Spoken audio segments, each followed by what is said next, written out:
I might have mentioned a few times yesterday if you hadn't popped into the stream, but I have not invested in any type of mic yet, so the audio quality is not going to be that great. And aside from that, I also have my fan going on in the background. It's pretty hot where I live, so if that gets annoying, I do apologize.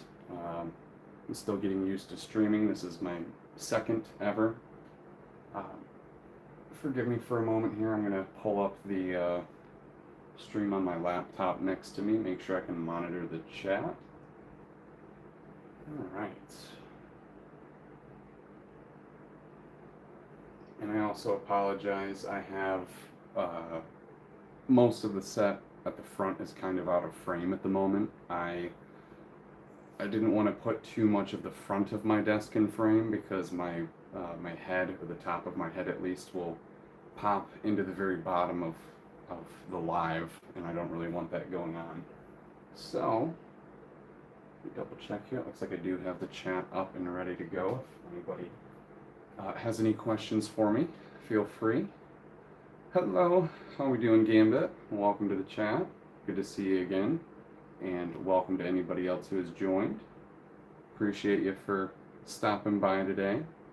We're gonna go ahead and get the second out of 3 boxes done for Minas Tirith. So we're gonna try and aim for getting 2/3 of the way done with the entire set by the end of the stream. Doing pretty good, Gambit. Appreciate you. I'm glad you're doing well, and yeah, I'm very excited to jump back in here and start working on the other half of the King's Hall. So far, I'll hold the figures up in a moment, but we've gotten Gandalf the White, along with Shadowfax, and a couple of the Gondor soldiers. So, looking forward to some of the other minifigures. I will also be frequently drinking some water, so apologies for any pauses. But alright, I'm going to go ahead and grab the second box out of the main box. Let's see. Hopefully I'm not having any technical difficulties, that at least everybody can hear me okay. But yes, it is hot here today. I think it's about 83 degrees at the moment, so pretty much the same as yesterday. Actually, before I open up the second box here, I'm going to go ahead and hold up the figures again from yesterday. So here's Gandalf the White, especially if anybody has not seen from the stream yesterday. And we have one of the Gondor soldiers. Hopefully everything is focusing all right. I'm probably blocking some of my lighting.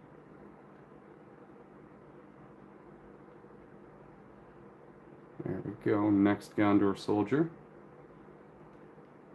And I probably should have shown Shadowfax before them, but there we are. Alright. Then we have a couple different parts and the bag with, not instructions, excuse me, different capes that are in there. And yeah, the Gondor soldiers do look awesome. I agree with that. First thing I'm going to have to do here is probably get the set out of the way, or at least the portion that I'm not going to be working on at the moment, the front wall. So, slide that off of here. Not too difficult to grab if you have, both your hands free and you're supporting the majority of both walls. So, haven't had any issues either time. But set that down, make sure it's nice and sturdy and out of the way. Perfect. Okay. And I'm realizing we're roughly, a third of the way through the second instruction booklet, maybe close to half. So I was thinking maybe there were going to be more instruction books that popped up in the second box here. There might be one. We will find out in just a moment. So the second box here is pretty much exactly the same as the first, but this time it shows the back side of Minas Tirith. So I guess I'm incorrect. It's not the same. It's just the same design, design choice at least. But I'm going to grab my X-Acto knife here and cut open the tape. Sorry if I'm doing this off camera for a moment. It's a little easier while things are out of the way.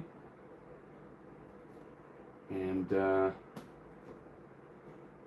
make sure not to miss any of them like I did yesterday. I think there's 2 on every side, so 8 pieces of tape total that you have to cut. Looks like it. Now that I have all of them done, I'll go ahead and pull out the bags here. I might not hold up all of them to the camera, but I'll show the box with all the different parts in it. So, I'm already seeing bag 36 at the top. So, here we are with everything in the second box, and it looks like there is going to be another instruction booklet back below the pieces. I'm going to go ahead and not exactly sort these out right now, but we are on bag 19 currently, so I'm going to find bag 19.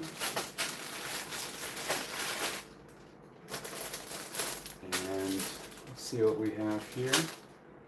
With this build, you need a lot of space, so it makes sense to clear your work area, exactly. So I need to figure out a better way. Initially, I framed, well, my phone was set up above me about 6 feet, so in my camera roll for my phone, when I did a 2x zoom, it looked really nice, and you could actually see the entire set from the front to the back of the desk, but especially with the angle that it has to be at now, it's kind of hard for me to not be in the frame if it's not sort of cut off. So at least everything we'll be working on today, this is going to be in frame, but I'll try to figure that out in the future. So we have bag 19 that I found. I'll probably get a few of these other bags. Well, there's 38, 39, so quite a few up to here. That's, I think, a little bit more than what was in the first box, because there were 18 bags, and if we're up to 39, that's more than double. So, okay. Not super crazy organized, but at least have sites on bag 20, 21, and 22. So we'll start with that. Sorry for the amount of noise coming from the plastic bags and from the paper with the instructions here. I'll set that to the side. Okay, just grab another drink of water here. And I am going to be really busy today, that's for sure. And welcome to whoever else joined here. Appreciate you stopping by, thank you. Building the second part of Minas Tirith, so we're going to try and get 2/3 of the way done with the entire set today. And we also have the Grand gift with purchase, so that I'm going to build at the end of Minas Tirith when that's finished. So that will probably be a part of the third stream and not its own. I imagine that's only going to take me 35-40 minutes to build that and have everything done for it. So especially if I'm giving myself a little bit of a grace period for the amount of time that this has taken me so far. But I'm going to cut this open and figure out what other instruction booklet we have. It's probably just one in here. Yep, one larger instruction booklet. So this may be the third and final. There might not be one of the instruction booklets in box number 3, but we will find that out. Actually, I mentioned yesterday that I would be doing the third part of the stream on Sunday more than likely, but I don't know why I didn't realize from the first part of the stream I should be available Friday to do so. I don't know why I'm trying to set the instructions down, but we're through to step 19 from the previous instruction booklet. So that is where we're starting today. Okay. I think I have everything out of my way here. And we're going to go ahead and get started with the next step and just jump right in. So let's see what else we've got. Gambit, you say those minifigures and grounds seem to be a lot of fun. Hopefully LEGO will offer us more offer us more orcs. Yes. I would definitely love that. I know somebody created an article where they said you can do a Build-A-Fig from different parts at the LEGO stores, and you could make kind of makeshift orcs. But of course, if you want the exact figures or more of them, it's kind of hard to justify spending $150 or some odd dollars to get another copy of the ground. So I would love if they did some type of a battle pack in the near future to where we got more of them. But maybe, I know we're potentially getting one of the elephants that's rumored, so maybe we'll get some of the orcs along with that, even though I'm sure there's mainly going to be the people who are riding the elephants. I'm not entirely sure what they're called. I'm drawing a complete blank, but I think another idea I might have is just moving the instruction booklet to the side for today. If that gets too difficult to look back and forth, then I'll go ahead and stop doing so, but I think it will be a little cleaner not having parts tucked to the front of the table and holding my hands too low down and out of frame. But yeah. Oh yeah, in-store builds. I mean, I looked at the parts. They had different pictures, and they seemed okay for orcs, but they were definitely a little too colorful for the Lord of the Rings theme. So, and I guess aesthetic was the word I was looking for too, but yeah, I would probably do some of them, or try and get some of them, just to say that I tried to get a different type of orc. But I think one of the ideas that I have for my Minas Tirith, especially with the outside almost being a microfig scale, maybe slightly larger to where it wouldn't be quite a microfig size, but I almost want to do a bunch of micro builds for different siege towers and some of the elephants and different aspects of the entire battle that was going on. I think that would be really fun. So I'm not entirely sure what I plan on doing for that. Also, it is a little difficult to look at the instructions all the way down here, so I'm going to try and just set them on my lap and see if that works well. Another idea, I might end up dropping them a couple times from shifting around in my stool here, but alright, hopefully I'm not holding this down too low anymore. I think that's a little bit better now that I'm not leaning over to see the instructions. So, yeah, I have another random story for something that happened to me today. I was walking both of my dogs, and it was probably a half hour before I started the stream, and one of the routes that I usually take, I go by a house that I've never even seen or interacted with the people that live there, but for the very first time today, I saw there were a couple of young kids that were just like playing out in the driveway. One of them was riding a tricycle, and the other one I just heard doggies, and then some little kid ran around the corner and wanted to pet both of them, so he was polite enough to ask, which was very nice. Usually people have a little bit of trouble doing that in general, but he asked me if he could pet them and if they're friendly, and generally I would tell people that they are, because they are friendly, but my dogs are getting older, so my male dog Oliver, when we're out on walks, he just pulls a lot, and he has a lot of energy. So when he's pulling and just kind of too hyperfixed or fixated on different things going on outside, then it causes him to act a little aggressive, I guess is the best way to put it. So I told him, I was like, no, I'm sorry, they're getting older, so I don't really want to have them jumping up on you or anything. Mainly Oliver, my male dog, but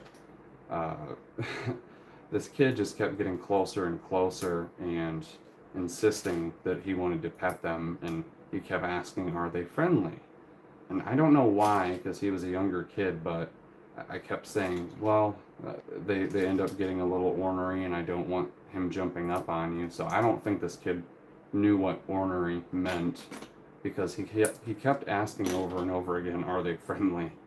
So I just ended up saying that, yeah, you can go ahead and pet them. But I was close to starting my stream here, so not to be antisocial or anything, but I wanted to move along with my walking and get back home, and this kid was insisting on petting the dogs. So he was friendly and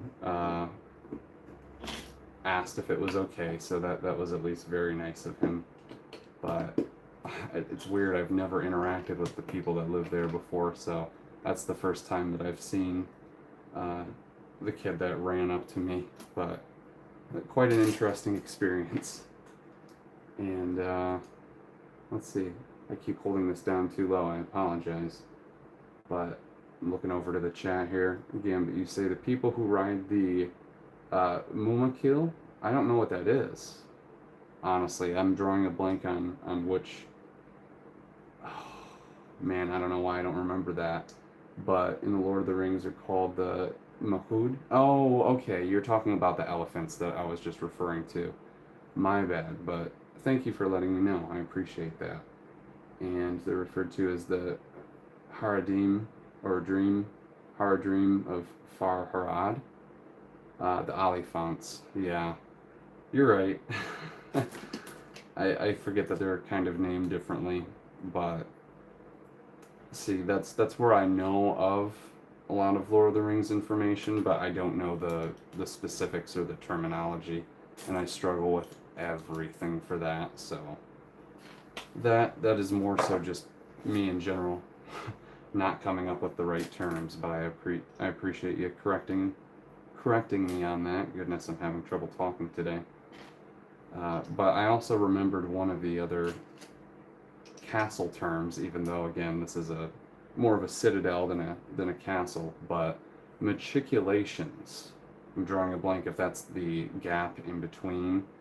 I didn't actually look up anything last night. I was pretty tired after ending the stream, but that's one that just popped back up into my mind afterwards. So matriculations are another one of the terms that I was thinking of, and the crenellations, like you had mentioned. But let's see, you also said they mention it one time in the movies, so it's hard to remember every time exactly. And especially if you're not a hardcore Lord of the Rings or Middle Earth fan, I know there's people who just by day-to-day basis probably don't remember that information too, so I figure I'm not the only one.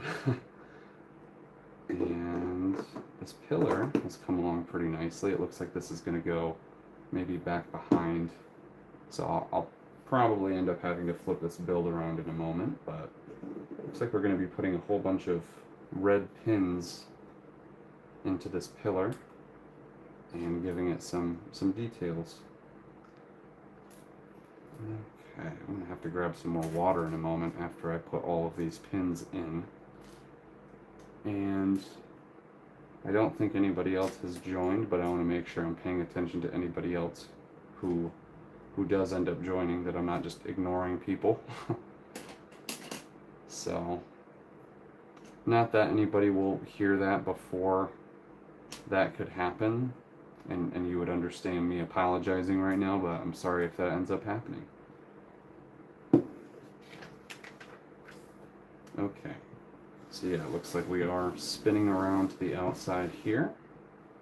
probably a little easier for you guys to see what's going on too. But this looks like it connects right up to the very corner of the building, so that makes perfect sense how to attach that here.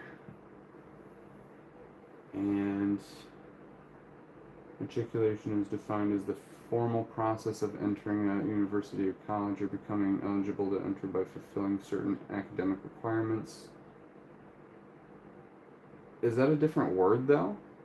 Because it's matriculation. I forget exactly how it's spelled, but I think what you've put in here is matriculation instead of matriculation. I don't know exactly how that differs, but indeed, I had no clue that word existed, if that's a differing word, but very, very interesting to know, I guess. Thank you, Gambit. Alright. And looks like we're finishing off the upper section of this half, so I'm sure the next bag is either going to move into the other half here, or maybe it'll work a little bit more at the top, but we will figure that out in a brief moment. So far so good with the instructions on my lap, but I have a feeling I'm going to end up changing that soon. Lots of I think these are 1x12s, if I'm not mistaken. 2, 4, 6, 8, 10, 2, wait. Yeah, I thought I was counting incorrectly and that it was 14, but nope. 1x12s. Very nice that after a while we finally got the 1x5s. I'm wondering if we'll ever get a 1x7. That might come in handy for certain situations, but I don't know if they will. It looks like we got to build 2 of these, so I'm going to make sure to do that in a moment here. And it all happens to be on the same page for the steps, so not too bad. Alright, I might end up also putting the instructions back up on the table too, because I'm sure they'll end up getting uncomfortable on my lap after some time, but welcome into whoever recently joined here. I appreciate you stopping by. We're working on the next part of Minas Tirith here, and again, I apologize if I have terrible audio. I have not invested in a mic, so you might have to bear with me for a little while until I end up purchasing one. And hopefully I'll have some other upgrades for my channel. Like I did end up getting some more material for building another light box, so that will be coming pretty soon here, but I have some more ideas that will help improve some of my filming and make things a lot easier, so hoping to get more videos out. Alright, I want to make sure that I attach this at the right level. Looks like it wants to be flush at the very top of the pillar, I guess. Not exactly maybe it is a tower. It might be from the outside. But a very tall one, if that. Okay, what do we have next? I'm sure, yep, a couple of divided pieces for the next section. And they are both the same as well. Okay, what do we have? This goes here and on the back side. Alright. And one more to go, and it looks like we'll be finishing off bag 19, so moving pretty quickly this time. Hopefully everybody is enjoying what's going on right now. Yeah, I'm definitely going to have to end up taking a drink of water here soon. Alright, not worrying as much anymore about placing some of the LEGO logos in the same direction. I don't have time to be doing that. But we are flipping this back around in order to stack these at the top. And I'm also realizing I did place this one incorrectly, so yeah, it's got to go up a little further. Glad I could see that better from the back side, but there we are. Okay, make sure these line up, whoops, at the same portion. I'm not sure why they don't have something on the very back side to stabilize those ends. Whoops. Okay. Now we're on to bag 20, so I'm going to slide this portion of the set over. Hopefully it's not too out of the way. And I'm going to move the extra portions, which I might have to use in a second here, so I'll kind of set them in the mid portion of the table, or the desk rather. But yeah, we're going to go with instructions back up here just because it's a little easier, and if you guys want to look at them, now you'll have the ability to. Whoops. I don't want to bump my lighting too much out of the way. I'm going to take another drink of water here. And I'll go ahead and catch up with anything that you might have said in the chat. So, couldn't find anything under matriculation. Yeah, I'm not sure, but I'm glad you're saying the audio's fine. Yeah, and the fan in the background a bit, steady white noise, so no worries. I appreciate that. So, yeah, I have it on the lowest setting to make sure it's not any louder than it needs to be. Hopefully soon here the weather changes a little bit and I don't have to use the fan, but for the time being, yeah, unfortunately that's going to be a little noisy in the background. But I'm glad it's not too much of a problem. Thanks for letting me know. Alright, I'm going to get those capes out of the way, make sure they don't get damaged.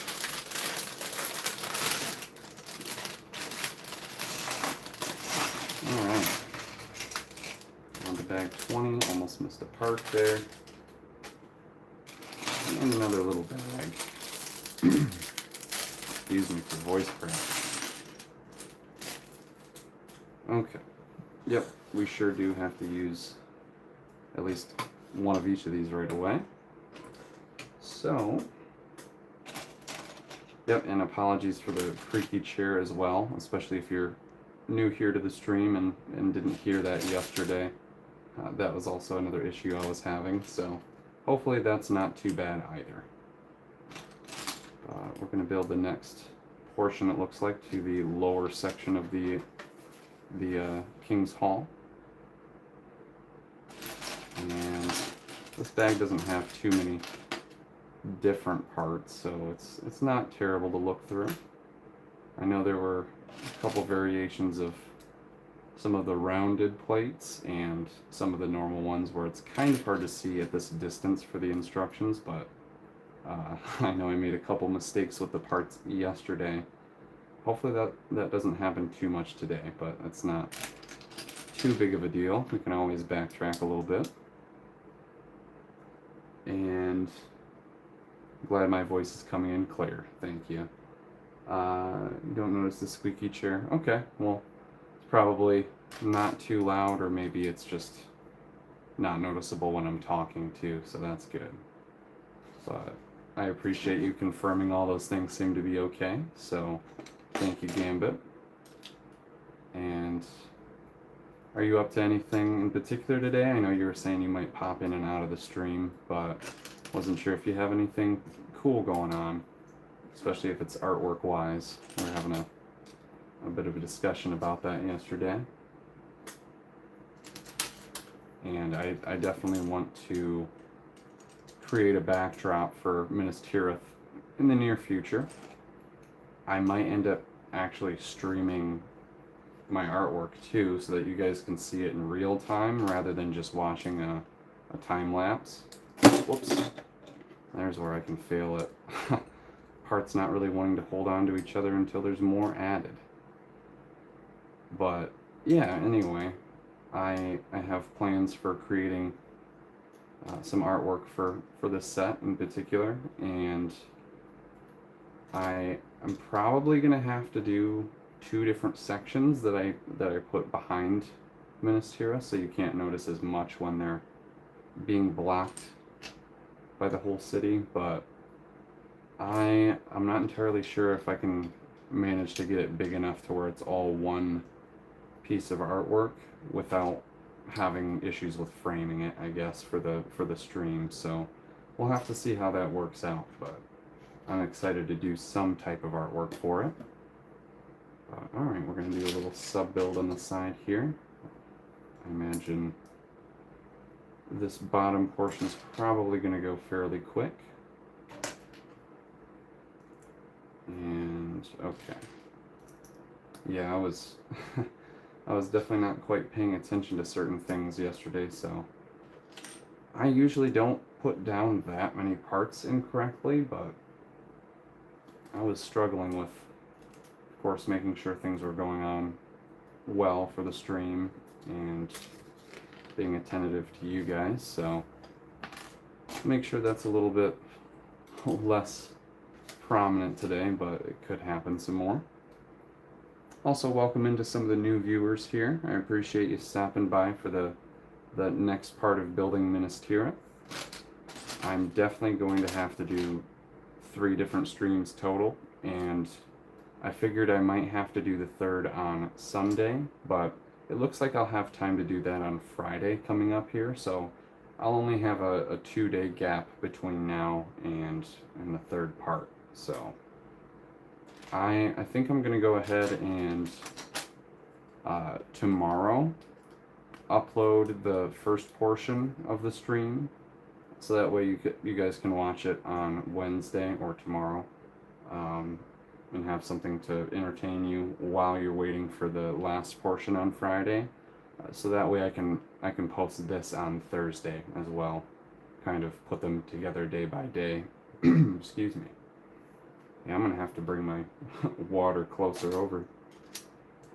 But yeah, so I had some more ideas that I was thinking about after I ended the stream yesterday, and I figured, especially with the artwork, I can do some streams for that. So I'm excited to do something a little bit different for my channel, and hopefully it's not too different to where some of my subscribers end up not wanting to watch certain things, but I hope we can communicate enough with each other that I can understand when something's not as popular. So that's more on my end, but I need to figure out more aspects of YouTube as I go on. And you said you have somebody stopping by in about 10 minutes, so you'll have to step away in a bit, but we'll return. That is no problem at all. Oops. So, awesome. Okay. Again, sorry if I'm using any poor transition words and saying a lot, but I need to get better at public speaking, and I hope that YouTube can help me do so. Well, I'm gonna have to set this down again, but I was never great at it, and didn't really have any classes in school where I did a whole lot of public speaking, so that definitely could have helped, I would say. But if I do end up getting quiet at points, I am not exhausted from yesterday's stream, but especially with it being a 7-hour stream for my very first, I got plenty of sleep, so I'm not really too tired, but I think the heat's getting to me a little bit more today, so if I do get a little more quiet, I hopefully can rejuvenate myself over the next couple of days before I start the 3rd portion of the stream. Alright. Now, hopefully this isn't too weird with me holding this up and shifting things around as I'm putting pieces on. But I will have everything out of the way in a moment once I finish this portion of the build and can connect both of these together. And then I can reposition the instruction booklet so it's not too in the way. But this is definitely a little unstable until I get everything together, that's for sure. I do have one thing that I can add in order to stabilize a little more. Yeah, I'm really impressed with some of the build techniques so far. I wasn't expecting some of the things that I saw for the first portion of the build, so we'll see if there's anything else that pops up which piques my interest. But sorry, I'm just trying to figure out where I'm at here with the instructions again. So anyway, it's hard sometimes when the very center of the page not creased over on itself, but there's a dip or a curve that just kind of puts things out of sight. But I'll figure that out, so that shouldn't be too much of an issue either. Alright, now we're putting some plates up top. I assume probably attaching some pins in a moment here, but I'm going to go ahead and attach these on top, and then we'll figure out how to get these instructions a little more out of the way.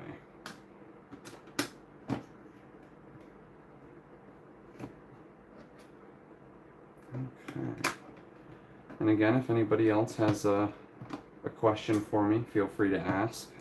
I definitely do a lot better with answering questions and talking when I have some form of prompt rather than just coming up with something in my head. But again, that's also something I'll get better at with doing more streams, and hopefully with uploading more videos where I don't have to record line by line for my commentary, because that's how it's going right now. And part of that's just because I'm too self-conscious, I guess, about certain ways that I say words, or my voice cracking in a different way, where I guess doing more live streams, hopefully that creates a little more comfortability for me to where I don't have to worry about that. But I also, unfortunately, I either have really bad genetics, or hopefully that's not the case, but I've definitely gained a few too many cavities over the years, more than I should. But that's also probably something that's affected my speech a little bit, based on, whoops, I see where I missed this part, but based on not really having too many cavities currently. I have like 2 or 3 that need to be taken care of, but I have an appointment coming up in the near future here in about a month. So yeah, that's definitely something that I need to take care of more often, are my teeth. But if you have any tooth problems, you know how that is, or can be at least. So I just have to find where I put the little container of extra parts from yesterday. Well, thought I had them in sight, but I'm not entirely sure where they went. Here we go. They're just hidden in the background. So, alright, now I have a place to put those. I'm just going to set them out of camera so they're not also in the way. But we're moving on to bag 21 here after I attach these together.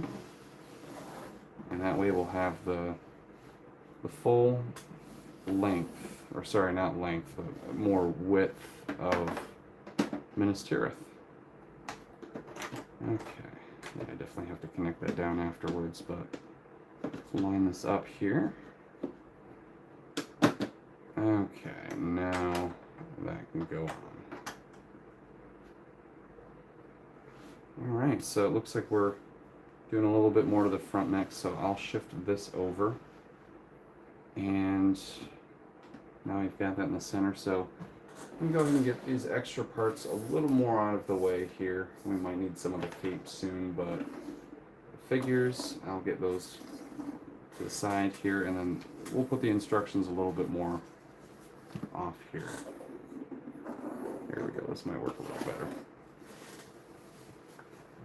Okay. Some of the instructions might not be visible for you guys, but let me know if that gets annoying in any way, how that's positioned. Okay, and Faith and Misery, welcome back to the stream. I know you were here yesterday too, so uh, hello to you. Hope all is well with you as well.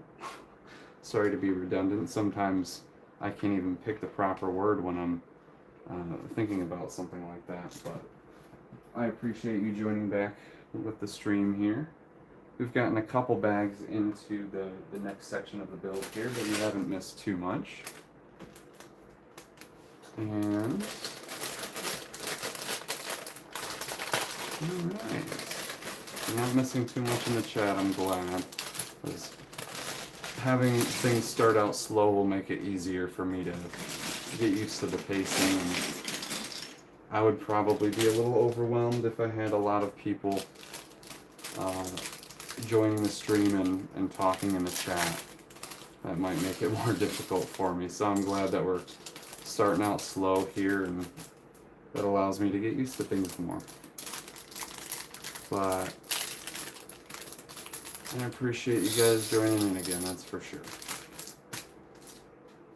Oh, looks like we get a couple parts for the one ring, which has been reused many times for just a ring in general, or for example the 10 rings from Shang-Chi. But definitely a nice piece to have, and I'm glad they still continue a little bit of chrome here and there. But I was talking about that yesterday, where we're going to be getting another set of chrome parts pretty soon when the next Fast and Furious Speed Champions set comes out. The rims for that car are going to be chrome silver, so I also really want to make sure I get that, because I am a stickler for my chrome pieces. Okay, so let me get a little more focused in on the build here. Yesterday was a 7-hour stream, so we'll probably end up matching that again today, especially if there's a few more bags in this portion. Even if I go a little faster than I did, I'm sure that will even out with those extra bags, but I'm not sure if maybe some of the parts will be larger or if that will come into play or not. But I am excited to see what the next portion of the city's like. And hopefully I don't repeat myself saying castle over and over again like I was yesterday. I don't know why that looked like it wasn't lining up for a moment, but it looks like it's just on the very, very edge. I am intrigued to see how that differs from the other side. I don't really remember. Looks like there's 2 different towers that are going to be here. That's probably the main difference. Okay.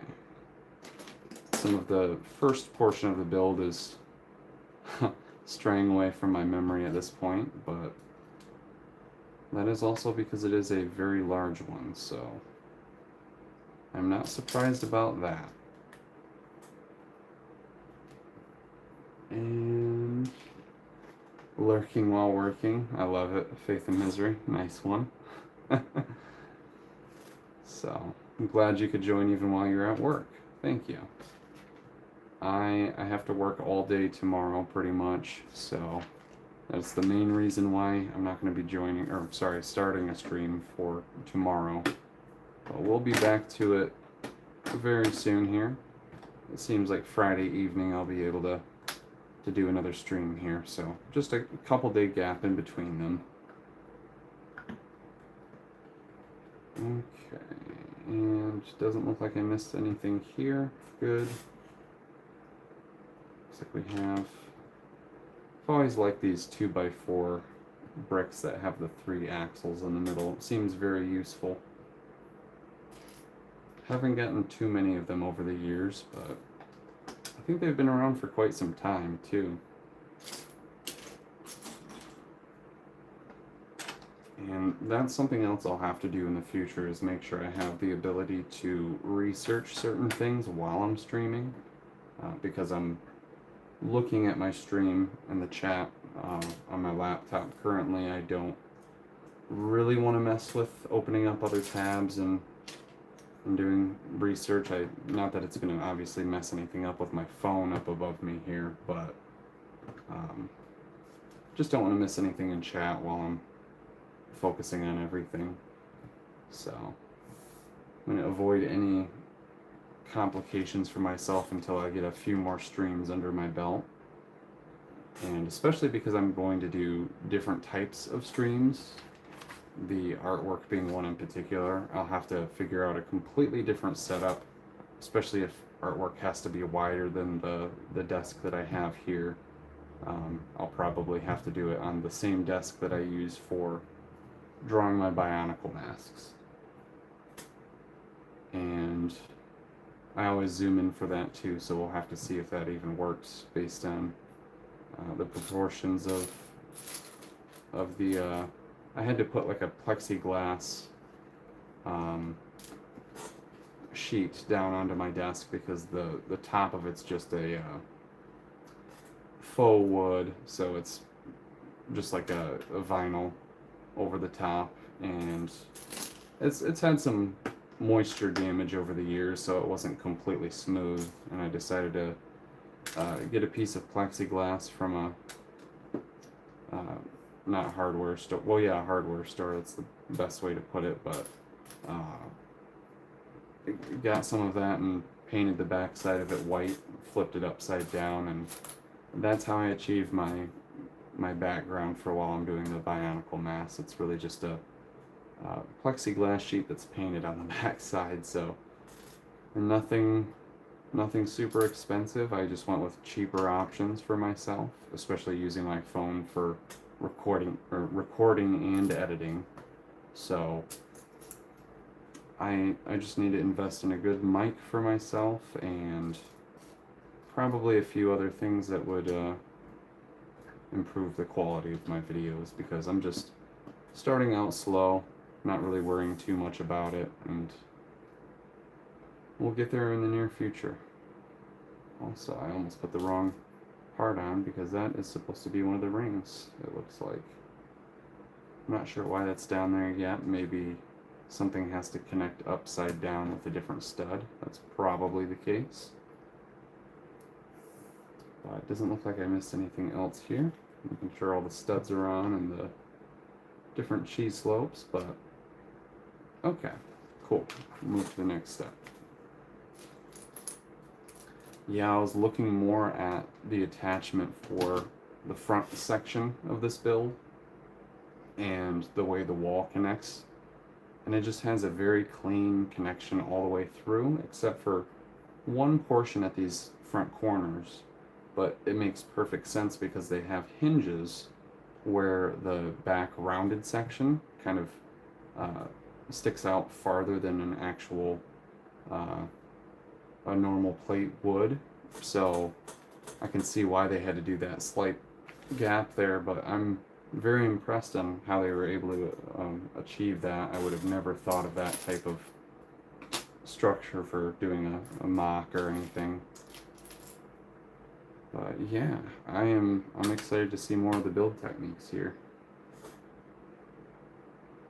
And Gambit, I appreciate you saying that you'll be my research guy while I'm building. Thank you for that. I'm glad to have somebody to interact with as well for starting out my streams. So thanks for popping back in. Ooh. I'm not sure if you've returned already from having someone stop by or if you still need to do that. Not that I'm worried in any way, but if you have, that was quicker than I anticipated, so. Awesome. And yeah, looks like there's a couple more parts up here that I could have missed if I just flipped to the next page. Glad I checked that. Oh, all right. Yeah, after I ended my stream yesterday, I wanted to make sure that it was giving me the ability to upload it afterwards or make it public, and it definitely looks like it will. So I made sure to take a nice picture of the first part of the build that I got done, and I'll have that as the thumbnail for part one of the first stream. But like I said, I'm going to get that uploaded tomorrow so that you guys have something to watch aside from anyone actively watching the screen or stream. I know you probably don't want to watch it 2 times in a row for how long this is, Gambit. But oh, you're still waiting for them to show up. And yeah, I'm glad you're happy to be here. Thank you, Gambit. Alright, I'm going to grab some more water in a second. I can tell my mouth is getting dry.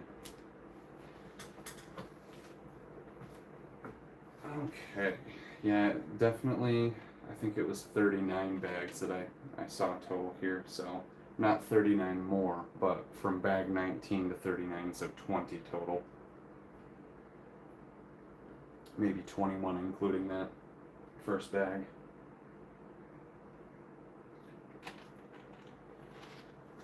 Alright, so, got plenty of water there. Alright, sorry if I end up taking a lot of breaks with that, but yeah, this heat is unbelievable. I'm sure there's people who have it a lot worse at the moment. Well, I know that there are. I'm definitely not in one of the hottest regions, so to any of you who are struggling more than I am, I'm so sorry. I feel for you, just even at a low level of heat. So probably around 85 at the moment. Maybe it's still like 82 or 83, but that's not even super hot. If you're dealing with 100+ degree weather, especially like 110 degree weather if you're like out west in the US or in a different country that's got a hotter or drier climate, or drier or even more humid climate, because I know that can even be way worse. So I have an aunt and uncle who live out west, and they definitely have issues with that, especially with different types of cooling systems. They don't hold up as well in that type of weather, so you have to do maintenance on them more often, and that definitely sucks when there's, you know, a lot of breakdowns during the hottest part of the year. Then they have to endure the heat while they're having maintenance done, and I would not want to have to deal with that, so I feel for them as well. Alright, I also, one of the other builds that I definitely need to complete soon is, I see why this looks wrong, there we go, but my aunt actually went ahead and sent me the Starry Night art set, and I still need to get that done. I was working on remodeling my room, so I was quite busy with getting that done in general and hadn't gotten to it, but that is another one I plan on starting here soon, especially if I want to get more of my artwork implemented to the channel. I think that's a good way to start, as one of the art sets. And Van Gogh is definitely quite the popular artist, so I have always known a pretty decent amount of information about him. I think even in school and in my art classes I had to do different studies and maybe like a report or two about different artists. So not that I'm going to go into a whole explanation of what I do know about Van Gogh, but for starters, at least with pronunciation of his name, I know it's Van Gogh in particular, but most people know him as Van Gogh, so I'll go ahead and just say that, make it a little easier for everybody. But I'm sure if I don't at least mention that I know that fact, somebody will potentially correct me on it. So yes, I do know his name is Van Gogh, but yeah, probably another one of my favorite artists, I would say. Both Monet and Van Gogh, or Van Gogh. Okay, making sure I'm not putting that incorrectly over the cheese slope there, but Yeah, that's interesting. For whatever reason, that is just a ring underneath the portion of the build. So I don't know if that's specifically a ring Easter egg that I didn't know about, or what, but it doesn't make a whole lot of sense because Frodo never got the ring to Minas Tirith in any way, so... Huh.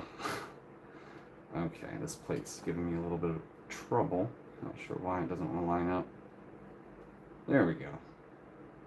Alright, let's get this on first. Oh. And probably the outer one here. Interesting that they use that blue 2x2. Sometimes I wonder how they pick the colors for inner parts of the builds where they're not showing. Like, the red here makes sense so you know where you're going to line things up, but the blue, I'm guessing that's just a variant of choice for showing that it's a stable part of the build, or that it's creating more stability. I don't know, maybe there's a actual reasoning for it, but that's just my guess. And I'm going to catch up on the chat here a little bit. One time watching is enough, yeah. I completely understand that, and no problem. Alright.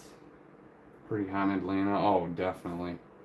94 right now? I'm sorry to hear that. Yeah. Especially with Georgia, I'm sure it's probably fairly humid there too, so I know you're probably struggling with both the humidity and the heat too. Unless, maybe I'm wrong, do you guys have more dry heat there? And you gifted the Starry Night set to your sister. She's a huge Van Gogh fan. It's a beautiful set. Yeah, I'm excited to build that one for sure. And very happy that my aunt decided to send that to me. I appreciate her very much. I don't know if she'll ever see this stream or watch any of the videos that I post about that, but I hope she knows I definitely appreciate her for doing that. I know I told her several times already, but sometimes when you get something like that, especially with a fairly expensive Lego set, that's a good gesture when she knows that I'm really into Lego stuff, so it was awesome. Okay, yeah, little storm drain it looks like, and for some reason, yeah, there's a ring down there. It's kind of funny. I also realize I'm not going to go into any spoilers at this point, especially if you're watching Faith. I know you mentioned you haven't even seen any of the Lord of the Rings movies, so especially with Minas Tirith being in the third movie, by the time you watch the first and the second, if you end up doing so, you might end up forgetting some of the things that you heard in the stream here, so I'll make sure not to go too much into anything, but I personally don't like hearing any spoilers when I'm going into a movie, or even hearing about too many set spoilers, but yeah, I don't go to the movie theater as much anymore because the vibe has changed for me personally. I'm not entirely sure why, but I know that doesn't necessarily relate directly to spoilers in general, but with the hype around certain movies and people talking about it directly when they get out of the theater, from like Thursday midnight releases and even like special screenings, then you just start seeing things online right away. And not that I'm going to be hearing any of that if I did go to the theater to watch something. There's definitely going to be some movies where I do choose to end up going anyway. I think for Spider-Man Brand New Day, I might end up seeing that in theaters, or in the theater. I don't think I'll see it multiple times, but I'm excited for that one. Hopefully I'm not just going into random topics back and forth that are too contrasting of each other, but or in contrast of each other, but probably just overthinking the way that I'm wording my sentences here. So I'm going to do a little more focusing again on the build, but apologies if I get a little quiet. I'm not as awake as I was yesterday, that's for sure. But again, I'm going to have a couple days off before the third stream, so I will end up catching up on my sleep one way or another.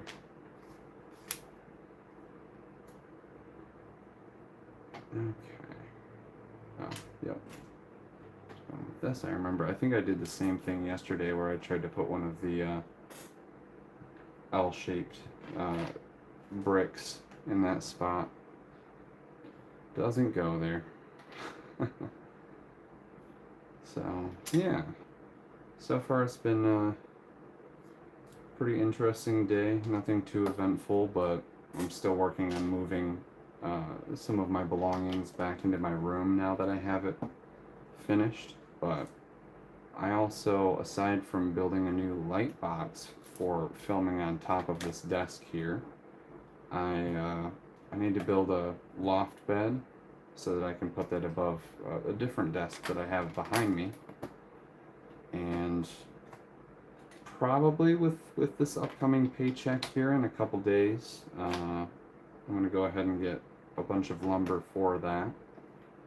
Otherwise it'll be a few weeks out, but mentioned before I have a dentist appointment coming up pretty soon here, so I don't want to run too close to spending a bunch of money on the loft bed and then having to push my appointment back farther because I don't have the funds for it. But my dentist is very nice, so they do a good job.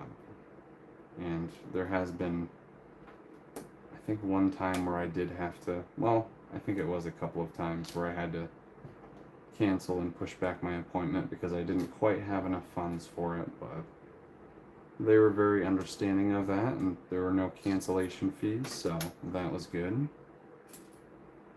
And also, I know I had seen a short or somebody else's video on Minas Tirith where they pointed out that the statues, which set facing each other here, they don't actually place them in the very center of the tiles. It's off-centered, but if you use some 1x2 tiles and then you end up putting either a jumper 2x2 in the middle or anything else like that, you can connect it down in the center and kind of modify the set yourself so you don't have to have it bother if you have any issues with, not OCD in particular, but with just that throwing you off. I don't know if there's really a different way to describe it other than OCD, but I probably even have a little bit of that myself, unless that's just part of my undiagnosed ADHD here. And I'm gonna look over at the chat here in a moment. I see there's some more messages popping up, so I don't want to miss out on what you guys are saying here. But unfortunately, very humid. Yeah, I figured that was probably the case for you. And you said it's nasty out here sometimes, so yeah. Oh man, even at night. Yeah, unfortunately, without having AC here, we open our windows up at night, and for us it cools it down pretty nicely by the time the morning rolls around. But sorry to hear that you have to deal with the humidity even at nighttime. That's unfortunate.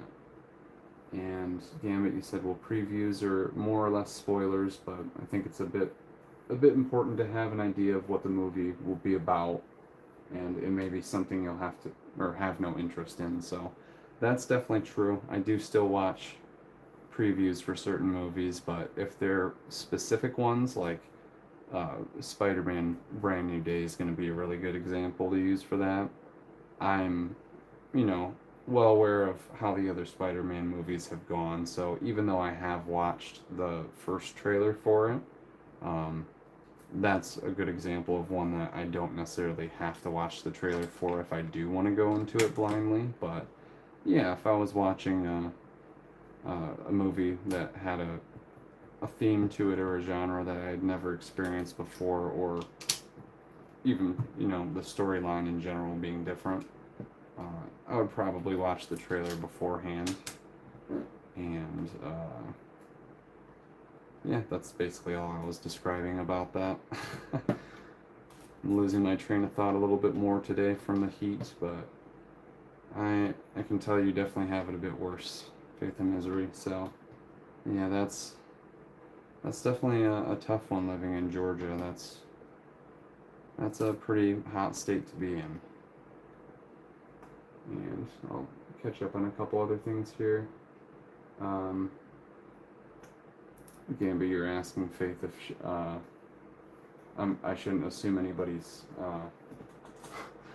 Of course, I have to word it that way, and that's just the most ironic way to do so. But I don't want to assume anybody's gender just from their name on YouTube here. So I'm gonna try to not use any pronouns in particular. But Faith and Misery, yes. Fortunately, I have AC at work, my home, and my car. Makes it tolerable to live here in the deep south. So yes, the AC is for sure a blessing. I'm glad with myself going into work, I can at least have some time in AC rather than just being in my house all the time. But if I do end up spending more time on YouTube and less time working, then I'll end up having to deal with the heat more often in the summertime at least. So that is also something I'll have to figure out, whether or not I move out myself in the near future and get my own place that does have AC.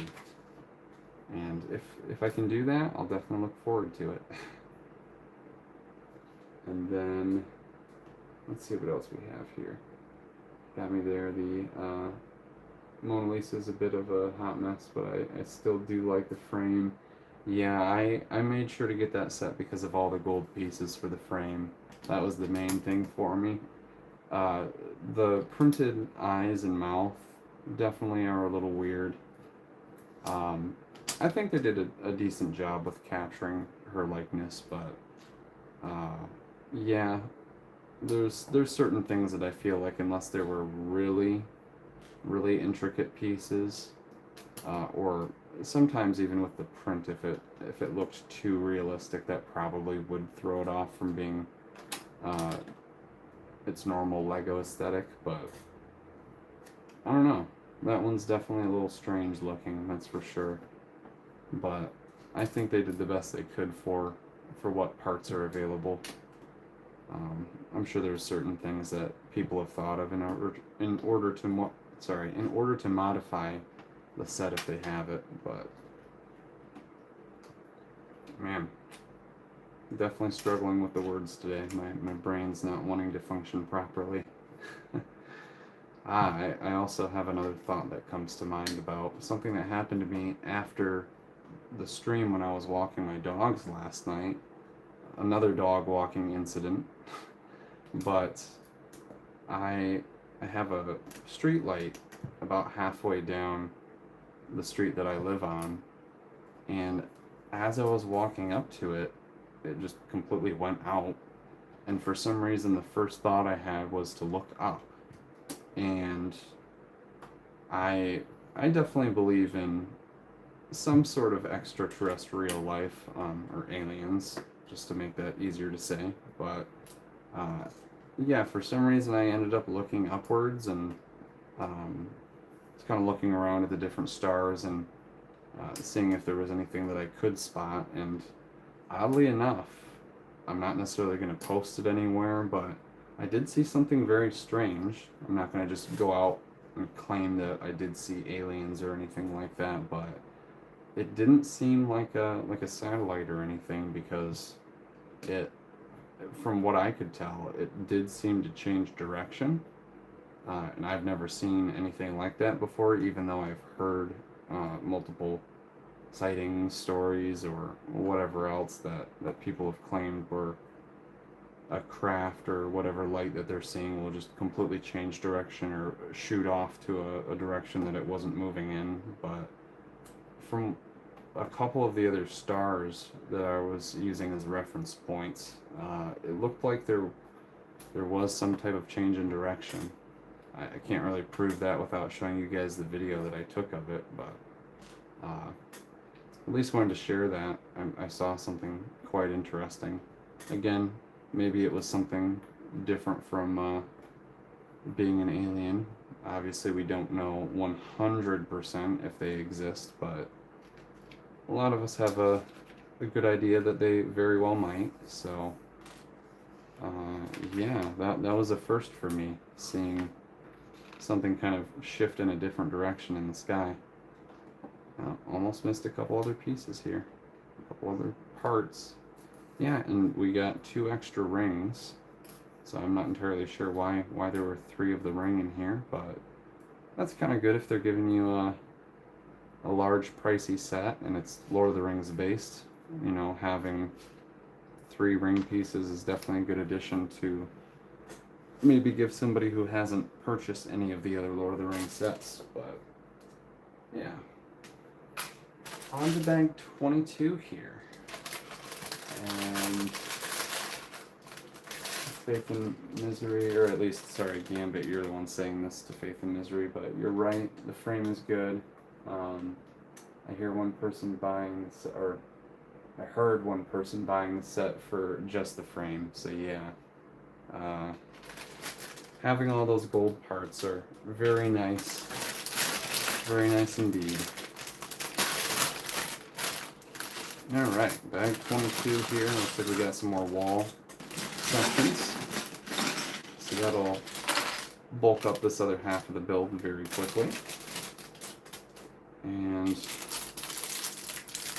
bag 22 is not too terrible for the amount of time we've spent here. Looks like we're about an hour and 11 minutes in.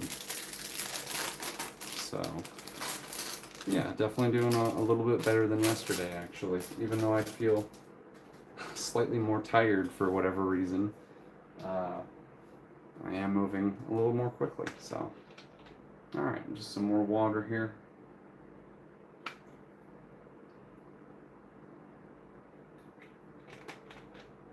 Hopefully, I haven't missed anybody else popping in and out of the stream here.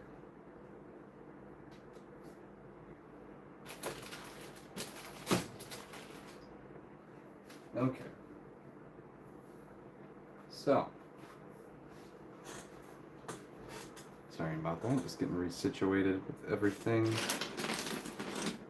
Alright, now I gotta move some of these larger parts just because they're gonna be covering up things that I do need to see.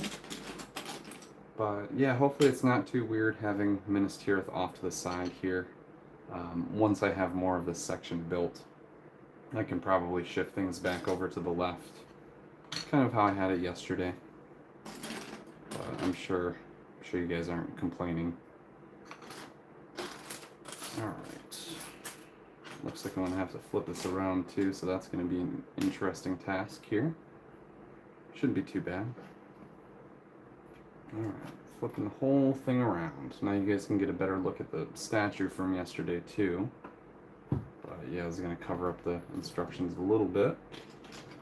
We're going to have to move that. Okay. Yeah, actually, looks like because I flipped it, we're going to go ahead and just do that right now. Move them over here. Wasn't thinking I'd have to do too much shifting around with what was on my table, but come to think of it, with how big this set is, that was definitely inevitable. Alright, so this goes right across, and the other plate to top off the back section. Very nice. And yeah, it looks like the throne in the center lifts up and out of there, so I don't know why I forgot about that being a feature, but that's definitely why they did that. And it looks like we put one piece at the very front there too. I'm excited to start building the peak that juts out from the front. That's going to be really cool. And I also realized as I was re-watching my stream from yesterday, I got about, I don't know, like 3.5 hours into it before I called it good.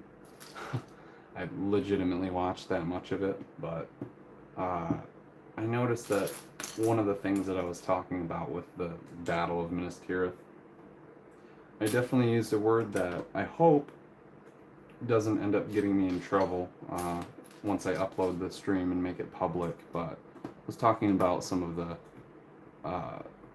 soldiers that were getting picked up by the Fell Beast and just like thrown around. And I might have said something that you can figure out based on me describing this, but what I should have said is that would be a terrible way to go, where they just dropped down and, you know. But yeah, hopefully that doesn't affect the first portion of the stream. I did look up some information about that, and it seems like under the correct context, it's okay, but especially with it being a fantasy, war-based trilogy, and I don't know exactly how to word that properly going forward here, but essentially I hope that doesn't affect the video in any way, or the stream. But I'm going to definitely avoid saying anything like that in the future. Definitely something that I had to learn probably the hard way if it does end up affecting me, but what can I say? Okay, tiling off everything in this section here, looking pretty nice. Probably going to put up some wall sections next. Let's see, I don't want to miss any of the dark gray tiles either. Do I need anything? No, it doesn't look like I do. Okay. Couple of 2x4 plates. These. I'm not entirely sure if there are steps going up at the front here or if it's just how the rocks are forming going upward, but I think they are like steps going up. They might get tiled off. And let me double check with the chat here. You said, I thought there was supposed to be the one ring to rule them all. You're right. I should have said that. And Faith and Misery, you say, oh wow, that's interesting. We're not alone for sure, I believe. Yeah, I'm definitely curious to figure out what that is, but I guess there's not really any way for me to know. And what else do we have? Have you ever seen anything in the sky? Strange looking things. And it's coming along looking good. Thank you, Gambit. Haven't seen UFOs yet, but I have experienced supernatural things like ghosts and spirits. The house I used to live in was definitely haunted. And Gambit, you say, wow, that's crazy, but not really. I've seen things twice as well, so... Jeez, man, I'm not reading that right. I've seen things twice as well, so I believe they exist. I'm right there with you guys. I wouldn't say that I've lived in any haunted houses, per se, but I have definitely experienced a couple of weird things. One thing that I may or may not have mentioned, I don't think I have, but my parents got divorced from when I was pretty young, so I would go back and forth to my dad's house every couple of weeks, and at first we were living in a smaller place where he and my stepmom were, but we ended up moving into a house that they built, or we didn't move in there, but we would, you know, go over to the new place to visit that they moved into. And there was a cemetery nearby, so it's very possible that at his house it could have been slightly haunted. But yeah, I didn't actually, I don't think I experienced anything myself, but my brother definitely experienced something. He was homesick and he was like watching something on the couch, and we had a basement door with a latch that you would flip over to stop it from being able to open. And it wasn't just like a normal lock latch, it was kind of like a tab that you would just flip over and it would catch on the door if somebody did try to open it. And there's a walkout sliding door in the basement that I believe he checked it afterwards, and it was not open. It was still locked, so nobody had tried to break in. Didn't seem like anything was happening in that matter, but he was just laying there on the couch watching something, and that door started jiggling very hard, like somebody was shaking it essentially, and he was just kind of staring at it for a moment, trying to figure out what was going on. But yeah, so he experienced definitely something weird with that, because it didn't seem like a person was doing anything shaking that. And I think there were a couple other things that happened with my half sister in particular, but I also need to stop saying in particular. That's another one where I repeat myself. But anyway, my dad took a couple of videos from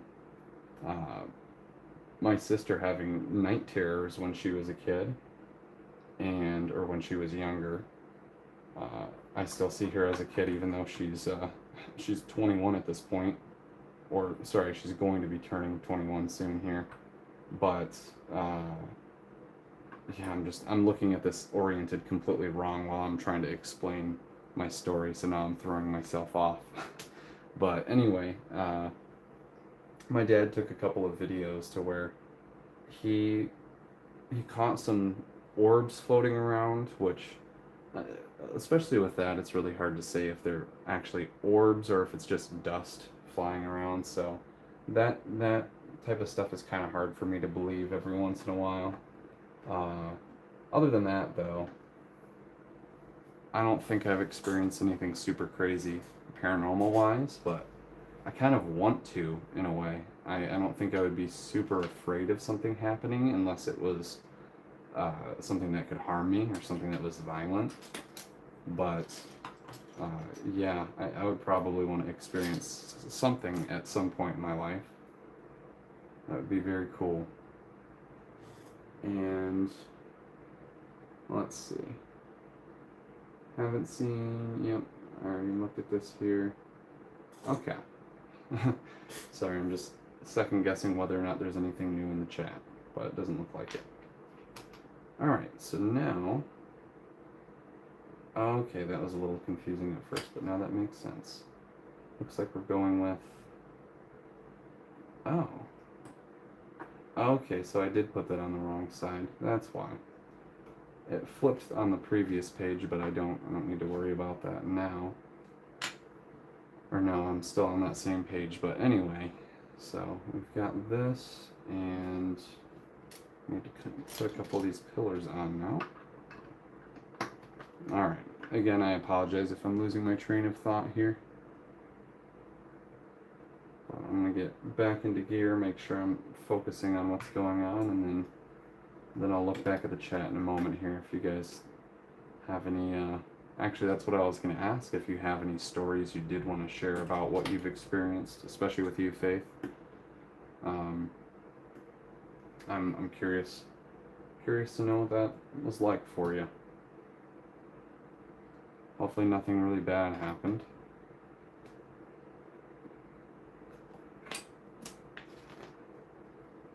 Okay, looks like we're good here.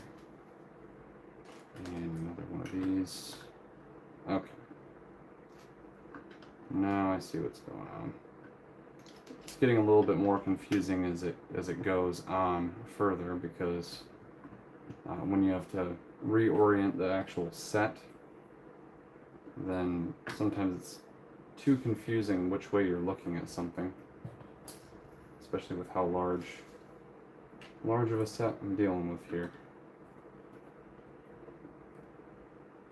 Is that not supposed to be? Yeah, that is what it is. So I did miss a part. Should have looked at that. And I'm trying to think if there's any other topics that I was going to bring up. I know I had some ideas that I thought of after my stream yesterday. If I struggle a little bit with coming up with things today, sorry if that makes it a little bit more boring of a stream, but I know with how intricate this set is, I was pretty sure that it was going to get more and more tedious as it went on. Building the lower section of this, the King's Hall, isn't too bad because it's a lot of the larger parts, but I have a feeling once we move upward a little bit that we're going to get smaller pieces and possibly more bags, because this second box already had 2 more bags than the first one, so I would not doubt that there's at least 65 bags total, but maybe it doesn't quite reach that. We'll see.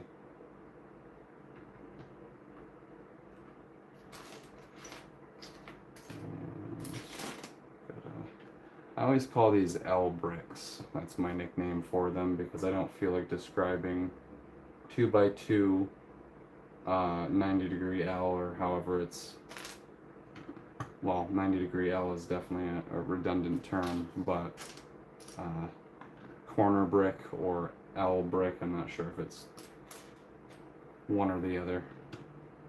I see a lot of the actual part names on Bricklink all the time, and sometimes they just don't even stick with me. But that's also because I've had my own nicknames for them over the years, and I've probably ingrained those into my memory more than anything else. Oh, this is a 1x4, not a 1x3. There we go. And that connects there. Perfect. But I'm going to do a little thinking if I do end up being silent here on what the next topic I can bring up is. I don't know why I'm struggling, because I was doing fine with that yesterday, but maybe I get a little overconfident with feeling good about the first stream and how it went, that I'm going to end up making mistakes for this one. Like, that piece didn't even need to go on there. Anyway,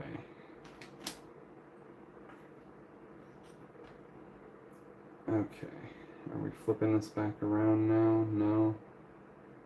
I see how that goes on.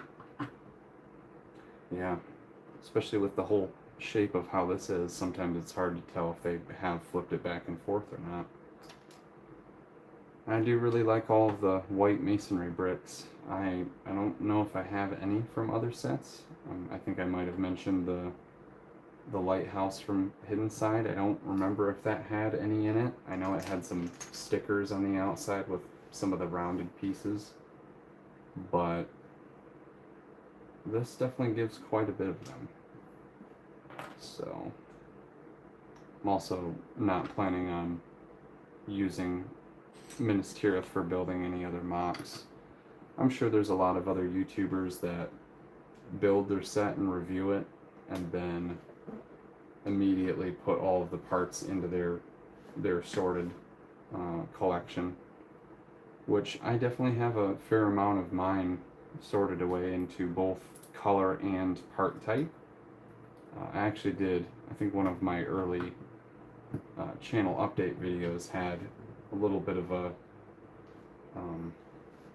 demonstration on how I do my sorting in it, but I go ahead and sort the parts that I have in a grouping into groupings of color, and once I have a large enough amount of parts that are all one color in a separate container, then I'll take those, or even if it's in like a Ziploc bag, something that size, but I'll take all of the one color and then I'll sort that out into the different parts by, if you guys haven't heard the term before, knolling is when you, usually it's when you're actually being more intricate and laying out the parts precisely, but it's either different mechanical or like with Lego brick type parts that you're just making everything look really uniform and nice. So for example, you would take all of the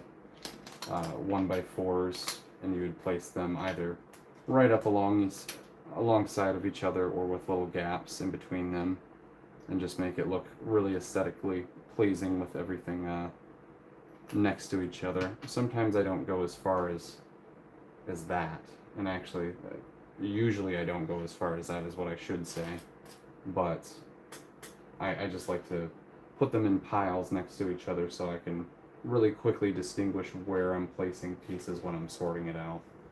But if you are interested in what that looks like, I don't know if it was my second or third channel update. I think probably my second one that I did, but again, if you're interested in checking that out, you can take a look back at that video and see if you can find it. I believe the thumbnail has a bunch of parts that are sorted, or sorry, all in a pile, so that's the best way to find it, is just looking for that thumbnail. Alright, definitely going to grab some more water in a second. It is maybe a little more humid today. That might be what it is, because even though I have the fan in the same position that I had it yesterday, I feel like I'm not being rejuvenated enough from the fan in this heat. But again, I don't think it's any hotter than it was yesterday. Probably about the same. And once I'm done with this wall here, I'll go ahead and look back at the chat. Looks like you guys might have a couple of stories for me. Oh, here we go. Another couple of these. Oh, yeah, I missed something else. Trying to go ahead of myself here. There we go. 1x6 and a couple 1x4s. Now we're at the correct step. Here we are.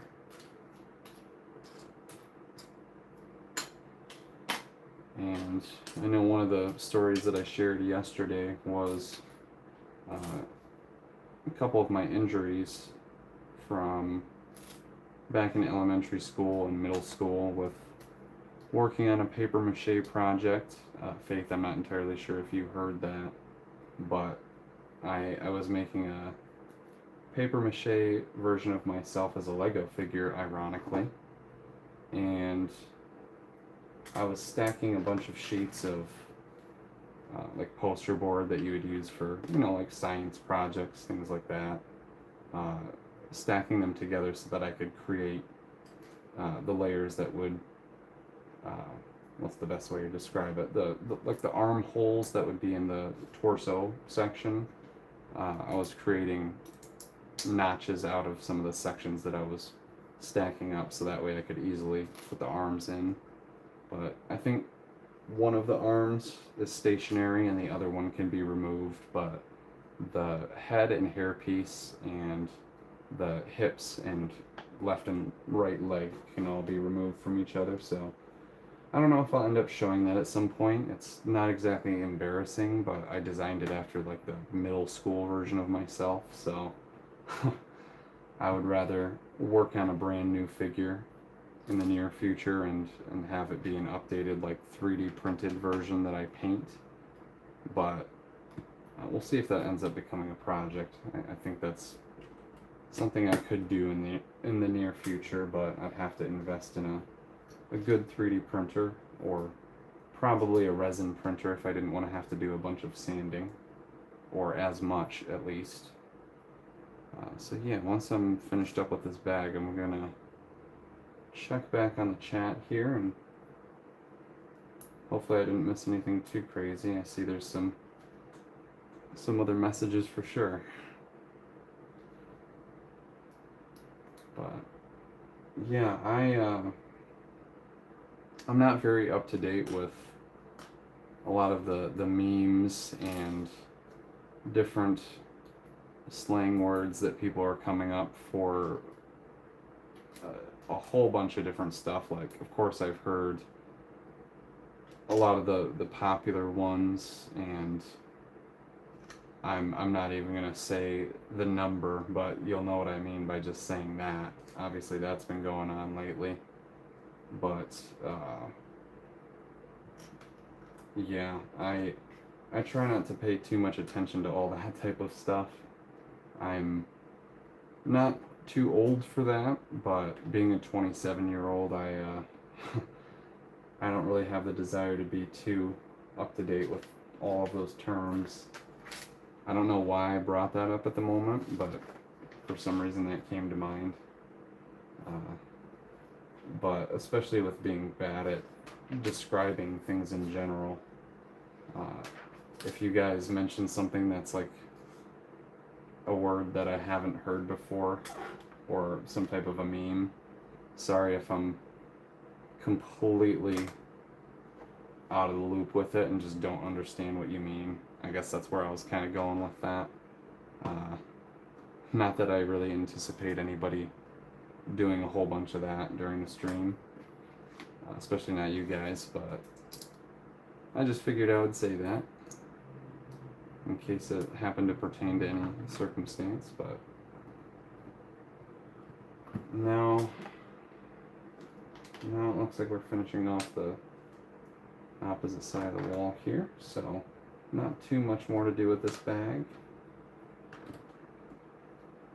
And I feel like we'll probably get another one or two of the Gondor soldiers before any of the other figures. But it'll probably be Pippin and then Denethor and then either Arwen and then Aragorn last, or vice versa. But probably the first way I put it. I feel like they would do Aragorn very last. Alright, that's correct. And hopefully I didn't miss where this flame here goes. It might be an extra part. Yeah, that seems like it. Okay. I think I'm starting to get used to the level that I'm holding stuff at now, but apologies again if I hold something out of frame. I really like that there's different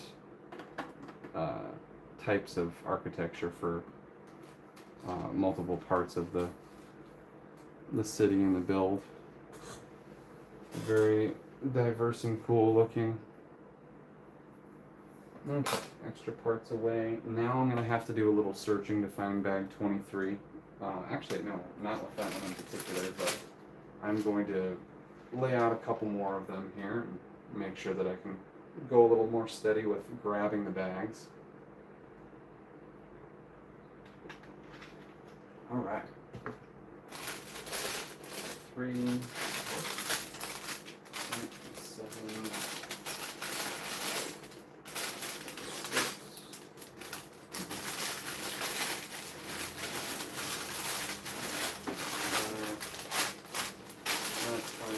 24, and then let's see what we get for now. There we go. Yeah, I'm starting to think more and more that the people who were saying they were missing either like a full bag or different parts from their bag with Minas Tirith, I'm starting to think that's really more of people taking advantage of the system.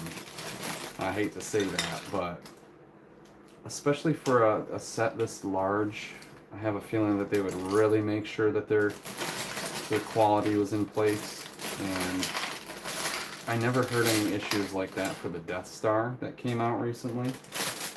So I don't know if that was actually legitimate, that people were missing stuff, or they were just claiming that they were missing stuff in order to get extra parts. I don't want to automatically jump to conclusions and judge people for making those claims, but I don't know, it just seems unlikely to me for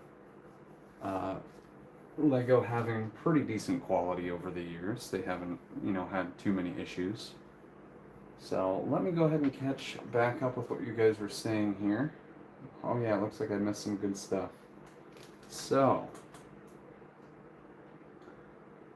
Gambit, you said, I think sometimes paranormal things can be explained by natural or physics, or maybe you're actually saying psychics, but physics that we may not be aware of. Other times there is clearly something supernatural. Yeah, definitely. When I was younger, I watched a lot of ghost hunters with my family, and I remember them talking a lot about like water affecting a lot of activity, making it, or like the moon and water. But yeah, things like that. I'm sure also nature and physics play into it too. But a lot of the time they explain what's going on and that it's not actually supernatural, kind of like what you're saying. But again, you say when I was a teenager, or I was a teenager, and I saw a shadow figure twice. Well, I actually do have a story I can tell too.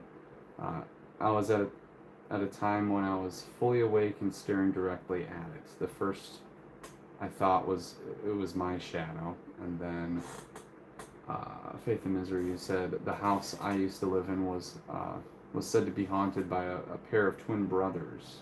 Oddly enough, only my brother and I would ever see them or hear them. We weren't scared though. That's pretty cool, honestly, especially if you were young experiencing that. Maybe you weren't. I don't know why I assumed that, but uh, based on you saying the house you used to live in, um, that's pretty impressive for not being frightened by something like that. I'm sure maybe without being able to understand something like that happening to you. Uh, I don't know where I'm going with that, but I'm sure that maybe made it a little easier to be curious more than frightened. So, Gambit, you said as I moved back and forth, the shadow stayed still on the wall. Uh, it was headless. Oh. After looking at it for a few minutes, I turned around to look behind me, and when I looked back at the shadow, it was gone. Oh, wow. Yeah, that's a pretty creepy story for sure. I have one fairly similar to that I'll share in a moment here, but I'm gonna continue on with some of the chat here and catch up. But Faith, you said in fact they helped us out once. Some random person was trying to get in the house by force when my bro and I were alone in the house, and the spirits threw dishes at the door to scare the intruder off. Holy crap. I would not have expected something like that, but that's pretty intense. Uh, yeah, especially being able to like toss objects. Very interesting.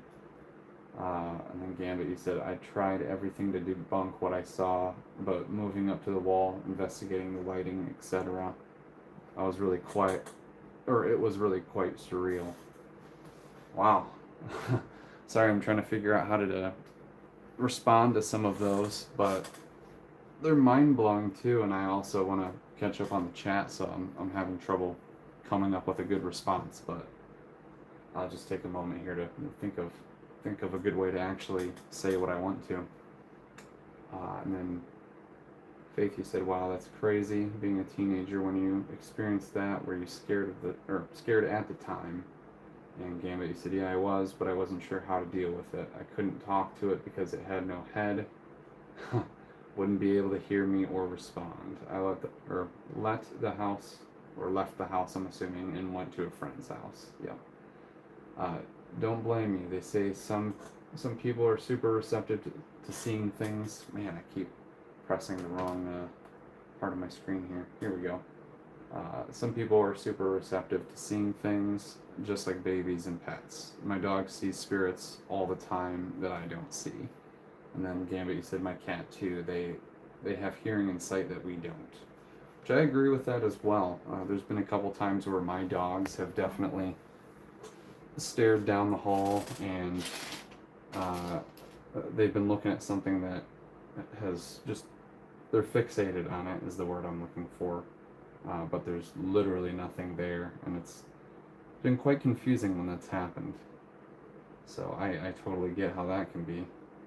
But yeah, I was gonna say, as far as seeing the shadow figure, that's pretty crazy. I know there's obviously a whole bunch of different types of paranormal experiences, to where, for one, Faith, if you were dealing with something that was tossing plates at the door to scare off an intruder, it's good to know that it's something protective, at least, of you guys, or that it liked you and didn't want to cause any harm to you in particular, but that it knew somebody was trying to break in. That's really cool to think about, because I know a lot of people, even even if they do believe in ghosts, if they're not, somebody that has a YouTube channel or maybe just does personal stuff where they're like ghost hunting, a lot of those people aren't going to be afraid, but you never know how you're going to be in the moment.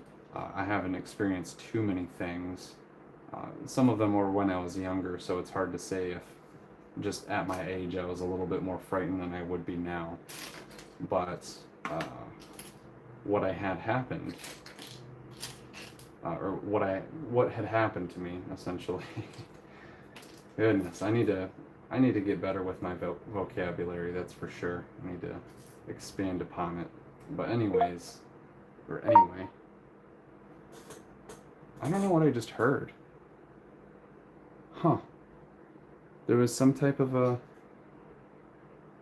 weird. I thought I had my laptop over here muted, but I definitely heard some type of a little bloop noise. I don't know how to describe it other than that. But back to the story. It was at my my mom's house that we used to live in.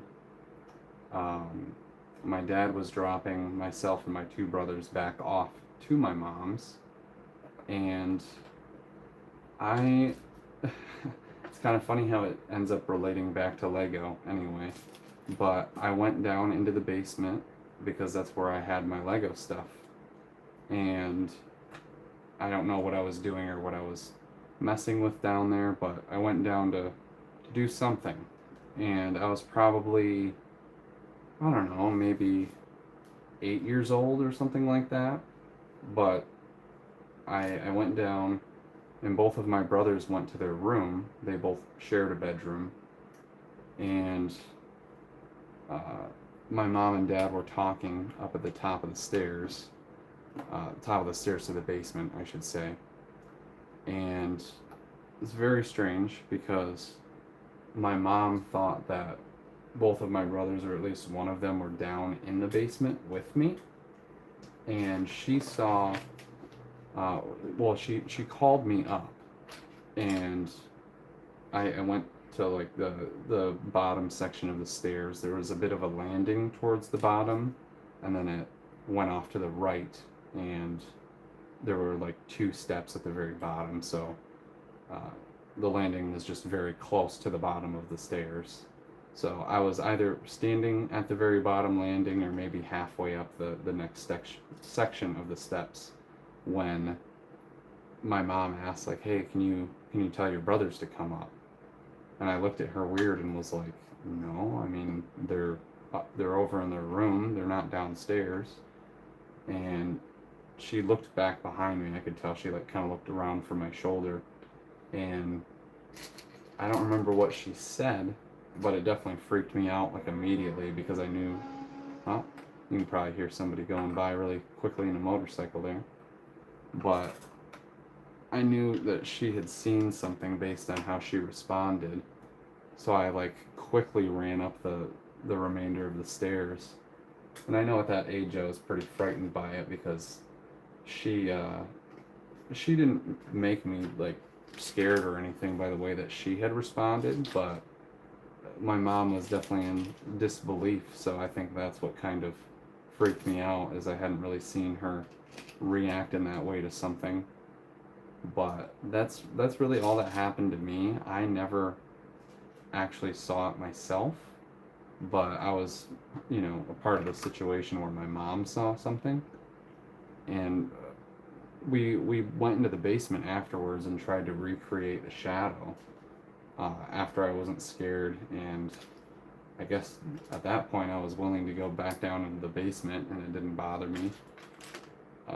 We went back down to try and figure out what happened, and we couldn't even recreate the wall that she saw the shadow on, so I don't know what happened with that one, but aside from my brother experiencing the thing at my dad's house, and my sister having some things with like night terrors when she was younger, I don't really remember if there were any other stories that I can recall happening to me.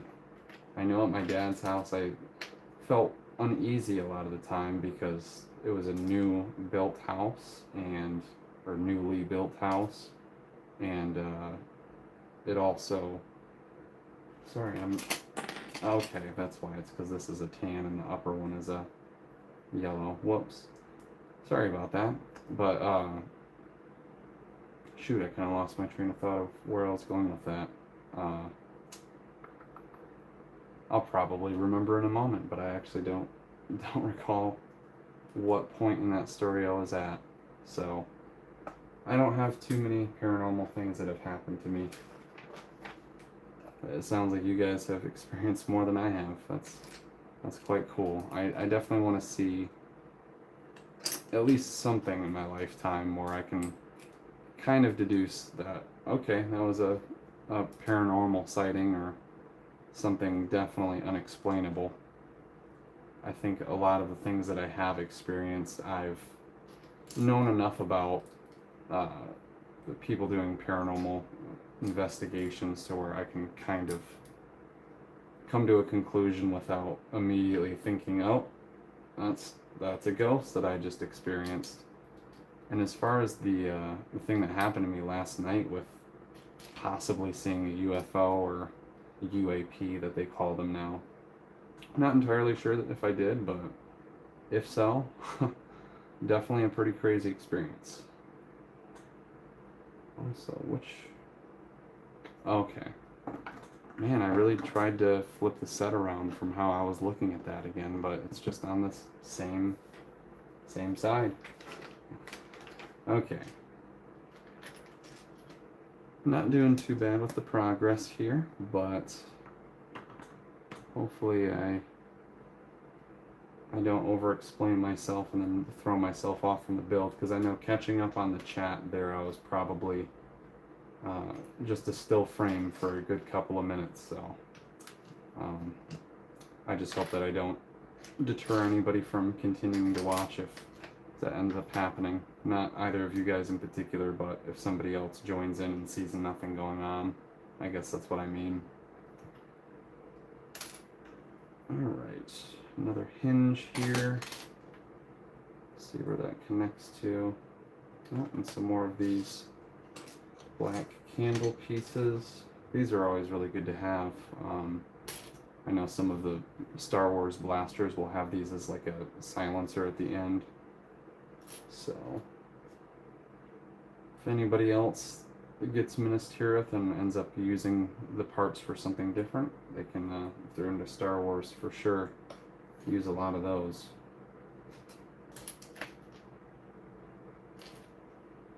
Yeah, speaking of Star Wars, I haven't really had any sets that have intrigued me lately. I never bought anything for Andor. I never got any of the Rogue One sets, so the K2 statue or build doesn't really intrigue me too much. It's definitely a cool looking one, but not even C-3PO intrigues me. And I think the next one that I would want to buy that I just I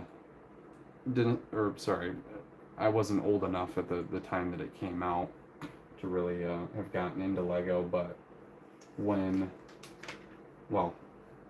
ironically when I say that, I've gotten, my first set was 2001, and the one that I'm talking about now is going to be 2002. So technically I was old enough, but just not experienced enough with Lego for it to be a possibility at that point. But I would have really wanted to have Jango Fett Slave 1, especially for how expensive his figure is now. But I want to get the new version of it. And ooh, hopefully that's not another term that ends up flagging me for anything, but Jango Fett Starship is what I should call it, just to avoid that in general. Okay, making sure all of the parts are right at the top of the pillar here. We're about to connect over this archway. And this 1x4 arch has been around for such a long time, obviously with the castle sets in the early 80s. I'm not sure if it was used too often before that, but I've been looking into a lot of the older sets lately, like some of the classic space and pirates and castle sets, and I don't necessarily wish that I was born a decade earlier necessarily, or man, I'm being redundant again, but I don't think that's something that I wish necessarily, but every once in a while I wonder if I did have another decade on me, if I would have any difference with my Lego collection, or what type of themes that I collect. Okay, I remember this issue from yesterday because these one by one plates here, they just have the solid stud. Uh, the the three long blades going into the jumper, it sticks down a little lower, so I have to kind of reposition it by pulling it up here, and then now I can put these studs with the hole in the center on top of them. So that one, I know I've made a couple of mistakes prior in the build, and then figured out it was just me that did it wrong in the first place. But this one for sure, Gambit will be something to watch out for when you're putting these windows together, or like arches that are in the windows, or archways that are in this tower. You definitely have to reposition that center one. Okay. And then regarding taking advantage of Lego, I've never had a missing piece in a set, but I've only bought Pick-a-Brick 2 times, and one time I was missing a leg piece. Ooh. And then, Gambit, you said heard it too. Maybe you got an email message. Well, the interesting thing is that I normally have my phone on not even vibrate, because when I'm doing, I just have it completely silent. When I'm doing any type of recording, my phone vibrates. It vibrates the camera as well, so it completely unfocuses the video that's being captured. But yeah, I'm not entirely sure. Usually there wouldn't be any type of sound coming from either my phone or anything else. And looking at my phone here, I'm going to double check. Yeah, it might be that my phone finally got up to 100% from charging, and it's letting me know that I don't need to have it plugged in anymore. But of course I want to keep it nice and charged for as I'm going through the stream here, especially if it's going to be multiple hours long. Same thing with my laptop. I actually don't have that plugged in at the moment here, so I'm glad I'm noticing that now. I'm sure I would see the screen next to me start to fade out, but that's another interesting thing. It's probably because of the live chat and having that pop-up new stuff that's stopping the screen from fading out, but maybe it's just having the stream up in general. It's allowing me to have my laptop open and awake, because usually after, I forget how long, like 10-15 minutes, my my screen will start to go to sleep. Alright, looks like we're going to be attaching some of these arched tiles above. I'm really excited to get to the throne in the center here. Should be in the next few bags, because once this gets finished, probably gonna do something in the front before this gets done. That would be my guess. But yeah, I'm really excited about that throne. It's not anything special. It doesn't look like super crazy, but I do like that you can take it in and out of the central area here. Really get a different display piece if you wanted to have it set aside. Okay, one more of these, and here we go. I also really like the rounded parts here. I have a few of them from some other sets, but Again, not very many of them either, so very nice to get a lot of one type of piece. Oh, here we go.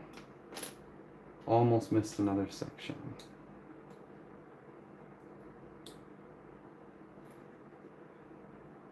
So, yeah, I was thinking about how recently I rewatched all three of the movies. And Gambit, I know you said that you're possibly going to do that too soon here, especially if you need to build up some courage for building the set as well. But I mentioned yesterday that I was thinking about rewatching the Hobbit movies too.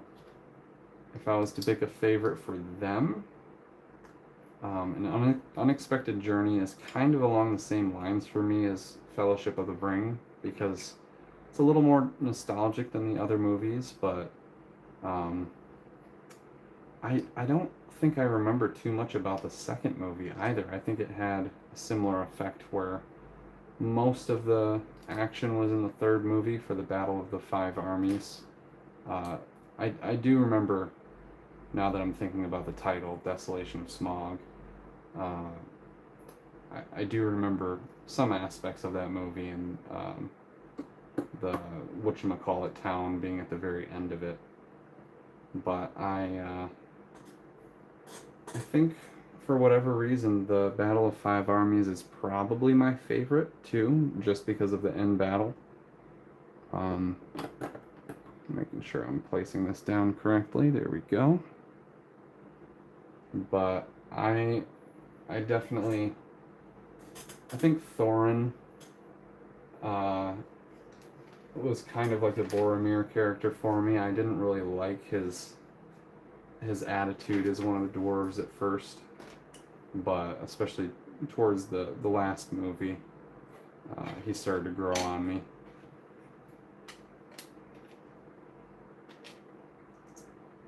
But again, Unexpected Journey is definitely a really classic one too, and not, of course, as classic as the actual Lord of the Rings movies, but they have been out for quite some time as well now, so I have a feeling people are gonna be re-hyped about them if say there are any sets that come out based on The Hobbit. I'm surprised now that we've been getting some of the Lord of the Rings sets.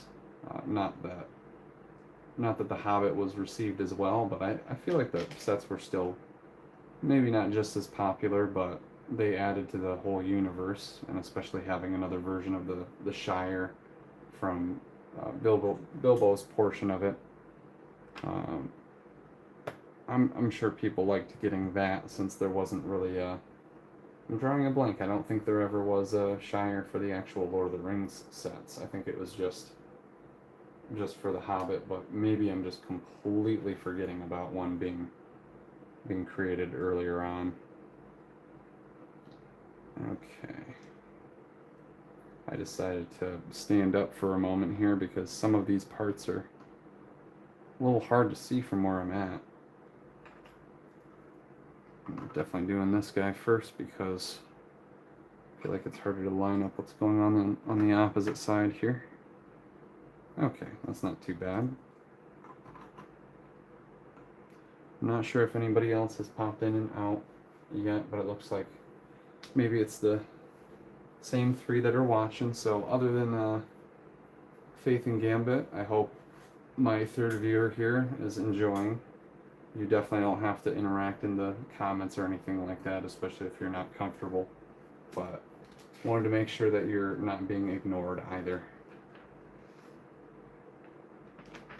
There we are. Okay. On to the next steps here. Yeah, so not too much more to go for this upper section of the tower. Oh yeah, it looks like I'm gonna have to look more into chat here in a moment. Appreciate you guys putting in some good comments. Looking at the end of my stream yesterday, it seems like I had 95 different people stop in and out, and I had 9 concurrent viewers, so 9 of you watching at once, so that's honestly not too bad for a first stream. and having 95 people drop by in total was surprising to me, actually. So I thank you guys very much for that. Again, even if you stop by for a short period of time, that's not going to offend me in any way. I have been off YouTube sorry, not off YouTube, but I haven't been doing my long form videos for such a long time, so I completely understand if anybody that is subscribed to me or maybe just seeing my channel for the first time, they might not be as intrigued to jump right into a live stream if they don't know what my channel's about. So, man, where did I miss a couple of these? I don't even see where I missed these couple of parts here, and they definitely don't go to the next bag. Huh, I'll have to figure that out here. Going back a couple pages. Where would they go? It's possible I'll figure it out when I flip the set back around and notice that something's not put together, but from what I can tell, that's kind of weird. I can see all of these, maybe you guys can't actually see the parts right now, but there's a lot of 1x1 shaped parts that are more than likely going to be the extras, but I've got 2 of these pins here that either didn't get added somehow, or maybe they do go to a different section. No, I definitely built all of that. I don't know where they end up going. That is so weird. I don't remember missing them. I just opened bag 23, so they can't be from the previous one. That'll be kind of funny if I randomly got extra parts.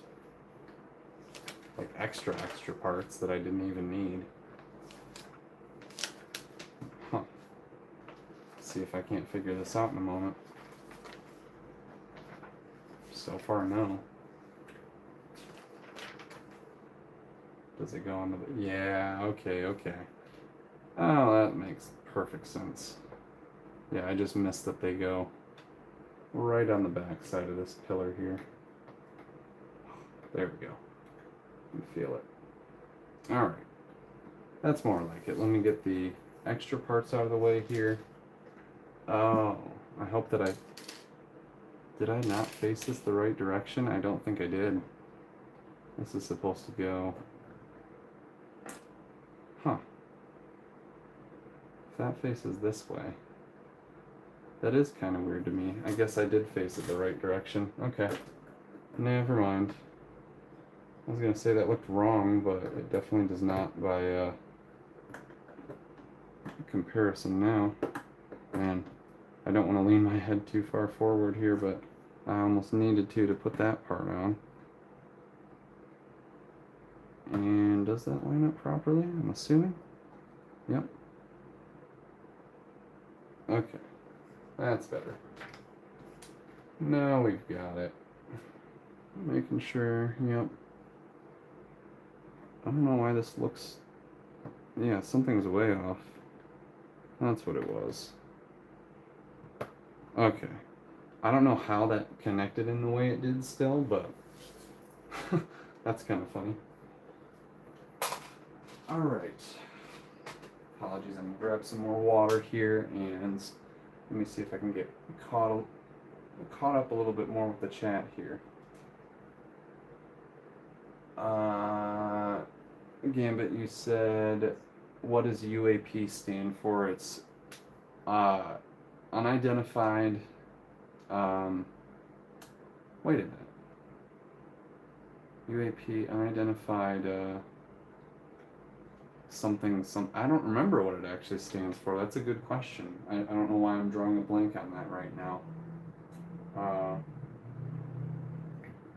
Sorry. Unidentified aerial phenomenon. I don't know why that took me so long.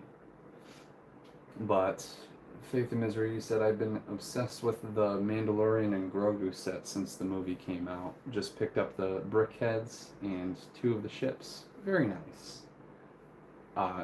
Did you get 2 of the ships that have the, I'm drawing a blank on their species name, but the little guys that are kind of the Grogu size? I'm assuming that as opposed to 2 of the Razor Crests, but if you did, that's super awesome as well. And then Gambit, you said, when I was a kid, castle was my favorite theme. I also had some basic city pieces to build cars or houses. That's always good too. It's nice to have some of those classic buckets where you're just getting a variation of parts that you can use for anything that you want rather than a specific set build. And which 2 ships did you get?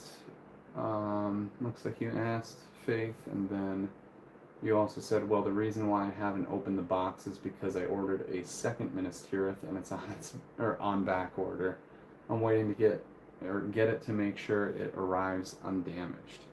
I'll open the more messed up box. That's the smart way to go, and that's actually kind of how I pictured doing the same thing with my office set, because one of the boxes for sure is in better condition than the other. So the one that I end up keeping for myself, I of course do want to have in better condition. So I totally agree with doing it that way. And you said the other box, I'll keep. Yep, keep and sell at a later date. Also, sorry, I hope I didn't shift this too much upward. It seems like it almost went a little too up out of frame, so there we go. Now we have a lot more going on. Maybe I bumped it earlier, I'm not entirely sure. It could have been the camera settling.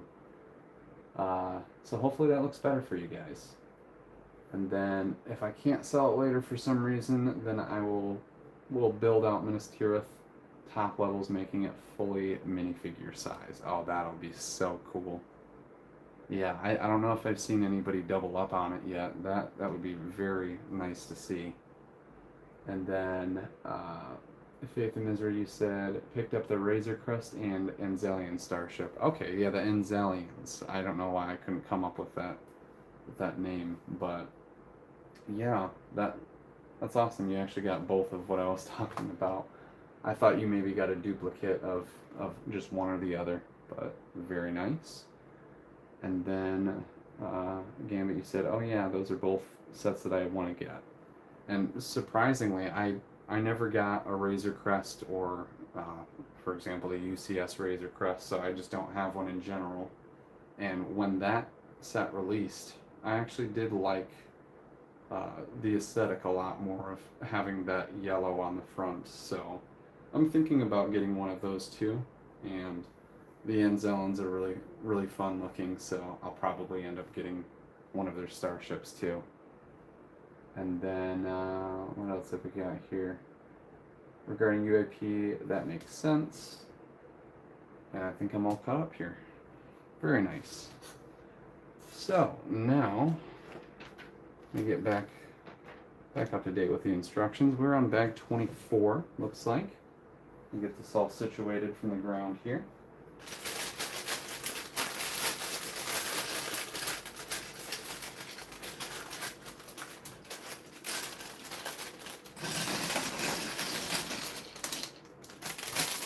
Okay.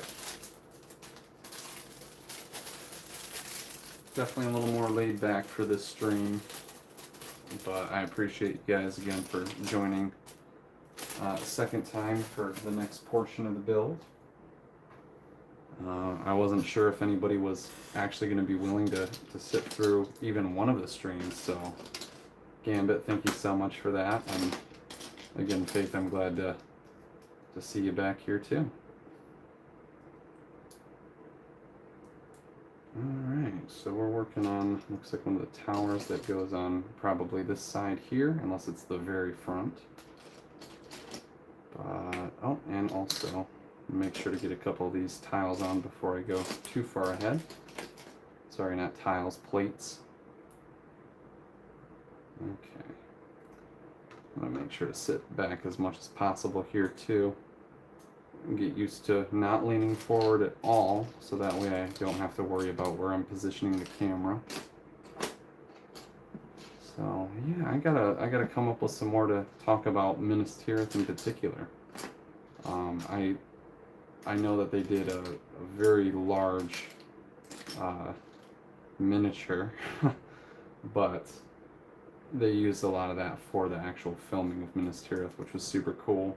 And they did a lot of miniatures for the first couple of movies too. But seeing Minas Tirith like that is pretty awesome. I think most of what I saw were just pictures. With moving over to Harry Potter as a topic, with Hogwarts, I've seen a whole bunch of photos of the physical miniature that they made, but I've seen more videos and close-ups of that in particular. I wish there was more for Minas Tirith, and maybe I just haven't found it yet. But I would love to not. I think I mentioned this yesterday too. Obviously, it's not possible because it's fantasy. Like Rivendell and Minas Tirith would be very cool to be able to visit, but at least we have Bag End or the Shire. That's a real place. So at some point in life, I do plan on visiting the Shire. I want to see the Hobbit holes, and that's another thing that I've built a few times in Minecraft, would be different Hobbit holes, because I was always intrigued by the shaping of them and how most of the structure was circular or arched. But yeah, I always really liked how Hobbiton and the Shire always seemed very, very peaceful, even though in the books, I guess, different stuff happened towards the end with Saruman kind of taking over the Shire, and people were being worked against their will. But aside from that, obviously towards the beginning of the Lord of the Rings and Fellowship of the Ring, you see the peaceful aspects of the Shire, and in the Hobbit as well with Bilbo. But yeah, that would be so cool to visit the actual Hobbit holes. Give me some cool inspiration for different either builds that I want to do, or whether it's Minecraft or in Lego. So I think it would be cool to, if I got a couple different Shire sets, to make a few different Hobbit holes rather than just Bilbo's in particular. Also, I just started building the top of the next layer. Oh, there's one piece. One piece. There's another topic I can bring up. I can't do One Piece. Hopefully that doesn't offend anybody, but I've tried a couple times watching it, and not really a huge... Oh man, I'm just putting these tiles on here again plates for no reason. Not really a huge fan of the style, and how some of the characters are like creatures, but also human-looking creatures. That's never something that I've been interested in as far as a genre. I definitely watched a few anime, like or manga-related anime stuff. I know there's the difference with the actual manga being the readable material, and then anime being the animated shows, but sometimes I use those terms improperly, so I apologize if I do that too. Anyway, Naruto, or Naruto, however you end up pronouncing it, I've watched a decent amount of the first part of that. I never really got into Boruto or some of the other spin-offs, but I've seen a few other anime on Netflix. Like I watched Delicious in Dungeon. I actually really liked that. Definitely a whole new type of storyline for me, and I've never really been into Dungeons and Dragons either. I really did fairly enjoy Stranger Things until the ending, but Delicious in Dungeon, if you haven't seen that and you do like anime, I would recommend that one. All of the main characters are really interesting, and the episodes, even though they're similar to each other, kind of how the setup is, different fun stuff happens throughout it. Of course, it's going to have variation with the storyline in that way, but yeah, it's definitely a recommendation of mine. I liked. I think they only have one season of it, unfortunately, and they haven't done more. Man, this one piece is evading me. But oh, looks like my laptop is starting to go into sleep mode now, so I'm going to make sure that I plug that in a moment. I nearly forgot about that. I'm just going to finish this section of the build probably, and then get right to that and respond to any other chats that I may have missed. Chat messages, rather. Alright, we're going to go ahead and... Oh, is this ready to spin around? It looks like it is. Man, it's kind of hard to tell at this point, but yes, this needs to be spun. So, sorry if anything is out of frame a little bit. Just gotta reposition some things here. I'm not too worried about that covering the instructions at the moment. We just need to get this on. So I have a feeling it's probably gonna spin back around in a moment. Oh goodness, it's kind of hard to line this one up. There we go. Alright, we'll see how that clicks on later. Is it going to want to go in a specific direction? I'm assuming just about like that. Okay. I don't know if this is fully attached properly. It looks like it's facing the right way, but it's not wanting to go all the way down onto the ratcheting thing below. There it goes. Okay, now that clicked in, let me go ahead and plug my computer in here. Alright. Don't want that dying on me and not having an ability to talk to you guys. Okay. And see if I missed anything. Gambit, you said... Oh, let me get this out of my way again. Every time I touch my screen, it pulls up a tab up in front of the chat. So, you said, did you put in the drawing on LEGO for a trip to New Zealand to visit the Shire? I did. I have a feeling they've probably picked out a winner by now, so I probably didn't win that. But that was definitely cool, seeing the ability to do so. And you also said, I constantly drop pieces when building. First time I saw you drop one. Oh yeah, I dropped a good, like, half dozen or more yesterday. But you also say, I never watched One Piece. I really know nothing about it except for the Lego sets. True. Yeah, surprisingly, I've seen a lot of them go on clearance, so I don't know if it was really too popular of a theme in general. I think the audience for One Piece, aside from the fans of the actual anime or manga, if they even just read that and then like the sets, it seems like really they were the only audience for it, and there wasn't really a lot of people that were willing to branch out and do a new theme like that. Especially, I haven't watched it myself, so I had no desire to get the sets. I do see a lot of them have pretty cool pieces in them. I know a couple of the characters' names, so like the Z or Zoro guy, if I'm even correct on that. He has that cool sword that can fit in his mouth, or it goes around his neck so that it looks like he's biting down on it. So I thought that was really cool. And I'm sure there's other pieces that I just completely looked over or missed from looking at them, but I didn't give them too close of a look either. So, yeah. Also, I noticed somebody may have joined in recently, so thank you so much for stopping by here. This is the second installment for building Minas Tirith on my channel here, and also my very second live stream, so I am still getting used to how things are going. Audio's probably terrible because I don't have a mic, and you can probably hear the fan going on in the background because it's pretty hot here.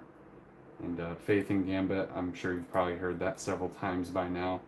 Hopefully it's not getting too redundant or annoying having to repeat that, or having to listen to me repeat that rather. But yeah, looks like maybe I scared that person away. Oh man. Let's see, what have we got here? Oh, that's what I'm doing wrong. No wonder. Okay. Missed the clip that goes on the front here, and then the hinge connects right to that. That's a cool technique. I've seen stuff like that before, so it's not too crazy to me, but I like that they're able to do some different stuff for this. So, all right, this connects up to here. Perfect. And can't be say I know Monkey D. Luffy's name only because the Brickheads and my cat's name is Monkey. Nice. Yeah, that's pretty much the only other character name that I know is Monkey D. Luffy. Obviously, with him being the main character, that's probably the most talked about name, but I've seen probably 2 episodes, so I got familiar with his name more than anything else.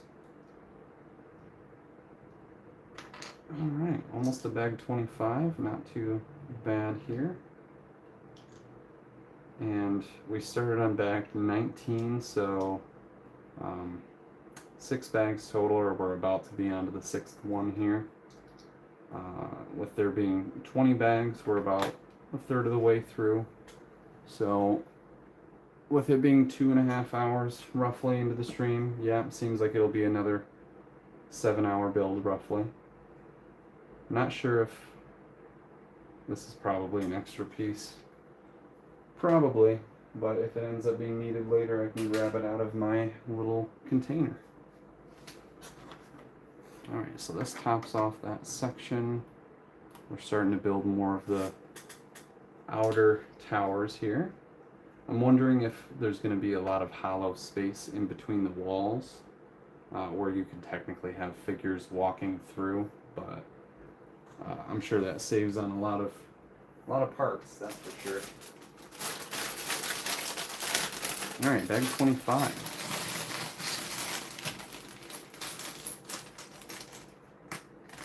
Looks like we're going to be building another one of the statues in this bag here. I don't know why I completely forgot and I just didn't notice yesterday. I thought there were 2 different statues, but they're 2 of the same. So you get a couple duplicates of the same mold that Aragorn's hair and crown look like, but just in pure white.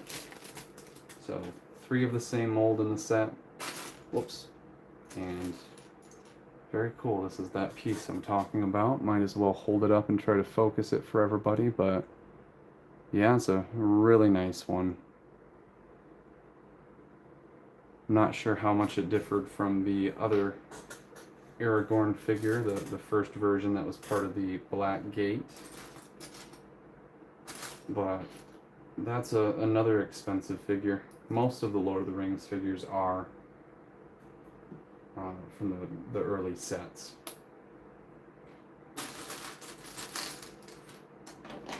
Okay, quite a few small parts here, so this bag's more than likely going to take a little longer. That's alright. I had mentioned earlier too that as we move up Minas Tirith, I'm sure there's going to be a few more sections that are a lot more tedious than the lower section. So even if I've calculated the end result being 20 or 21 hours, could end up being like 23 to 25 hours after everything with the ground. But the ground should only take me like 45 minutes if I'm casually building it. So that won't be a problem. And it looks like I only need one of these for sure. Yep. something going on. An angle. I see. So this is going to fill up the gap that would be created from angling the wall. Which, honestly, this is a technique that was used for not Minas Tirith, for Helm's Deep, with the set that was made for that originally. And hopefully they end up making another Helm's Deep. I'd love to get that too, but it's hard to say what their plans are for the next round of sets. And really they're only releasing 1 or 2 different things at a time. So probably another large set and then maybe another smaller one, like how they're doing the Oliphants, and they might end up doing something else after that. Huh, where are these other, goodness, these other cheese slopes?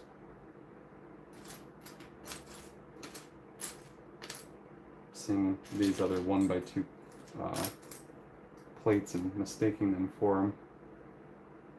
Okay, I'm glad I did that correct. Yeah, let's see how much we flipped to the other side here. It's like quite a bit, so we're going to go ahead and turn the set back around and move the instructions out of the way.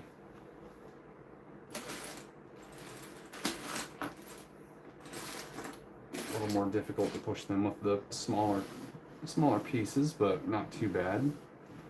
And from spinning this around, I can already tell it's for sure a very sturdy set. I don't like that little crackle that I heard, just the part being, angled the wrong way against the desk. But it didn't snap or anything. Even if it did, it's a more common piece, so not worried about that. Okay. That's not too bad for an angle here. Hopefully it's decent for what you guys are looking at, but I'm also going to have to shift it a tiny bit, fit the instructions at the back, and see if I can't pick up any fallen pieces. I think there was at least one that fell to the ground here. And, not seeing it at the moment, but I'm hoping that, yeah, there's not an opening in the stool, but the legs, I was hoping they weren't hollow and somehow a piece dropped through it, but I did end up finding the light gray stud there. So, okay.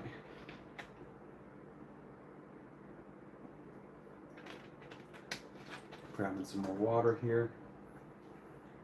Sorry for the longer pauses.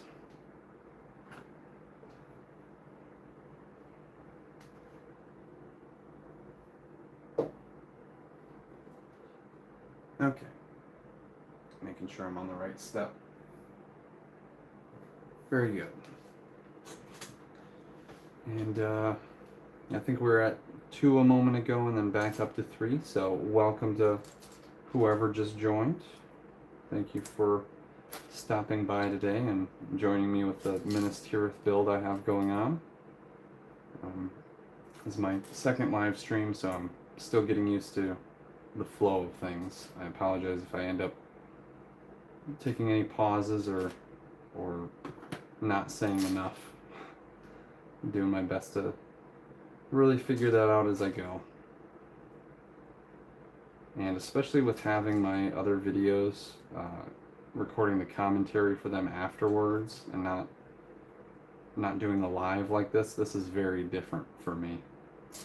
And I do enjoy not having to really worry as much about how I sound, because when I'm recording my commentary, I listen back to each line, and if I don't like it, then I re-record it. But here, obviously, I can't really go back on what I say. I just have to be conscious that I'm not using any terms that might get me flagged, or I don't have any reason to say anything that would be against community guidelines, so I don't think I have any issues or problems that are in the near future with that, but still have to be conscious of it. But we're building the next statue here.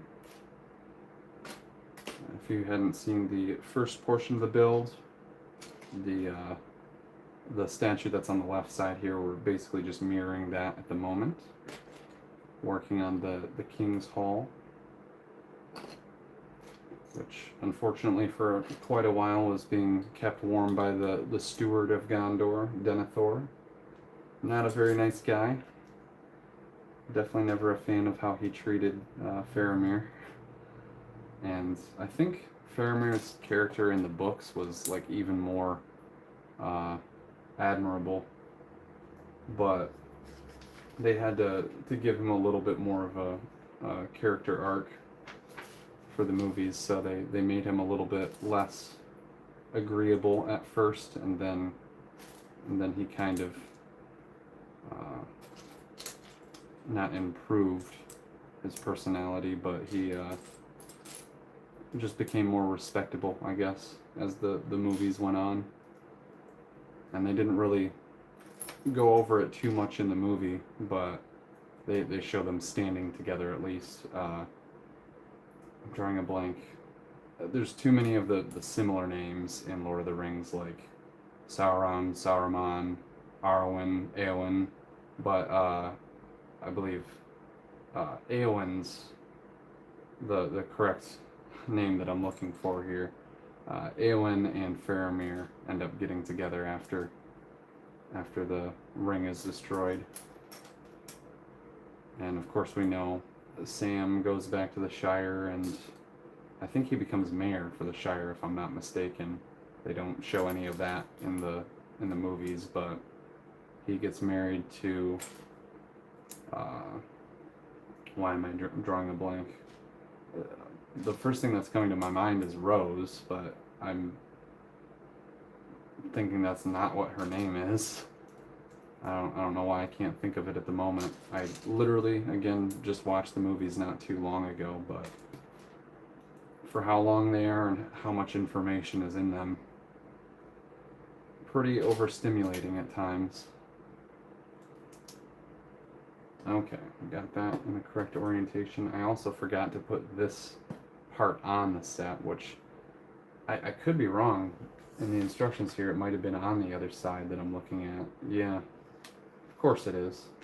So it faces in towards the wall. Yeah, so I'm just doing this. I think that's where it goes. Whoops. Hopefully I'm connecting this properly. Let me look back at this and possibly not. But yeah, no, that looks right. Does it set up higher? It sure does. There we go. Okay. So now that I've backtracked that part here, move back forward to the actual statue. Goodness. Okay, we need 4 more. No, we don't need those. Alright.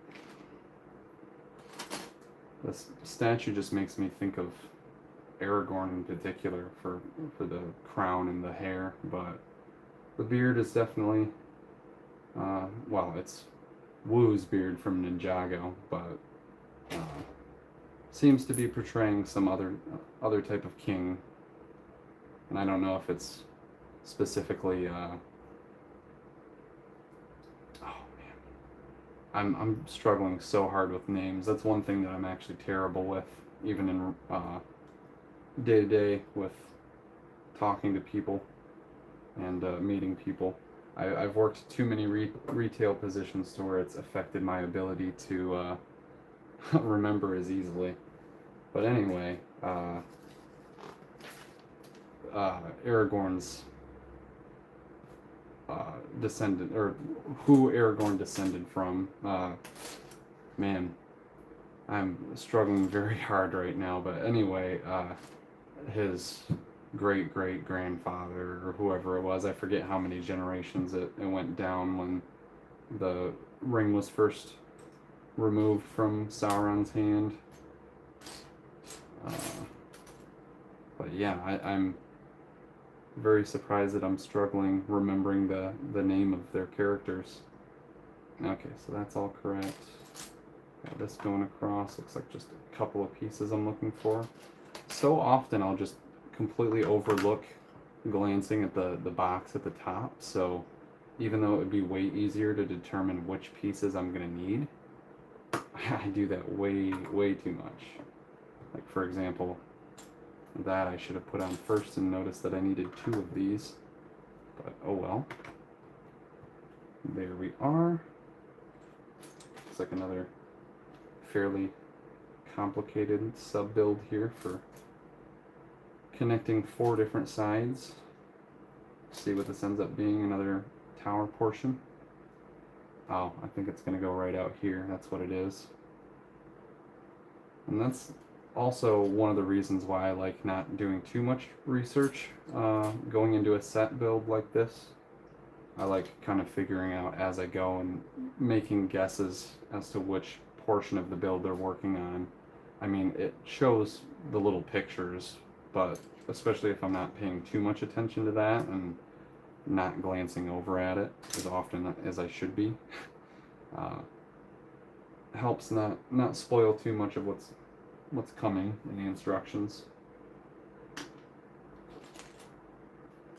Alright, oh, definitely a couple more viewers here. Thank you guys for stopping in. Welcome to the stream. We're working on the second portion of Minas Tirith here, so by the end of the stream we should be getting 2/3 of the way done. The third stream I plan on doing more than likely this upcoming Friday, so just a few days from now. And I might as well, since, well, looks like those people are gone. I was going to hold up the ground for them, but I can do that later. No problem. That's one thing too, I don't want to stray away from too much of what I'm talking about and doing, because maybe stopping to do more than greeting these new people is throwing off the stream. But that's another thing I'll learn too. Okay. I also find it interesting how they're using the different color to distinguish that it's not the modified plate that you're placing down. Okay. Sorry guys, I'll take a look back at the chat in a moment here.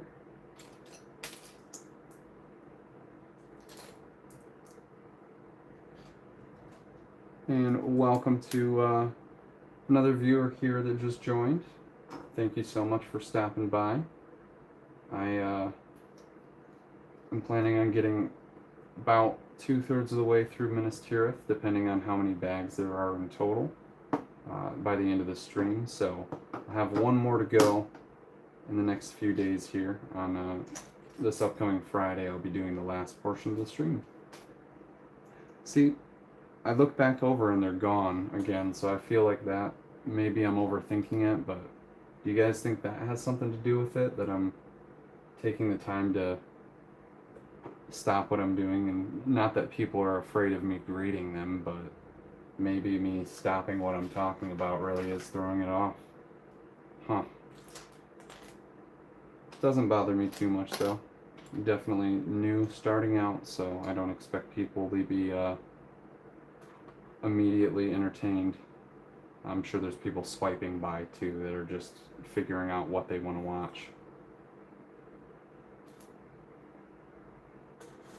Okay.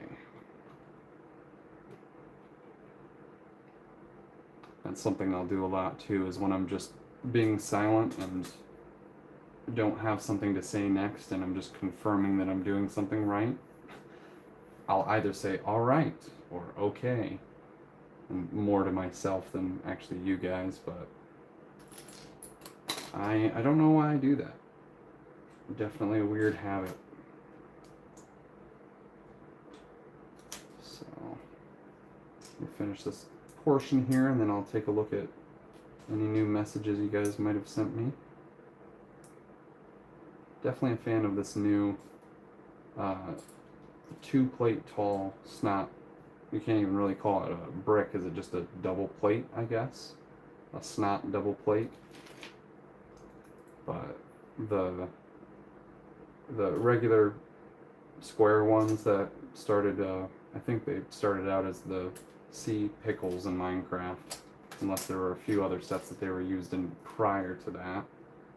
But both those and the snot brick are both very nice.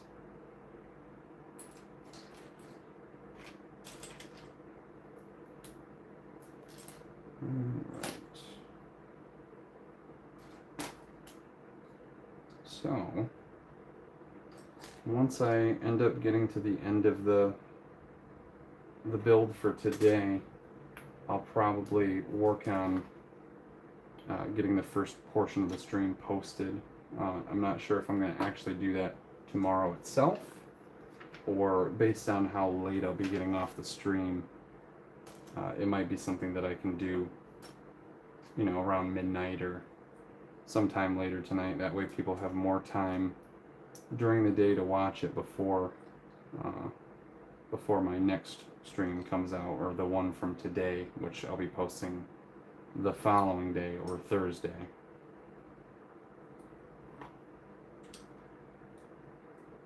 Alright, now I'm just going to keep this last piece and take a look at some of the chat here.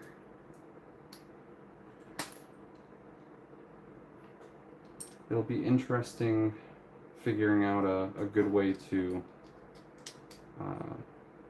work on my artwork for a stream. I think from what I've gathered, I don't pay attention too much when I'm really hyper focused on doing artwork, but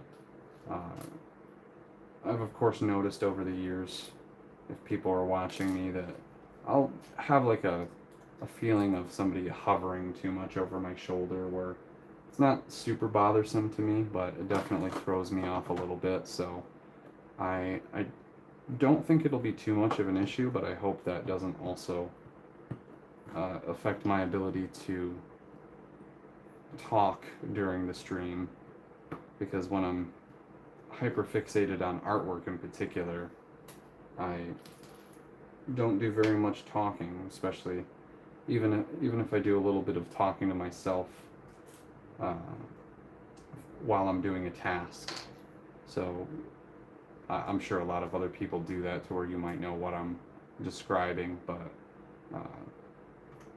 something like artwork, I just find myself to get really quiet. So that could be a challenge in the stream. We'll end up finding out about that in the near future, but I think, given the fact that Minas Tirith was my first live stream in general, I probably want to create the backdrop for this set before I do. Sorry, was I supposed to do 2 of these? Wait a minute. Oh, it's a different type. Okay.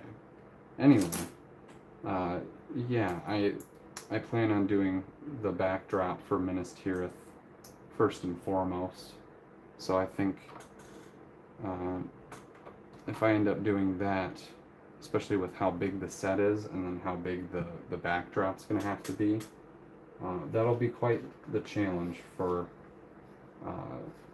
determining what that stream is going to be like. Man, there's another part drop.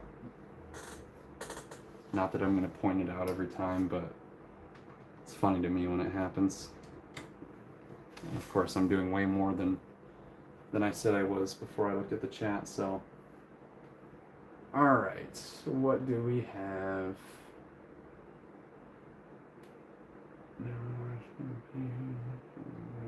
Oh, okay, I see. You're leaving to have a bite to eat. No problem at all.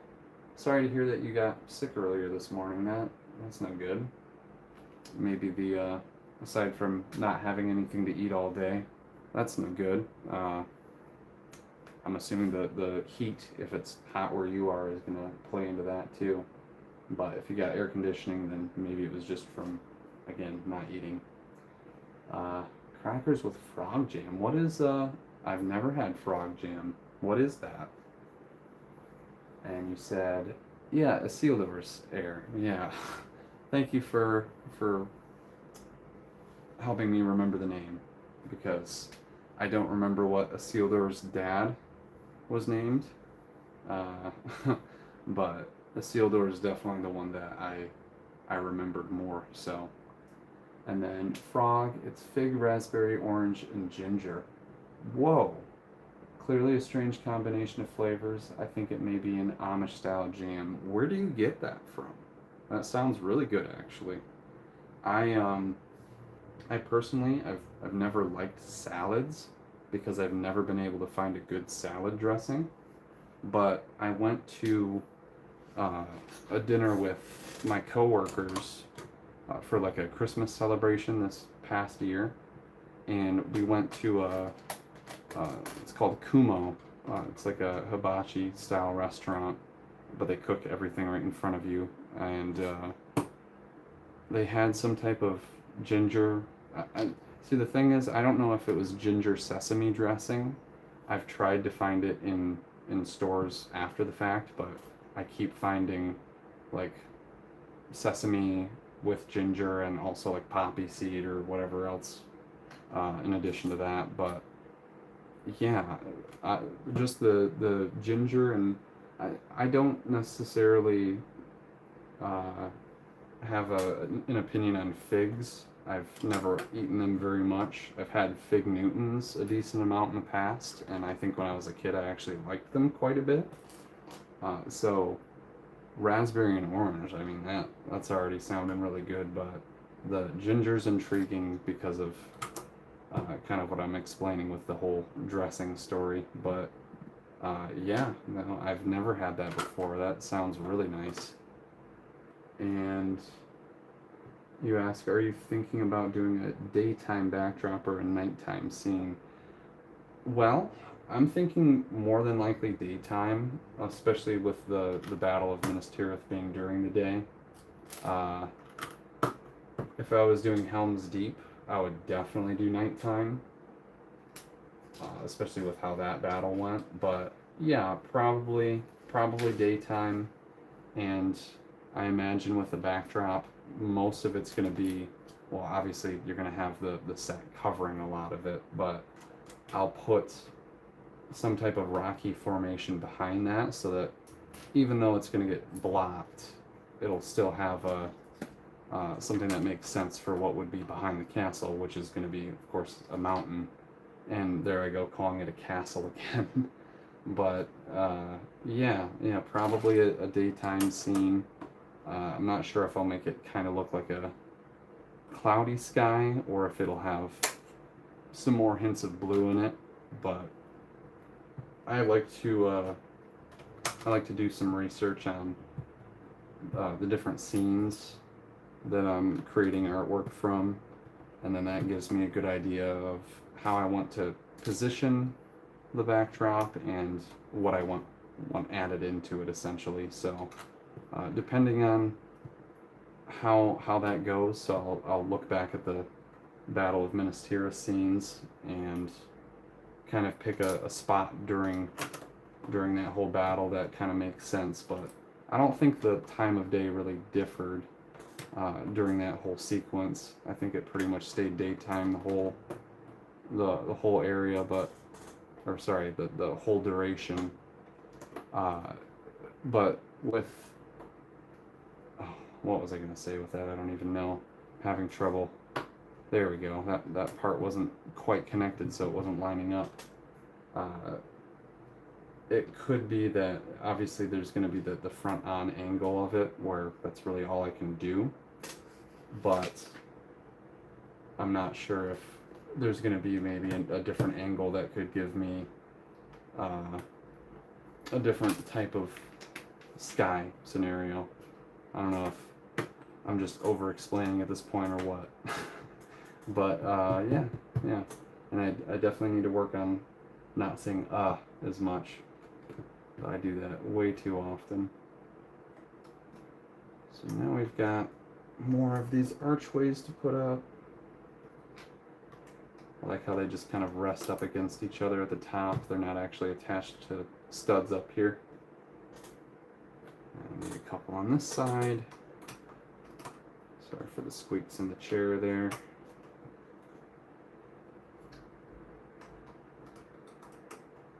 Okay. little difficult from that angle, but not too bad. So yeah, we've got most of the King's Hall complete here. Of course, not all the details are up in the ceiling or the throne in the middle, but it's coming along quite nicely.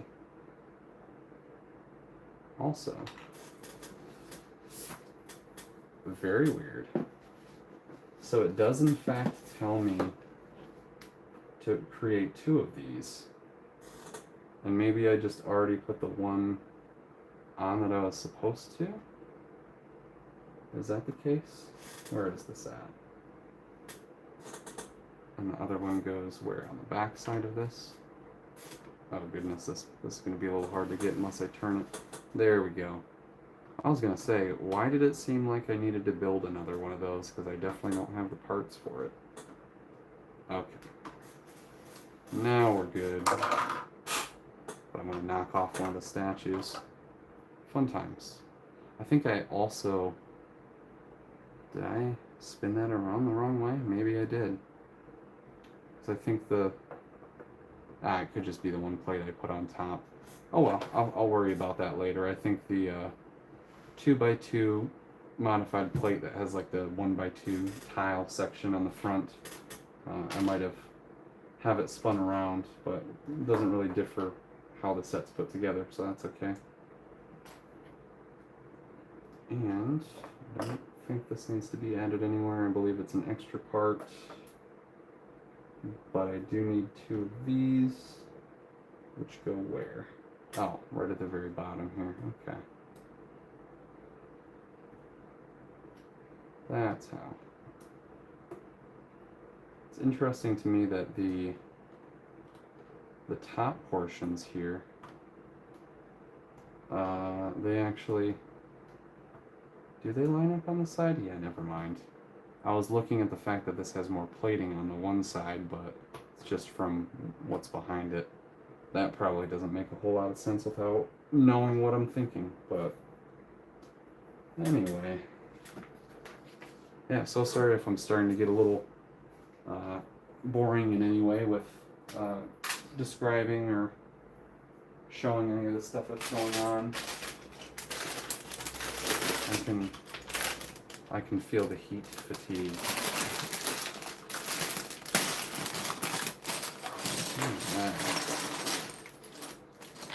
Bag 26. Got about 13 more bags after this for the duration of today's stream.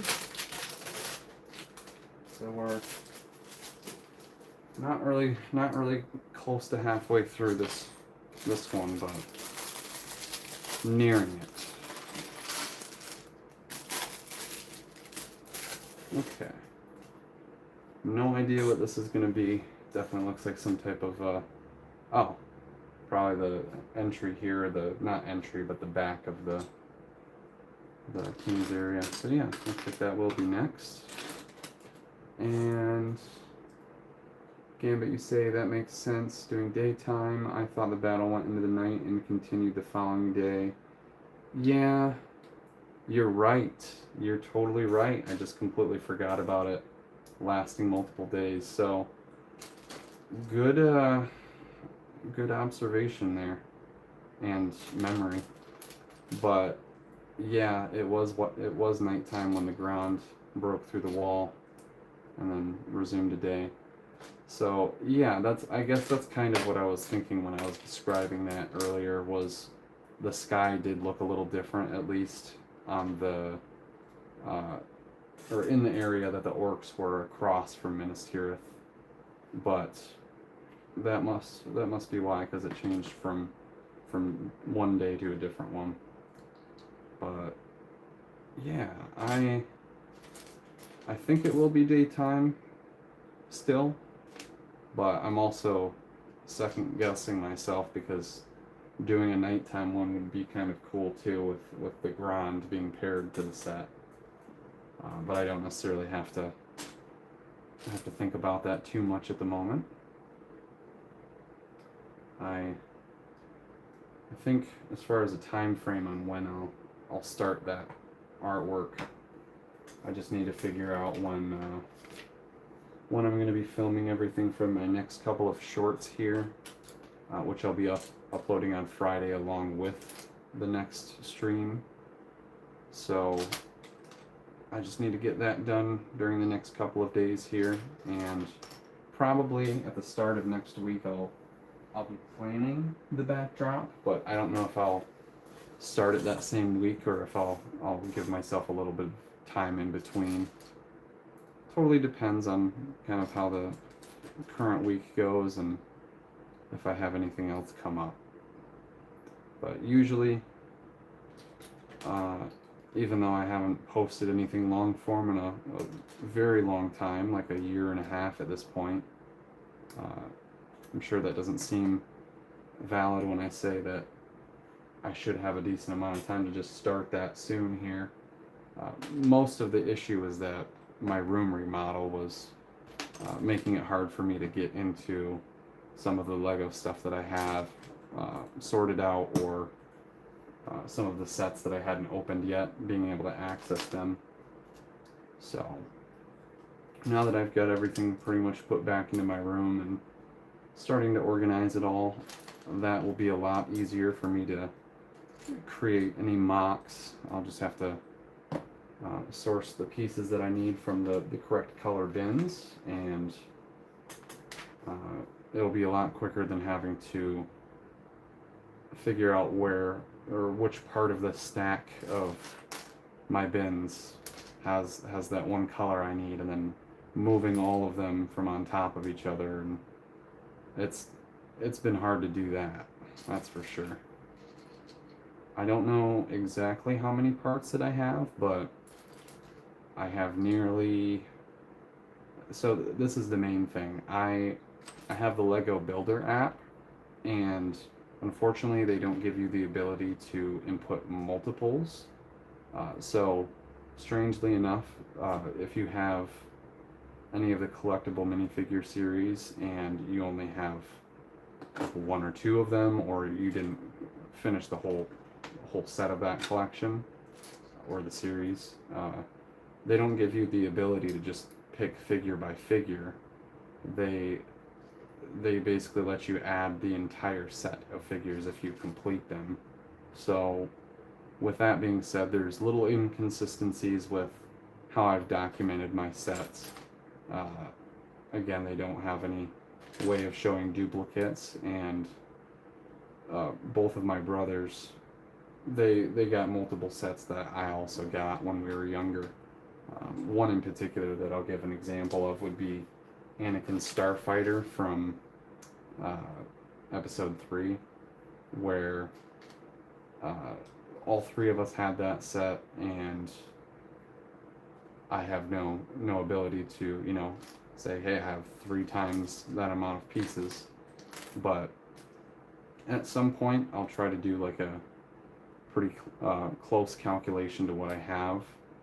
From what I have documented, though, I have roughly like 850 sets. It's probably more like 900, but yeah, I guess that's really the bulk of what I was trying to explain there. I have quite a bit that I can not necessarily review. I think a lot of what's taken too much time on my channel is worrying about either the speed builds or comparing the sets or reviewing them if there's only one version of a set. But I need to figure out a way where I can basically just do a more popular or current set that people want to see, rather than something that's been out for such a long time. I'm not entirely sure where I'm going with this either, but I gotta find a new flow for the channel that involves switching back and forth a little bit more often, so that way I'm not stuck on Harry Potter for a year and a half. Don't want to ever have that happen again. So, alright, I'm going to get these hinges on here and then grab a little bit more water and look at the chat again. Hopefully I'm not stopping too frequently to do so. But You say that makes sense during daytime, and then actually dark from all the fires burning, darkening out the daytime sky. Yeah, that's true. All the smoke. And also, welcome into any of the new viewers who are here now. We're making some good progress on the inner part of Minas Tirith at the moment, so if you have any questions for me, feel free to ask. Uh, if you have any type of crazy questions that are too overboard, I'm definitely going to ignore them. But so far, I haven't had any issues with that. We've had a good time in the chat. So definitely, if you have any questions, I'll be happy to answer them for you. And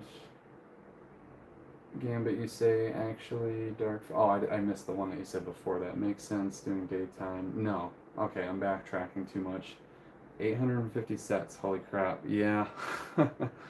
Yeah, a lot of them are, well, I shouldn't say a lot of them. There's a good chunk of them that are inherited from both of my brothers not wanting their stuff anymore.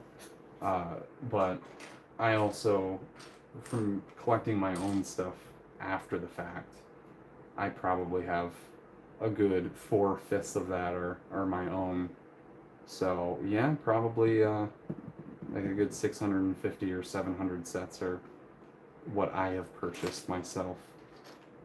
And when I got out of high school, I started working pretty much full time right away, and I actually graduated a little bit early because I had enough credits, but I had to do a couple of online classes in order to finish off some of the requirements for the credits, but they ended up being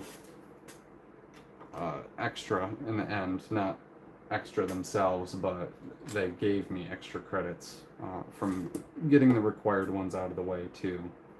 So I started working before I walked the stage for graduation, and I was doing training for my position early in the morning, so I was going in at 6 a.m. But with that being said, I was pretty much from the beginning of getting out of high school and moving forward, I've worked a lot of retail and warehouse and laborious jobs that pay pretty decently, and also I've worked lots of hours from lots of jobs, so I have quite a bit of experience when it comes to that. Not that I'm necessarily going to tell you guys how many jobs I've had in particular. I feel like that would make me look bad in a certain way, but there's definitely been a few jobs that I've only worked a couple months at, or one or two that I've worked a day or a week at because I realized right away that no, this isn't for me. But that hasn't happened very much, thankfully, and haven't experienced anything too crazy as far as retail goes. But I did at one point work for a bank call center, to where that was pretty exhausting, having people call in and complain about their finances and pretty much place the blame on you, even though they're upset with the financial institution. So that's always that's always something I look back at and wonder how I did it. But yeah, I worked a decent amount of jobs that paid pretty good, so I stockpiled on my LEGO collection, and currently I've slowed down a bit more than I had been getting in the past, but I still try to get a decent amount to where I'm not falling too behind on anything. Oh, I see what's going on here. So this goes to the very front. I should be spinning this around to put it on, but I'm being a little bit lazy here. I'm not sure why this doesn't seem to connect right there. Oh, it's because I put it in the middle hole and it needs to be on the lower one. Duh. And does anything go under? How did I miss that? I didn't even put this whole subsection on the front here. That was weird. That's because the entire build is well, not backwards, but it's turned around for me right now, so I was not looking at that. Okay, now I can resume. This goes here. That goes down. Oh man, this is going to be a little difficult from this angle, but that's okay. It's the spinning of the part at the end, but also the window or door frame that doesn't want to line up properly while I'm putting it all together. There we go. Not a terrible struggle, but a little bit. Okay, have we flipped to the other side yet? It does not look like it. It's starting to feel the weight of the instructions really hanging off of the side of the table or desk there. Alright. Welcome to anybody that just joined here. I appreciate you stopping by. Quite the extensive build for Minas Tirith, so first stream was 7 hours long, and I assume probably going to be pretty similar for today. And if you have any questions, feel free to let me know in the chat as well. I'm still beginning with my live streams and doing okay with keeping up talking to you guys, but I want to make sure I'm not being boring in any way. So it helps when I have something to look at and I guess answer a question, having an ability to think about something and not come up with it on the fly, I guess.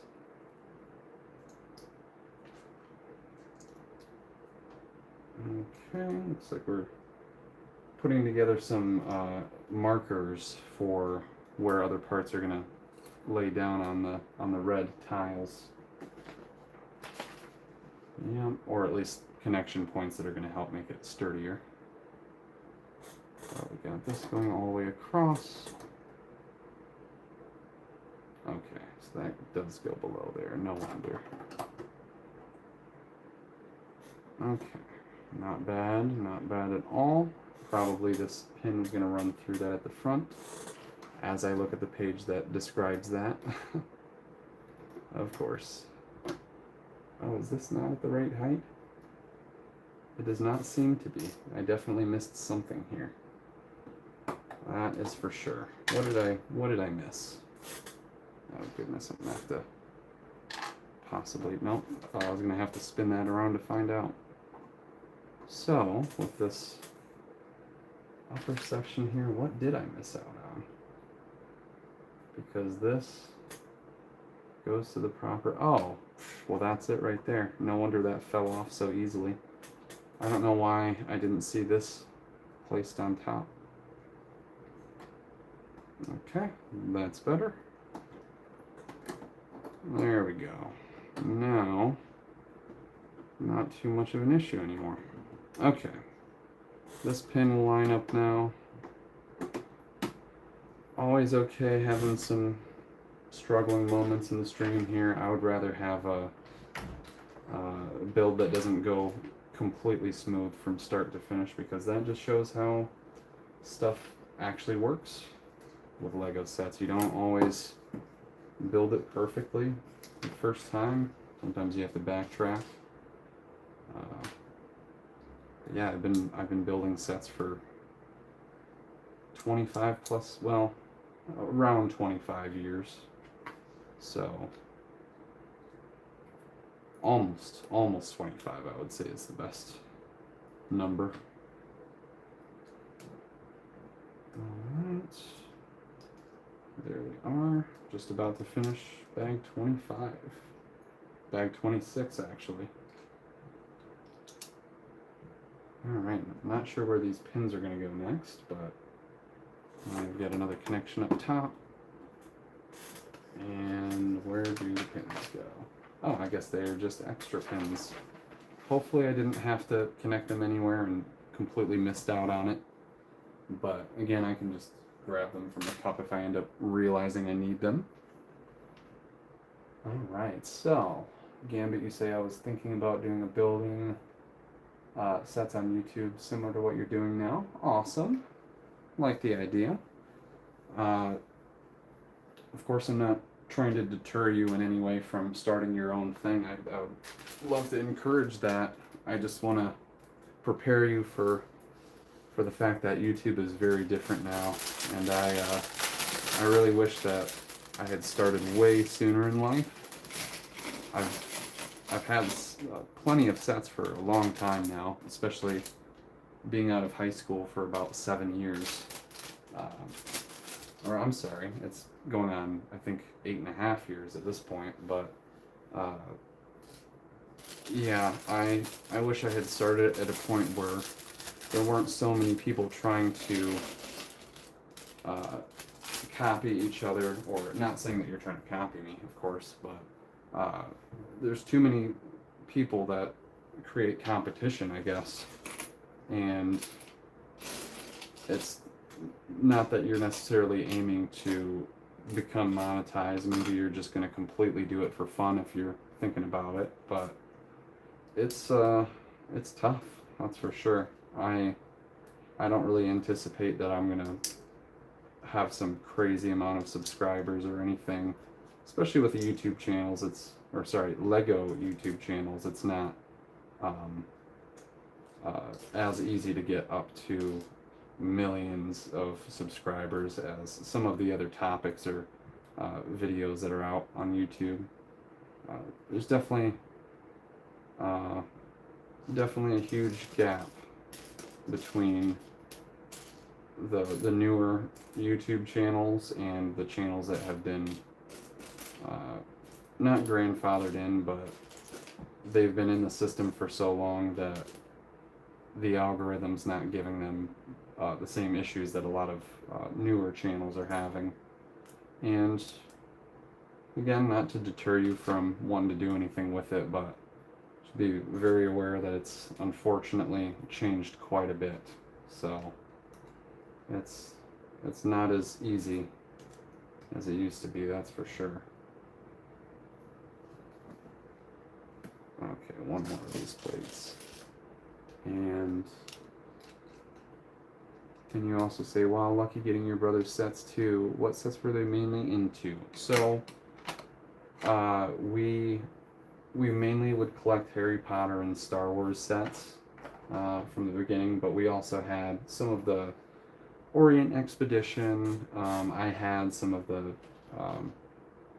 Knights Kingdom. One of my brothers had like 4 of the studio sets. We had a few sets that we all owned together as well that we got as like a family gift for different Christmases. But we had a few of the Spider-Man Sam Raimi sets.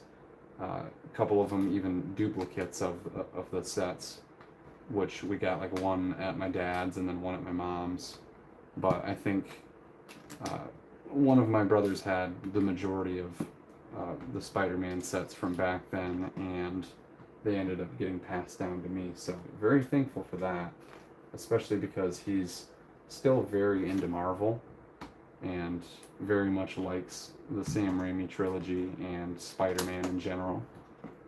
But I appreciate him being willing to give me that stuff, and lately he's been getting back into LEGO as well. So I've been trying to help him out with different figures that he's been trying to get for a while, or he's also been asking me questions about which ways would be the best to get specific figures without spending too much money. So there's a lot he still wants to do with it, and I hope he doesn't regret giving me a lot of that too much, but I'm sure there's a little bit of regret in the back of his mind. So I'll do a little better to keep looking at chat here, but I think for whatever reason today I've been trying to do more with the actual set and not get through it faster, because I still anticipate it being a roughly 7-hour stream. So now I know and I can get an idea of what it's going to be like. So I think now that I have a grasp of that timing, that's probably making the psychology of it a little bit different. But anyway, you said, oh, I've had many jobs over the years. It seems that's kind of the way it is, which with our generation and anybody who's in their early, mid, or late 20s or early 30s at the moment, I feel like a lot of us are having the same experiences, or very similar at least. So, yeah, I'm glad you understand with that. And Faith and Misery, you said, had back-to-back meetings to end my work day. Heading out, may pop in later. Great chatting with y'all. Thank you so much, Faith. I really appreciate you stopping in, and good luck with your meetings at work. I don't know if they've already happened yet, and I've just been overlooking the chat, but I hope if you do have them still upcoming that they go smoothly, and that you're not maybe the center of attention if you don't want to be for the meeting. So hope you have a nice rest of your day, Faith, and hope to see you back for the third stream. Otherwise, if not, maybe you'll be able to join one of the streams in the future for either my artwork or a different set build. So, love to see you again soon. Hope you have a great day. And, yeah, but you said Lego is a niche market for YouTube, which, yeah, exactly. And, I mean, the weird thing about that, too, is more and more people are getting into Lego and realizing that it's not completely a kid's toy, which, you know, that's obviously the intended purpose for the company to have made it a kid's toy, but they are also very well aware that there's plenty of adult consumers, and that, of course, adults are also buying most of the sets for their kids too, especially if the kid's too young to have income of their own, or maybe they're getting allowance that they can spend on it, but I digress. So, I think, unfortunately, with Lego, even though it's very popular lately, I think it's still, like you're saying, a very niche corner of YouTube, and it's also probably being affected by the fact that there's a lot of people shifting over to either Instagram or somewhat TikTok and some of the other social media platforms, because either they're not happy with the way some of the policies or procedures or the CEOs or higher ups of YouTube are dealing with things. So I don't blame anybody for having left their channels at any point or moved on to something different, because everybody's got to have something that works better for them. But I hope that there's still an ability for people like me to succeed on YouTube, because I know, unfortunately, a lot of people have a shorter attention span these days, and with that being said, if I want to have more long-form videos, it's harder to get those people hooked in, let alone for Lego-related videos if, you know, I'm trying to pull in new viewers who might not necessarily be into Lego in particular. So, yeah, lots of little determining factors with how that stuff works, but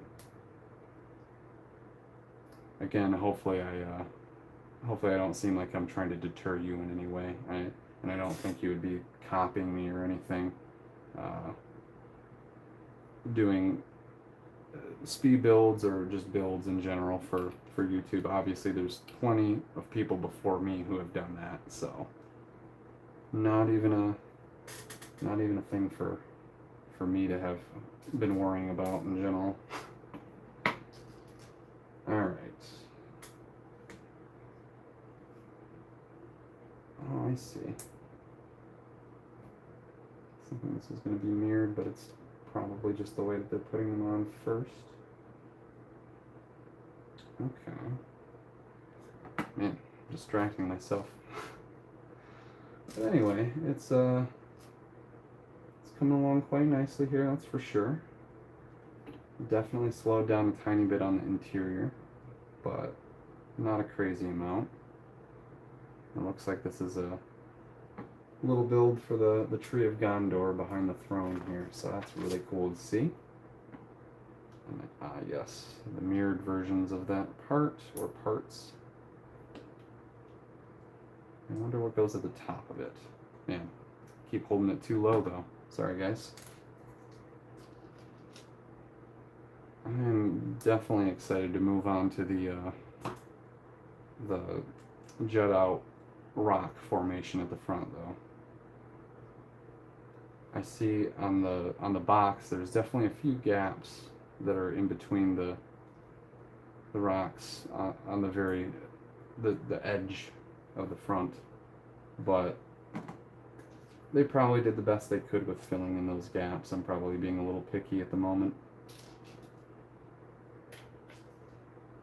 Okay, there it is. Struggling to find the right piece again.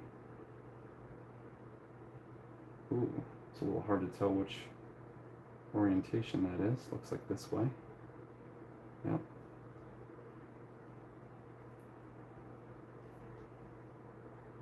Alright, sorry to get quiet again here too. I'm starting to lose my focus for this part of the day. And especially with having work coming up tomorrow and thinking about the later portion of my week, probably just in my head a little bit too much at the moment. I need to remember that I'm doing a stream. I need to interact with you guys a little bit more. Okay, so now this is being placed onto the front. Oh. Kind of surprised they didn't just show you how to do it from the intersection, but that makes perfect sense too. Okay. Yep, and I would have flipped back to the inside anyway. Here, let me get these corners on here. Yeah, I really like the combination of the white walls and then the black pillars on the inside.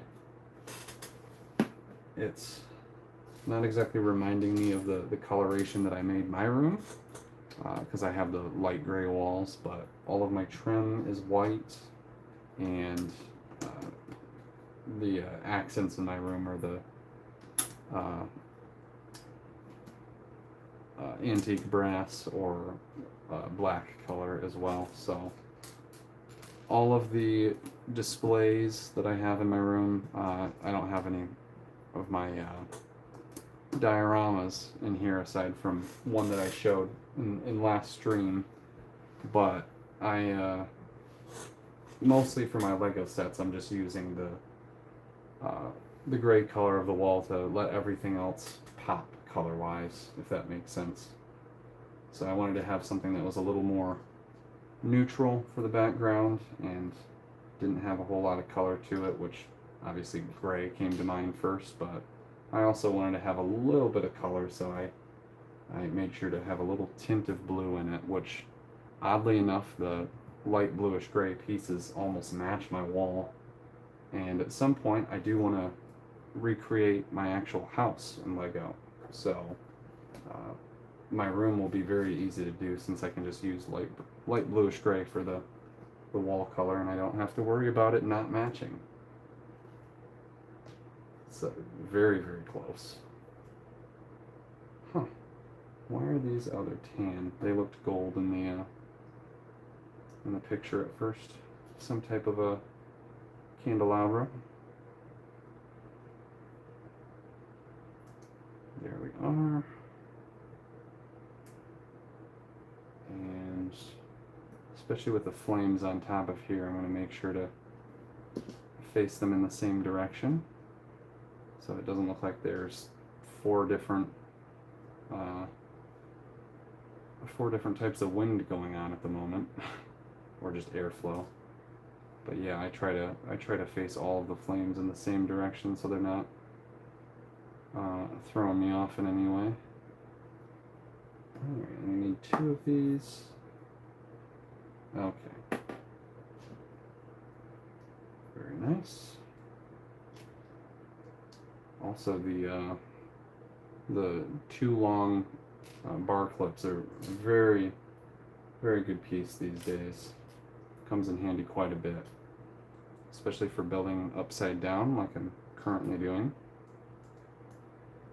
So, alright. That now. Yeah, I too often will just commentate to myself about whatever I'm doing, and that's just something I do on a day-to-day basis as well, which for the stream it just kind of defaults back to that. It kind of comes naturally for me. So if I'm not actually talking about something in particular and I'm just mumbling to myself, I do apologize. Gotta get better at that for sure. I realize it's probably just the same three of you watching, unless I've... Oh, actually, you know what? I just had somebody else pop back in. Welcome in. We are on the next section of Minas Tirith here, as you may be able to tell. Working on the King's Hall.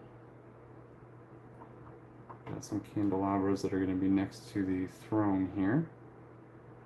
I imagine not too long from now we're going to end up having Denethor and Pippin show up, unless we get a couple more of the Gondor soldiers. And to any of the new viewers watching currently, if you have any questions for me, feel free to let me know. Especially with this being my second stream, I've been struggling a little bit to make sure that I'm keeping you guys entertained and talking a little more fluently. But again, if you do have any questions, that'll spark my mind for some type of an answer, and I'll have something good to talk about. So totally up to you, no pressure at all.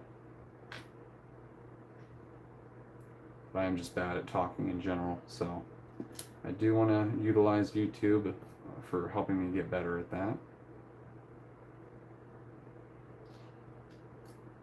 And got anything new from you, Gambit?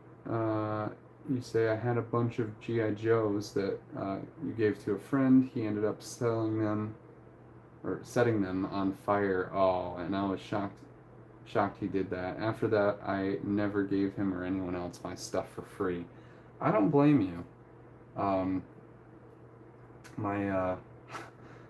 of my brothers was definitely into burning stuff, and honestly, one of the things that I did enjoy doing myself, which it can definitely harm toys, not as much as burning them, of course, but we used to freeze toys in little Tupperware containers, especially with some of the little Star Wars figures, not Lego in particular. I don't think we really froze much of anything Lego, if at all, but yeah, we would take the Star Wars, like 12th scale figures, or just a smaller, not Black Series like we have currently, but I'm drawing a blank on what the early figures were referred to as. So we would freeze those and break them out of the ice as if they were like encased in some type of carbonite or something. But definitely a fun thing to do as a kid. As far as the burning the G.I. Joes, though, that is awfully painful. I'm sorry to hear about that, Gambit. And he said, so that's why I still have my Lego sets from my childhood. Glad you do. Glad none of those ever got burned or messed with. And you also asked, did I get any of the sets for Insiders Days? I did not, unfortunately. I would have really wanted the Leonardo da Vinci gift of purchase. Maybe I'm thinking of something completely different to what you're referring to for Insiders Days, but I know there was something, unless it hasn't come out yet, it's going to be like oh shoot, I'm forgetting already. Currently there's some type of an F1 steering wheel, but I believe the next one is going to be like one of the serpent ships from the castle theme, so like a remade version of that set. That would be pretty cool. Not sure if that's available at the moment or if it's about to be, but I'd love to be able to get that as well. Again, I'm not sure if that's actually what you were just asking about. So correct me if I'm wrong there.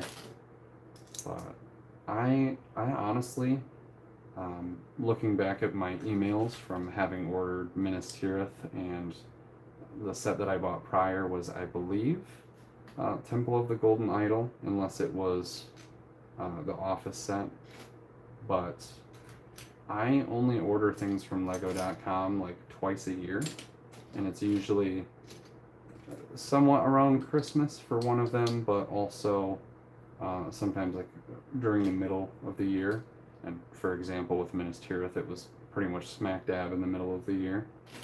So unfortunately, I miss out on a lot of the gift with purchases and a lot of insider's points because I'm not doing it from Lego.com. But I have some other means of getting Lego sets aside from buying them inside of retail stores. But yeah, I definitely want some of those gift with purchases, like the serpent ship is really cool. I don't really have any of the old castle sets. I just have a few of the figures, but that would be a cool one to have. I know that. Okay, looks like we're going to be possibly working on a lot of the front now, so I'm going to spin this around. I'm a little surprised that there haven't been any other figures that have popped up yet, especially any of the other two Gondor soldiers. We'll see if they do in the next couple of bags here. And we're nearing 10 more bags to go, so almost halfway done with the stream here. And we can anticipate, yep, 3 hours and almost 40 in, so it could even be a little bit over a 7-hour stream today, maybe a 7.5 hour. But that could be because I'm spending a little too much time talking and not enough building. It's also possible things like this portion of the build will help speed it up. So lots of big rocky portions. And speaking of like rocky surfaces, I have most of the current Hogwarts that's being built together, or they're working on the different sections of it slowly. Really excited to try and get the next version of Chamber of Secrets. I didn't realize until the other day that the Tom Riddle that comes with that set has a secondary face secondary face print where when Harry's destroying the diary, there's like light coming out of Tom Riddle's face because he's just a projection.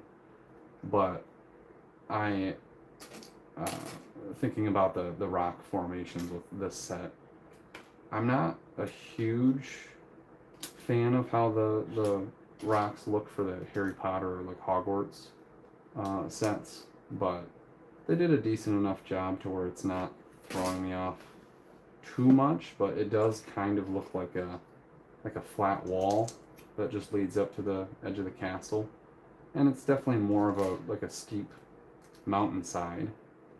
But Minas Tirith, of course, does a much better job with capturing that shape because they're getting the full scope and scale of pretty much all of Minas Tirith. I don't think there's too much on the back side that they missed out on. Mostly, a lot of that's covered up by the mountain. Alright. Probably plate this on here in a moment. Yeah, looks like it. I like the mix of the dark tan and light gray and the dark gray for the rocks. Similar to what they do on the Hogwarts sections, but I do like the dark tan. I think is a difference between the two. And is this all done? Not quite. One more piece that goes in the corner. Oh, actually a couple more pieces. Yeah, almost didn't spot this whole other layer on top of here. Man. And I have good eyesight too, but apparently I'm just fully overlooking some of this stuff. Alright, now that's better, and there's one more part, a couple more on there up here. Well, I'll lift this up for a moment. Oh geez, this one plate is unaligning that. There we go. Okay, sorry if I have to backtrack it a little bit here.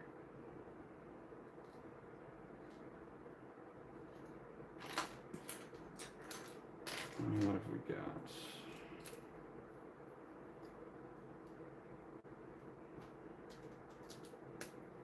Okay, now we're about to finish with this.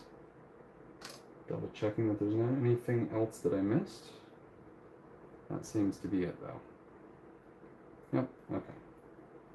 Alright, so this goes on the first half, or the lower half. Oops, sorry for bumping the entire frame here, guys. Yeah, I figured that might get flipped upside down. Okay, now we're connecting it up properly. Yeah, doing that whole plate really takes care of the whole lower half of this. That's like a quarter of the front of it done already. Okay, sorry again for the chair creaking in the background.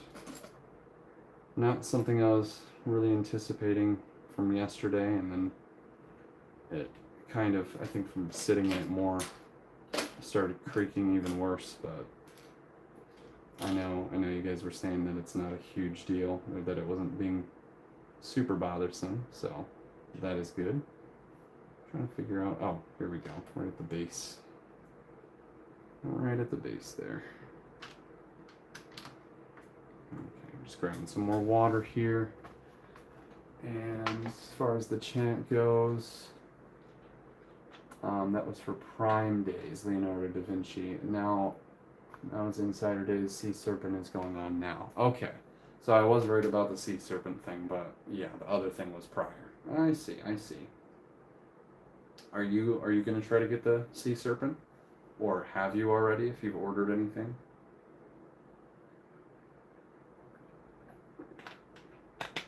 I unfortunately don't know what I would want to order if I did. And you say, if you're concerned about the squeaking chair, you could try spraying a bit of WD-40, which I could. And I mean, I keep calling it a chair too. It's a foldable stool, so that's part of the reason. Is I'm sure the weight of me being on it is starting to settle the center joint where it bends to fold up, but I think it shouldn't be too much of an issue. I'm just being very self-conscious about different things happening during the stream.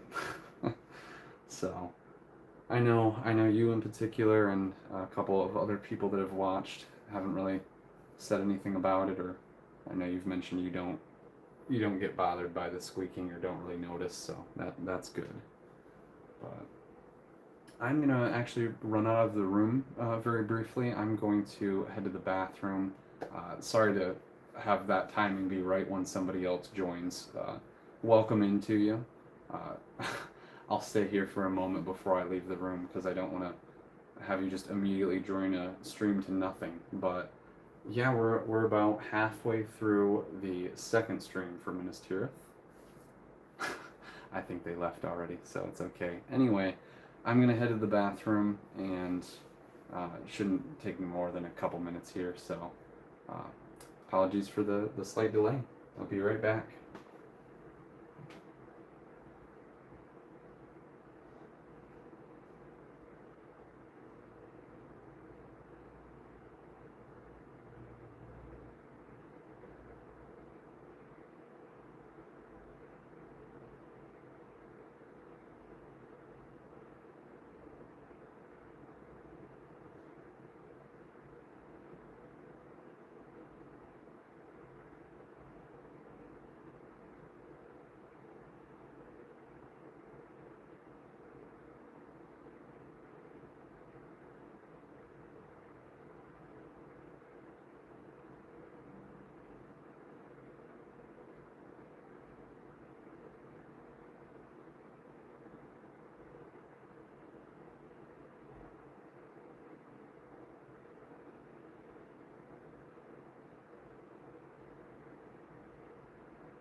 So sorry about that, everybody.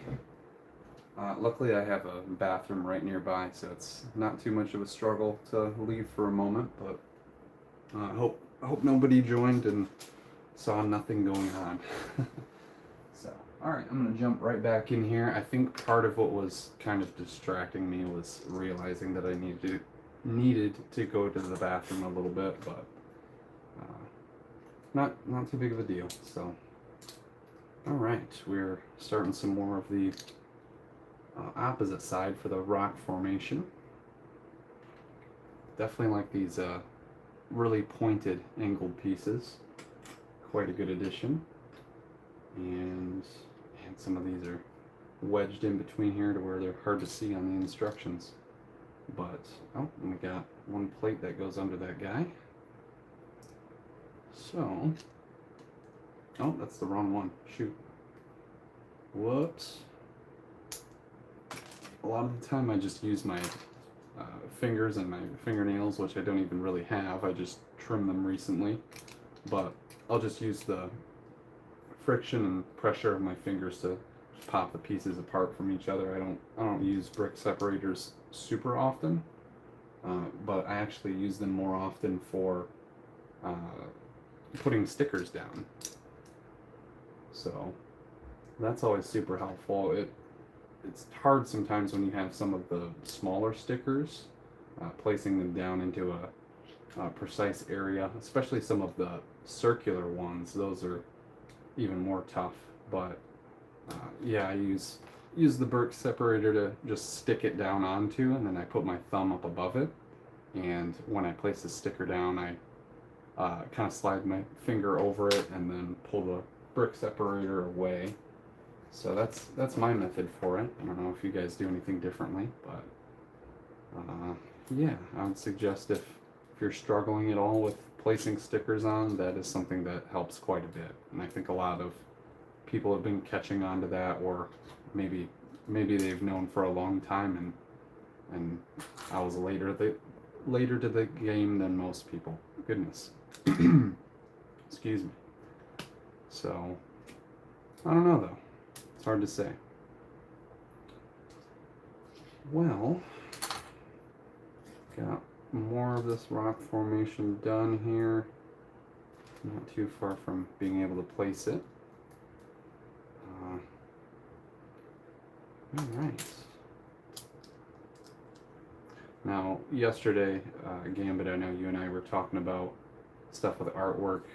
Do you have, I might have asked this already, so sorry if I'm repeating myself with a question, but are you doing any type of artwork pieces lately that you've had ideas for, or that, I don't know if maybe you went to school for artwork at all to where, or currently are, where you have any type of assignments or anything? But I never went to college for art, so I just wanted it to be more of a personal hobby and something that I could utilize as doing commissions on the side. So I forget if that's kind of what you do too. Alright, looks like I don't need any of this for this portion. Alright, oh, I do need one right on the very end there. And it looks like now I've got everything. Okay. Perfect. Looking good there. And actually, I don't know why they, no, never mind. I'm flipping this upside down, that's why. I was going to say, I don't know why they didn't place a piece down before putting this on, but that's not actually the case. Alright. Almost to bag 29 here. So 10 more bags to go for the stream. Shouldn't be too bad. Oh, go right up next to there. Yes, it does. Okay, sorry if I'm being quiet again. Now that I've gone to the bathroom, it's a little easier for me to think without being distracted by that, but I'm still struggling with figuring out what to talk about here today. Was excited to get right back into building Minas Tirith that I didn't really give too much thought to bring up, but I also kind of wanted to just go with the flow and make it a little bit more organic. Not worry about any type of a script or having too many thoughts in my head beforehand. Also, welcome to any of the new viewers that just joined. Thank you so much for stopping by. We're on bag 29 now of Minas Tirith. I'm not entirely sure how many there are total. I didn't do any research on that, but 1 second here. I'm going to find bag 29 so I can keep moving along. I've got 30, 31, 32. So I should start to be able to organize these a little bit better. Sorry if I'm being drowned out by the crinkling bags. But of course my non-existent mic does not help.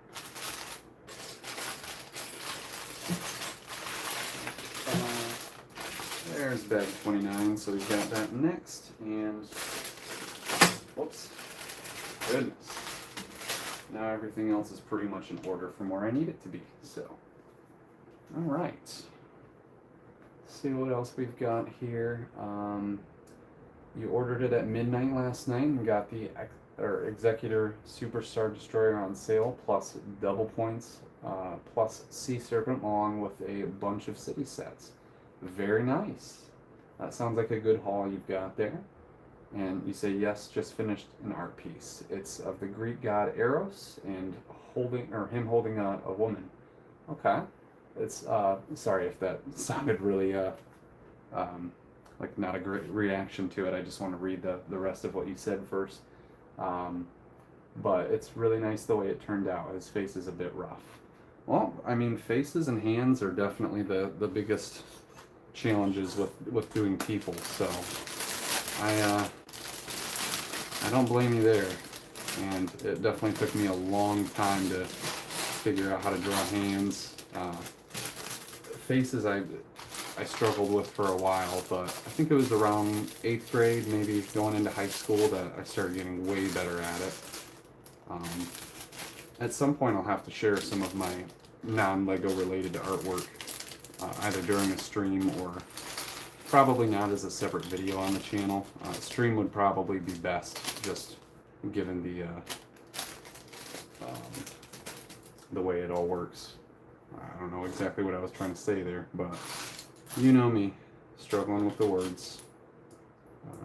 Yeah, so that's actually a super awesome sounding piece. I, especially with my female Basenji, her name's Thea, which I know in Greek it's pronounced Thea for goddess, but especially with them being named after Green Arrow and his sister, they pronounce it differently for at least the show. I don't know if the comics intended it to be Thea, but I think especially an Americanized version of the name would be Thea.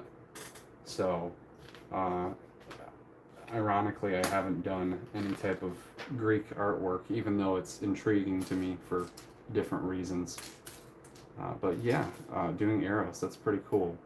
I'm a little bit into astrology, so I know some of my astrological sign, Sagittarius, for being born in December, but as far as history with like Greek stuff, I'm not super knowledgeable. So I know of Eros, but I'm drawing a blank on we don't obviously know exactly what he looked like or if he existed or exists, of course. But, you know, at least from depictions, I'm drawing a blank on what he looks like. So there's that. Anyway, that is very awesome that you got that finished recently. Even if you're not super happy with the face, I feel like all artists are going to be very self-critical about their works, so I'm that way for certain things too. I definitely have less issues with proportions of doing faces now, and especially if I do like an animal, I don't really struggle with getting the shaping correct for them. I feel like it's a little easier for animals. But the people and having the smooth transitions of facial features, that's definitely a lot more difficult. And I don't mean to stray away from the rest of the chat that's there, so I'm going to respond to a couple more things before I get back to focusing on the build. You said, no, I didn't go to school for art, majored in sociology and minor in anthropology. Okay. And what did you major in? Nothing. No, like I said, I didn't go to college at all. So right after high school, I just started working full time and just kind of saved my artwork as a different outlet. But I did want to go into architecture a little bit. I think we talked about that last night too, but especially for how the portfolio day that I went to, we mentioned, or not we mentioned, but we were discussing about how the guy was probably just being very self-critical, maybe a little jealous about or not self-critical, sorry, but critical of me, and possibly a little jealous of the stuff that I brought in, but I don't know for sure, and I guess I believe things are supposed to happen for their own reasons, so I'm sure for whatever reason I was meant to not go to art school. And looking back, in some ways I wish that I did kind of continue with my education, but I was never interested in really too many other topics, so I wouldn't really have known what to go for, and I was more worried about not going into debt for going to college, so I preferred having a smoother transition out of high school and into the adult life of not having to deal with any loans, but you know, that's something that a lot of people unfortunately have to deal with these days. I wish schooling was more cheap, then I would probably be a lot more willing to do it, but yeah, unfortunately a lot of our grandparents and earlier generations think that it's a lot easier and affordable than it really is, but I think a lot of them by now have actually realized what the differences are like, and they kind of know that we've been put in a tougher position than they were when they were growing up, so yeah, probably like a decade ago they didn't see that quite as much as they do now. And let's see, it's funny every time I welcome the new viewers, they quickly scatter. Yeah. Yeah, I don't understand what's happening there, but either I just have to kind of focus in on what I'm doing for the build and not really pay too much attention. I don't know if maybe calling out the new viewers is making them uncomfortable in some way, but not sure if I'll run into anybody who does streaming, if they'll have any suggestions on that for me. Because yeah, I've definitely noticed every time I start to announce what's going on in the stream and acknowledge anybody new here, that they tend to pop away really quickly, but that's all right. But yeah, a lot of small parts in this bag, that's for sure. Don't want to miss too much of what's going on here. And it sounds like my brother's heading out for something this evening. Maybe he's maybe bringing in some groceries, it sounds like. Unfortunately, I don't have a door on my room currently, so if you do hear some noises in the background, just my brother either bringing in some groceries or whatever else, so try to not focus too much on that, or I will, in particular, try not to. Okay, that little piece, not sure what that actually is. Huh, almost like a little flaw in the wall. Alright. Yeah, like a little crack cracker opening.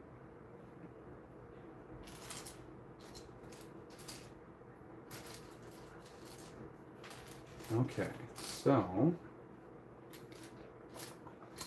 sorry, I lost my train of thought for a moment there. Where to go next with this? I'm not entirely sure what I want to say. I don't know. I'm just going to continue building for a second and figure out what I want to talk about next, I guess.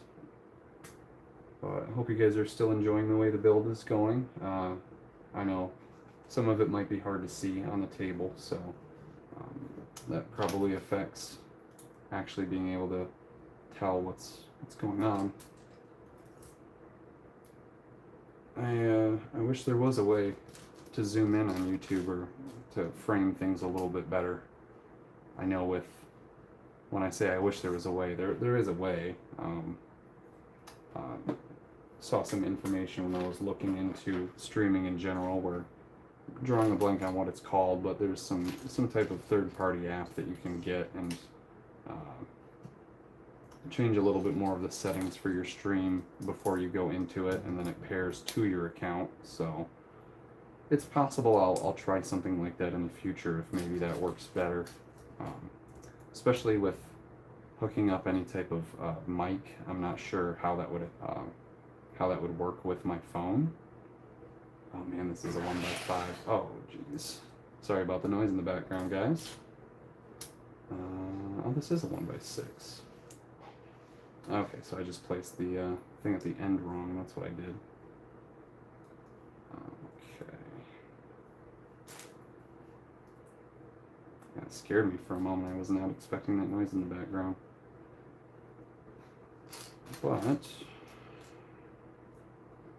I'm not going to complain too much.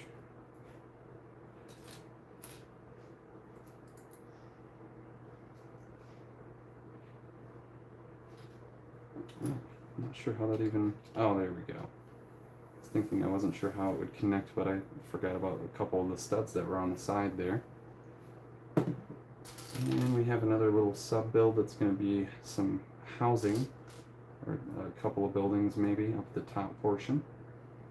Starting to get to some of the micro-scale buildings in the full city in general, so that's nice to see we're moving along there.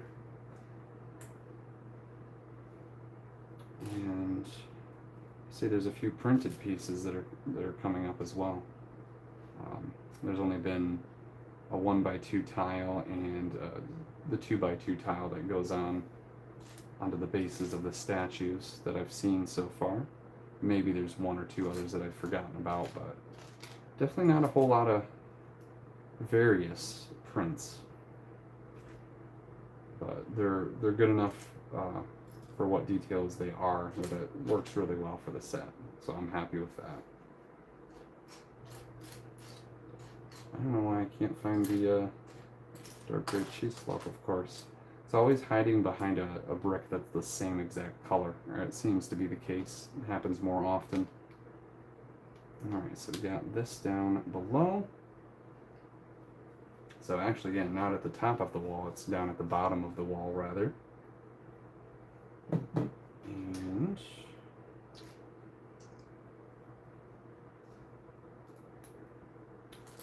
I gotta quit saying and. I'm just totally losing my ability to stay focused here. Sorry about that, guys. Oh, almost lost a piece off of the edge there. But yeah, like I said in the first part of the stream, or not the first part of this stream, but my first stream yesterday, I figured that it would start to get more tedious as I worked my way up. So I think it's starting to get to that point.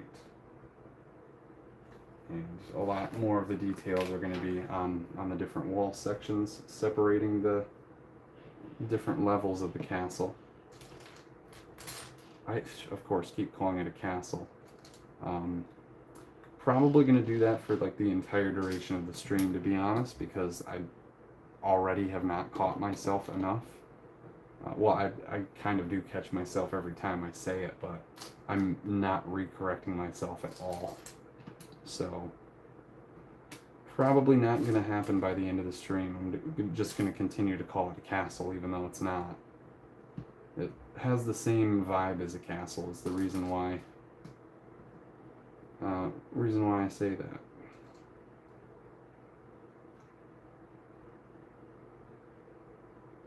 Okay.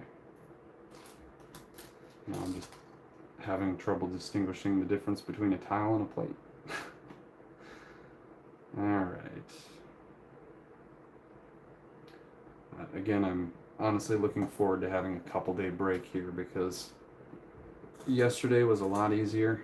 I don't know what's truly different about today, aside from maybe being a little more exhausted than I was previously, but from watching the first half of my stream yesterday after I got done with it, I just kind of wanted to critique myself and see how I did with speaking in general. But yeah, I don't know if maybe doing that is what changed my feelings or thoughts about how today's going, but I'm for sure struggling a little bit more. Okay, another little tower, a little pillar-like house that's sticking out from the side here. Very nice. And sometimes it's hard to tell which height you're actually putting it at, which studs to connect to. There we go.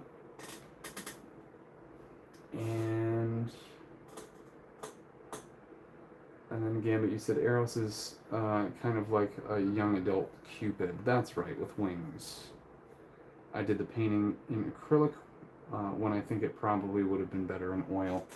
And we were talking about that yesterday too. You mentioned that you want to do more oil stuff. Have you done very much with oil, or have you not jumped into that really either? Because I know I was saying I haven't really worked with it, but how many oil pieces have you done?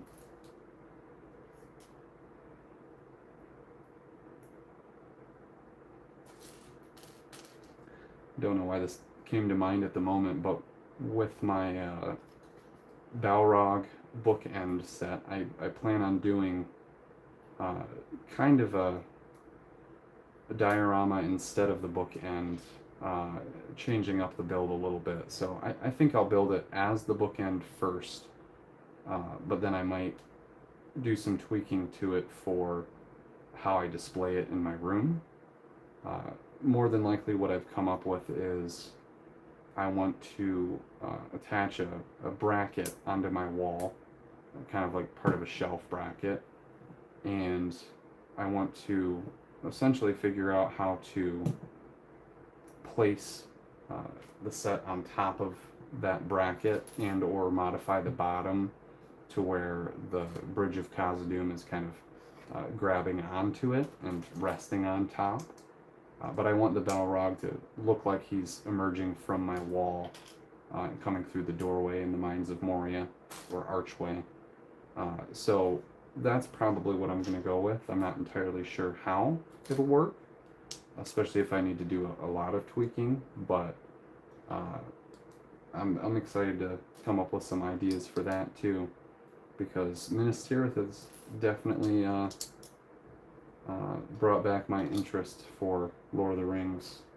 It's been a decent amount of time since I had watched the movies, but I also, because I never really got any of the original sets, or I only have the one in particular, I wasn't, disappointed about moving forward with Lord of the Rings. Like, I didn't avoid getting Rivendell or Barad-dûr or the Shire because of that, but I just, for how pricey the sets were when they came out, or at least a couple of them, like Barad-dûr and the Rivendell sets are the more expensive ones. I know I explained some of this yesterday too, but anyway, I think just because of not having the original sets and for how expensive they were, I didn't really jump on getting them right away, but I do still want to. And now that I've gotten Minas Tirith, that interest has jumped up even more. So maybe in the next few paychecks I'll be able to get one of the other sets, and then soon after that try and finish off the current sets. But yeah, we'll have to see how that goes, because pretty soon here I know a couple of them will be retiring or getting close to it, and if the value of them have gone up more than I've thought, then maybe that'll make it a little more difficult for me. But with the Shire, I don't think that's going to be too much of an issue. But Rivendell and Barad-dûr, I gotta get moving along with those if I want to get them. Also, oh okay, I was wondering how this even, just a detail, saying what are they hooking that ratcheting piece up to? Nothing. Nothing at all. And I'm gonna double check with the chat here. Sorry, I'm not doing a good job with going back and forth. I'm spending there was too much time with one thing, and then after that realizing going back to the other, and then spending too much time with chat and not building. So I gotta balance it out a little better today. But I see we're down to just a couple viewers now, so definitely getting to that point of the day where I'm sure people are getting hungry and wanting to move on with their evening. So I know once I'm done streaming, I'm gonna have to figure out what to eat myself. I don't even know. I know what types of stuff I have, of course, in the house, but I don't go out for fast food or anything like that very often. I just got to figure out what item of mine I decide on either making, or if it's something quick, just heating up. But yeah, something I do a lot lately is my mom and I will buy similar groceries, and we'll not exactly go half and half all the time, but we'll make dinners together that will utilize both of our groceries, and makes things a little less expensive and less wasteful, especially with being able to have leftovers and taking those into work or whatever else. That helps out a lot. And like I said, I don't go out for fast food very often, so that allows me to spend more of my money on Lego sets. And yeah, I feel like I'm doing pretty good with that lately. I wish I had the ability to buy some more sets, but it's slowed down a little bit recently from just getting into a job that's not quite as much pay as what I've had in the past, but also I gained a pretty decent amount of hours, not recently, but in the past couple of months here. I've definitely spiked up in hours, and that's helped quite a bit too. So keeping my eye out for some of the sets that I'm wanting to get more than others. And there's going to be things like the Smart Play Pokemon sets that I'm not really into Pokemon at all for, but I might end up getting a couple of them in the near future. But that's something that I also don't have to get right away either, since I would prefer getting something else that I was more into. But I do want to mess with a couple of the Smart Play sets just to see what they're like. I was considering getting the Emperor's Throne Room for the Star Wars Smart Play sets, but for the cost of them and that compared to getting some of the cheaper Smart Play Pokemon sets, can't go wrong with having a Pikachu as well. So I'll probably end up getting a Pikachu, and possibly I've been thinking about Mewtwo as the other one. So yeah, have to make a decision on that soon and try and gauge when I want to actually collect some of those. And yeah, this is quite the sub-assembly for a wall section. you're really building up all the way to the top before you connect it onto the other part of the build, which looks like it's about to happen here shortly. We've got a couple of these 90-degree Technic pieces. I like the ratio of Technic parts that get used in a lot of the system sets. I'm not a huge fan of getting the Technic sets themselves because A, they're really hard to take apart, they're pretty hard to dust off. Obviously a lot of LEGO sets like this will have the same issue, but yeah, I I don't like dealing with that too often, the Technic pieces. I also, oops, before I drop it, I know there's another one here, but I have not actually seen this Technic part before. I'll hold that up closer to the camera for you guys. 2-width Technic lift arm with an axle sticking out of the side. That's new. I don't know how new or if it's been in any other sets recently and I just didn't ever notice, but again, I'm kind of behind on the newer parts lately, especially with having a lot of box put away, or sorry, a lot of sets put away new in box that I just haven't even touched yet. So many parts that I have not even known about. And that would be one of them here.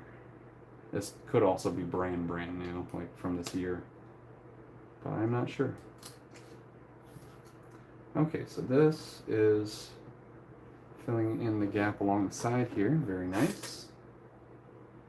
Making sure it's going on the right side. Yep. Okay, so I'm gonna have to stand up a little bit for this and make sure I'm not too in frame, but this is gonna be a difficult one to put down if I don't do so. Oh man. I really hope I'm not getting into frame. I don't think so. But okay, I'm just gonna step to the side a little bit too and check on it. Yeah. There we go. Okay, that fit right down pretty nicely. Good. Okay. Also welcome. If I got a new viewer here, I wasn't paying too much attention. I think I had 2 last, so welcome into the stream. I appreciate you joining. Still continuing along for Minas Tirith here, day 2. We're going to go ahead and move on to the next bag here. Looks like we're on 30, so 9 more bags for today's stream. Looks like, yeah, we'll probably be around 7 hours. It's possible we'll be a little over or a little under, but I'm not worried about the time. I'm kind of surprised that I did a 7-hour stream for my very first. But yeah, I'm happy with the way it's going so far. Okay, here we are at bag 30. So technically 10 more bags to go. Alright, this being 1 of 10. And normally, whenever I have sets, I just throw away the plastic bags, or if they end up being paper bags. But with Minas Tirith, for some reason, I decided to put all of the plastic bags back into the box sections, and just to kind of keep the memory of how many bags there were to the first largest set that I've gotten. Other than this, I think the 2014 Tumbler might be the biggest set that I have, but I'm also drawing a complete blank on how many parts that has. There could be a couple other sets that I've gotten recently which have slightly more or a bit more, so I'm not entirely sure on that. I'll have to come up with an answer for you guys if I do some more research on it.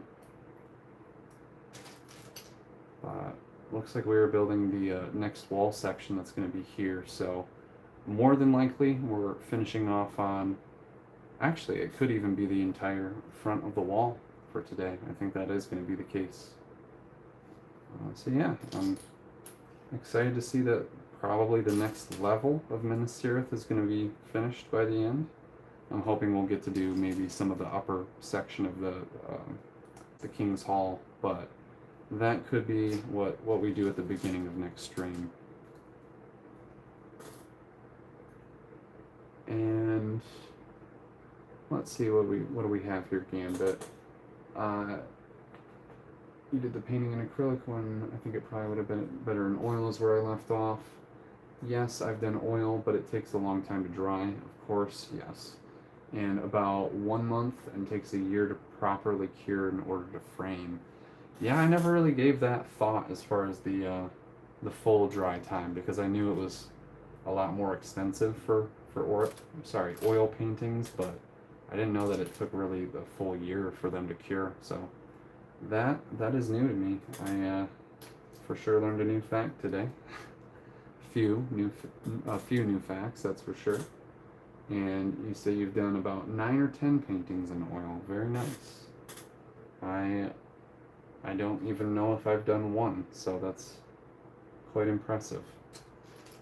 And let's see what else. I went on a Pick-a-Brick and notice I put in for a bunch of pieces that I needed to build something, and now I have no idea what I was trying to build. Yeah, that that's definitely something that happens to me a lot, not as far as that exact scenario with doing Pick-a-Brick, but just I'm sure it's an ADHD thing, or at least more so related to people, or it happens more frequently who have it. But I'll walk out of a room with a thought in mind, and then just instantly forget as soon as I'm going towards what I was trying to do, and then I'll have to backtrack and retrace my steps, and sometimes that's a little rough, but I've gotten quite used to that by now, or it's kind of funny actually retracing my steps and like going back into the room that I came from sometimes will spark my memory for what I was thinking of. I can tend to be pretty forgetful. As far as my short-term memory, it's definitely not so great. I have a pretty good long-term memory, and have quite a bit of vivid memories too from my childhood, and a lot of things earlier on in my life too. So I remember the early stages of myself doing artwork and drawing, and I actually have a picture somewhere, not that I'm going to end up showing it because my face is in it as well from when I was a kid, but I was probably 5 years old, I would say. I forget if there's a date on the photo, there might be, but I was drawing the basilisk from Chamber of Secrets from Harry Potter, and I was going very intricate with like the teeth having depth, with certain ones going behind others, and especially at that age my mom was starting to really catch on to my artistic skills, and I'm drawing a blank on where I was going with this in particular, but yeah, somewhere I have a picture of myself at a very young age drawing the basilisk. So I gotta, at some point, especially if I do a face reveal, I'll probably do a video, not necessarily like a draw my life.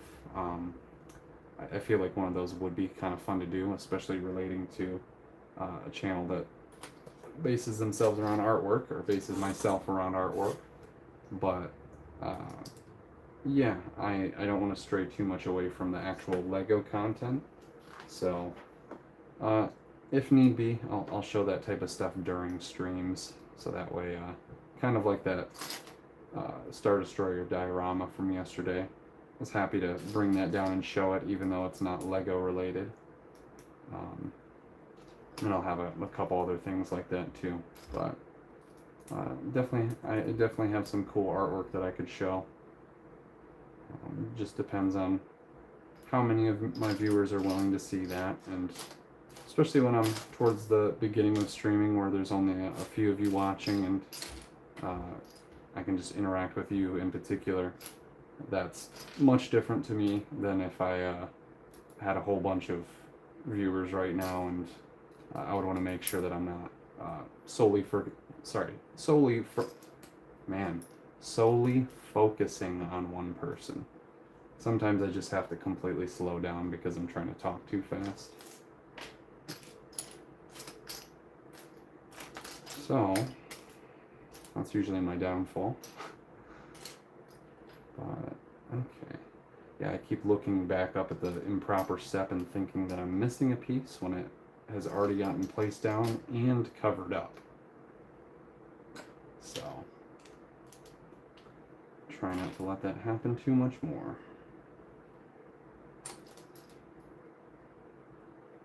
Okay, I've got that. Alright. And, excuse me. Let's see what else we have going on here. And you say, oh, now I remember, I was trying to do a rebuild of the Pokemon badge box gift of purchase. I think I'm going to delete them now. Yeah, that's a bummer. I know there's, especially with the largest Pokemon set, there were so many people that bought that out right away, so I'm sure, especially if you're trying to build it after the fact, that means you missed out on it. I definitely did as well, because I wasn't trying to buy one of the large Pokemon sets, but is there anything that changed your mind as far as seeing them now after the fact and not needing them? I don't know if maybe you just completely changed your mind on it, or if you don't have the desire to try and collect that anymore. Man, where it is? There it is. Okay. And welcome into anybody who has recently joined. I appreciate you for watching today. We are on bag 30 of Minas Tirith. Alright, what do we got? So this is going to level out with that guy. And stacking some more up on top of here. Yeah, the 1x1 bricks with the axle hole in the middle are quite useful too. I definitely did quite a lot of builds when I was younger with just the pinhole on the inside, where it wouldn't be like difficult to use it with stuff, but if you didn't want something spinning around or having the ability to, then there wasn't really much you could do other than building it with a 1x2 that had the axle in the center. And that, of course, throws off the alignment of certain things, so I tried to avoid that whenever I could. And you also say, yeah, it would be cool to see your stuff. I get it about the face reveal, not wanting to show my face either. I'd be alright on a one-to-one video chat. Oh, I see what you're saying. Yeah, maybe at some point I'll think into doing something like that for my channel. I honestly didn't even know that would be a possibility unless it's with some other type of social media platform. But yeah, oh my goodness, I am building this wrong. I missed a whole layer. Okay, sorry, I'm going to backtrack again here, but yeah, I depending on how long it takes for my viewership to go up, or the amount of my view hours to affect my channel's ability to monetize some videos. But hopefully in the near future here I can lower my hours down at work and spend some more time on actually doing YouTube. And that way I would have more of an ability to do stuff like that too. Okay, now we're caught back up on the layer that I was supposed to be at. There we go. And I've not really given it much thought either, as far as down the road, whether or not I want to create like a patron for my channel. seeing all of these creators who have moved into that realm, and talked about just the struggle of keeping the flow of the channel going, and the monetization not always being enough. I guess it solely depends on what I have the ability to do with my channel, but also how much time I have to utilize something like a patron or Patreon. So that'll be something that I possibly think about down the road, but I don't know if I'll have anything a whole lot more interactive than lives at the moment. And as far as doing like a video chat or something like that, not that I don't have the desire to do something like that, but I didn't think about it at all. And I'm also realizing I missed a couple of details on one of the little houses down below, or not entirely sure what it is, but oh, okay, so I don't even need these. Whoops, I'm just doing it the wrong way. Okay, forgive me for, again, stumbling over my words while I'm trying to figure out what I'm doing here. I just missed the couple of details that go onto this front section. I looked over at that and realized it was different. But now we're caught back up. So, yeah, I don't know if no, I'm not sure where I'm going with that. Never mind. I'm gonna look back at chat too and answer anything else that we have going on. But you say I'm not even a Pokemon fan. You just like the badge box. So yeah, you're kind of in the same boat as I am, because I'm not really a Pokemon fan either. But when the TV show and some of the movies were coming out in the early 2000s, I had both of my brothers who were into mostly playing the games, but also watching the shows. So I did get a little bit of knowledge absorption from it, but I didn't really collect many of the cards, and they mainly did that.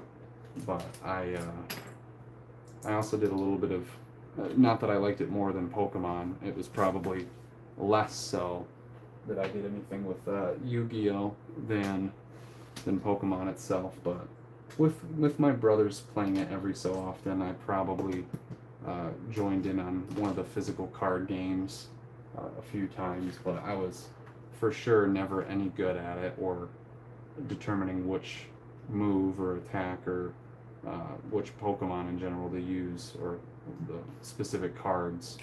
So yeah, I was always bad with that, and I think it's probably also an ADHD thing that gave me a hard time distinguishing some of the Pokemon, and really understanding what their abilities and attacks were.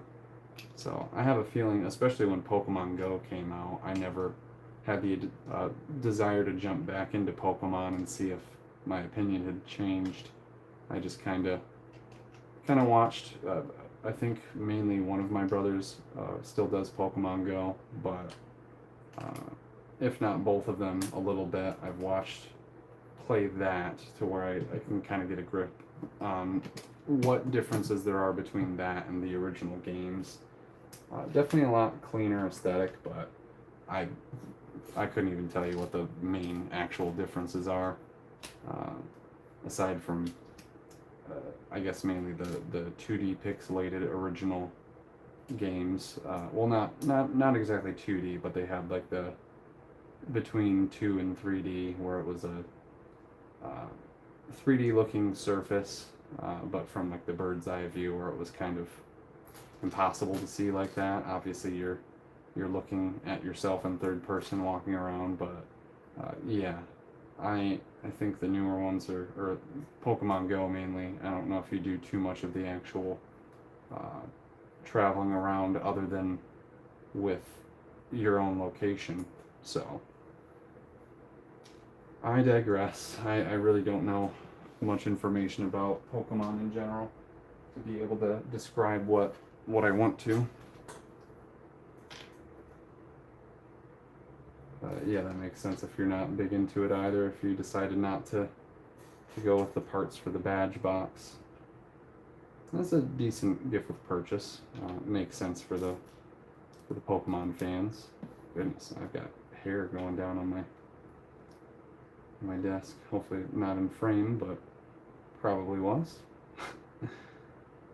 Anyway, got another one of these towers being added to the front. Cool. Oh, definitely need a couple more pieces here. Alright. And you said no, you never even played Pokemon. Yeah. So, yeah, you probably have a little less experience with it than I do, which is surprising because I definitely don't do anything with Pokemon.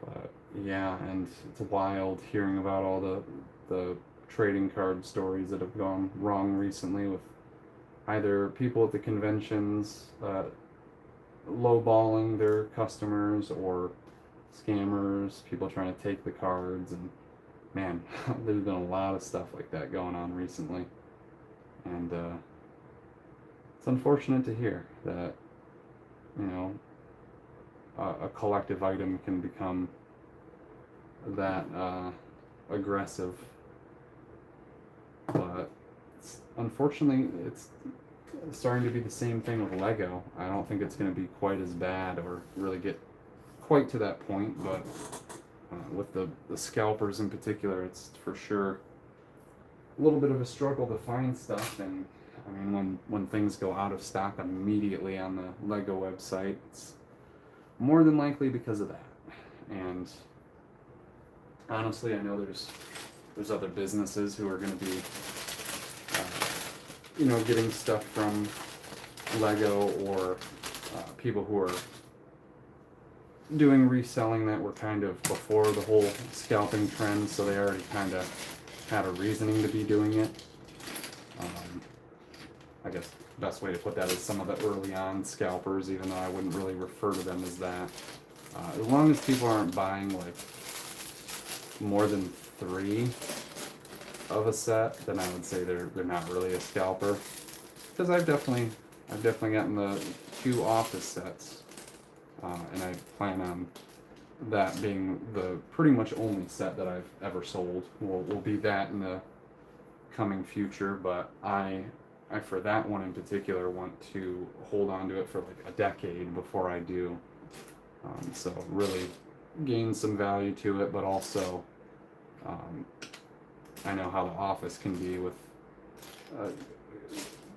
coming and going from Netflix essentially, and at some point when it pops back on there, if it's not already, then there's going to be another whole wave of hype for the office. And why is this looking like it's supposed to be the, I don't know, maybe I'm just not finding the parts yet, but they have a couple of the axle pieces here, but I don't even see that as one of the available parts. So either I'm going crazy at the moment, or maybe there is something missing in this bag. I just have the snot bricks here, the Technic pin bricks, and I'm looking for the axles in white, but I don't know.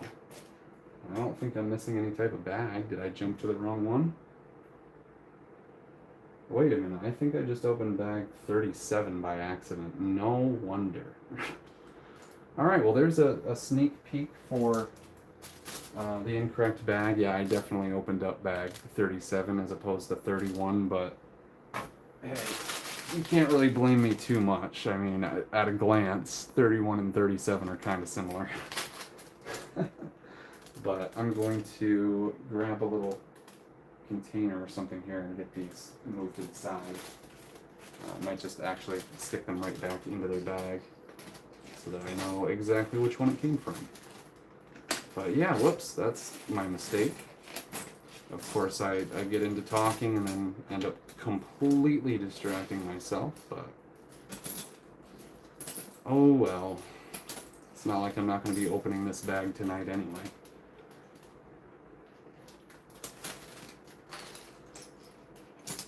Alright. Trying to not drop anything out of sight and not realize it. Because then I really will have a missing piece later on. But that was funny. Okay. Again, I prefer having stuff like that happen, to be honest, because rather than the build going smoothly from start to finish, it's not as entertaining as things going wrong. There we go, bag 31. I wonder if any of you caught that as I was dumping it out.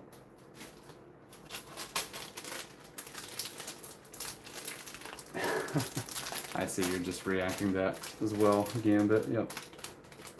Thanks for the preview, of course, of course.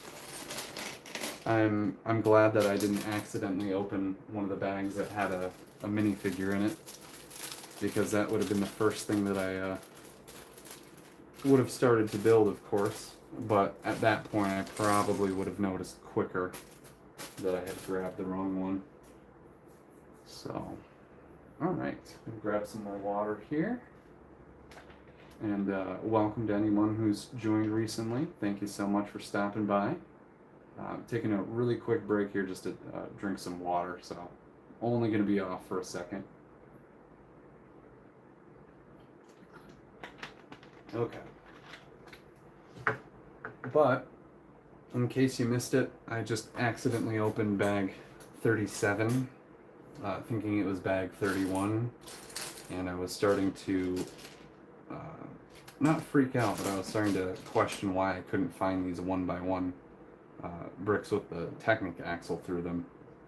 And there was only a couple of the Technic pin variations of that, so I thought, oh no, did they give me the wrong version of that piece?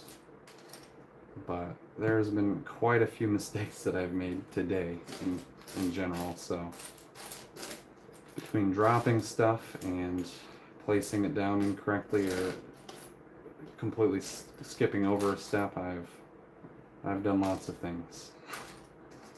Now I'm looking for a 1x3 plate in white, which for some reason is evading me. Where? Oh, there it is. Okay.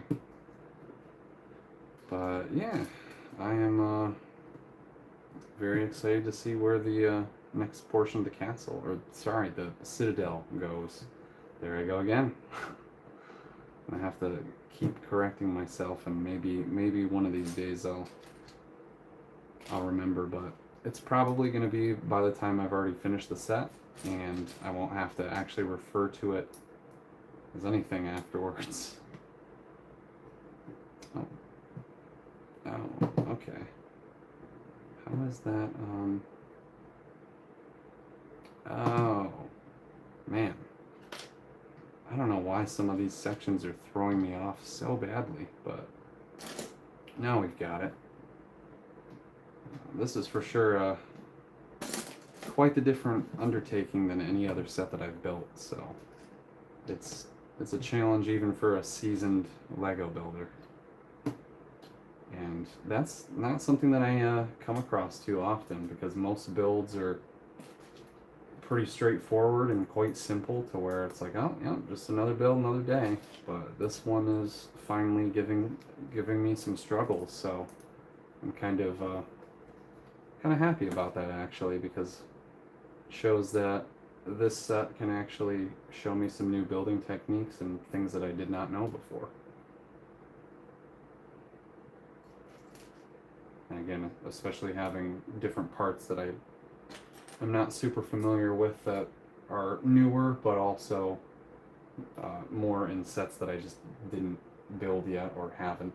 So, a little behind. And yeah, there goes another piece to the ground. Another piece to the ground. It's probably a sign of the universe telling me to hurry up and get to that ground build. I know a lot of you will want to end up seeing that. I'm excited for it. Finally getting some more orcs. And even from the original Lord of the Rings sets, I think I made a couple trades with some of my friends in either late elementary school or early middle school. Probably early middle school with the timing for Lord of the Rings, but I think I did end up getting a Urukai. So I do have one. It's probably not in fantastic condition. Probably a cracked torso. I wouldn't be surprised. But yeah, I'd love to have some of those other cool figures from the original wave, but most of them are incredibly expensive now for just a figure. It's hard to justify. For me, I could spend like $30 on a figure if it's cool enough, but $100 is quite steeper than that, or quite a bit steeper than that, I should say. But yeah, a set that's giving you multiple things is a lot easier to justify when you're intrigued by what the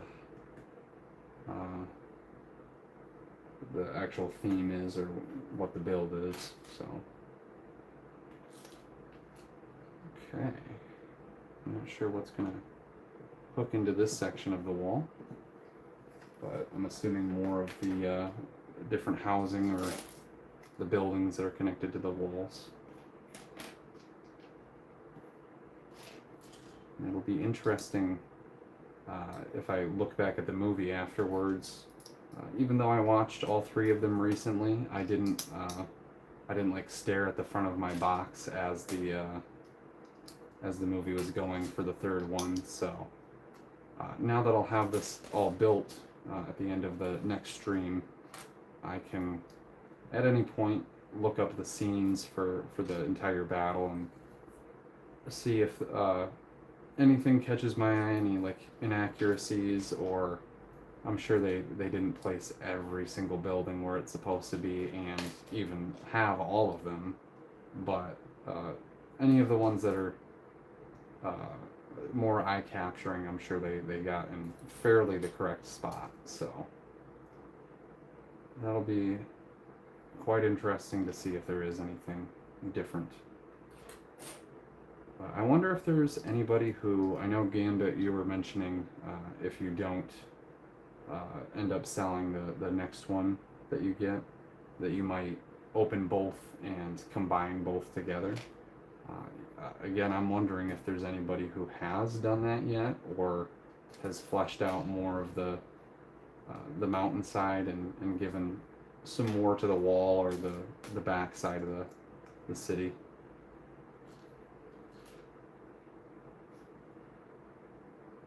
Alright, what's being built now? Yeah, we're getting to all these little tiny sub-assemblies. And that makes sense to where we're at. Okay, there we go. Yeah, it's also a little difficult sometimes to distinguish light gray and dark gray pieces on the page if they have any type of printing errors or inconsistencies. Sometimes the black looks dark gray, and dark gray looks light gray, and light gray almost looks white. So that's usually, if there are issues, what ends up happening. But I notice it more with the light gray looking like dark gray for whatever reason. Okay, now that goes up top. So I apologize that I haven't been able to come up with as many interesting topics as I might have been yesterday. I don't think I'm doing like absolutely terrible with it either, but I'm probably overthinking the fact that that's going on anyway, and I don't need to actually point that out more often. Probably need to point it out less often, and that's how I'll become more comfortable with it. But I don't know, I'm still trying to catch myself with certain things so that I can try to improve them as quickly as I can. And we got these. Huh. There they are. Alright. Yeah, I'm sure my dogs will be very happy to get another walk in once I'm done with this stream. They were quite excited when I was done last night. Aha, this is ready to go on. Very nice. But they usually do pretty good during the day, and they're really quiet, and they don't cause any commotion or issues very often. Every once in a while, but they're great dogs, that's for sure. And then what else have we got in chat here? You've been distracting me a lot today. No, you're totally fine. Honestly, I feel like I'm looking less at chat than I was yesterday, so definitely not you. It's just me being more in my head today, but also worrying too much about specifically what's going on with all the intricacies of the build, and that's taking me away from looking back at the feed. So to summarize that, I'm essentially having problems with multitasking at the moment, but that's pretty normal for me too. I never been great at multitasking, and I don't know if that's something that a lot of artists struggle with, or if that relates to which side of the brain that you use more as a person. So especially what does make you less or more artistic, or have different traits. But okay, that, and we need one more headlight. It's another thing, I don't typically call these headlight bricks. I don't even remember if I've come up with a name for them, like my own nickname, but they're, I think, officially called headlight bricks. I could be wrong. Headlight snot bricks or something. Yeah, I like all these archway openings. It's a very clever way to do that in a micro scale, especially if you're doing like a courtyard for a miniature castle. I'm drawing a blank on the actual name of the castle, but one of the recent either creator or ideas or icon sets was that, like, I guess I'll attempt pronouncing it, but the a Neufeinstein, or see, that was probably really botched, but anyway, that castle looks really cool. I thought about getting it at one point, but I don't have really much of anything else like it, so I figured it's not super important for me. I'm also definitely struggling finding one piece now. Not in the bag, that's for sure.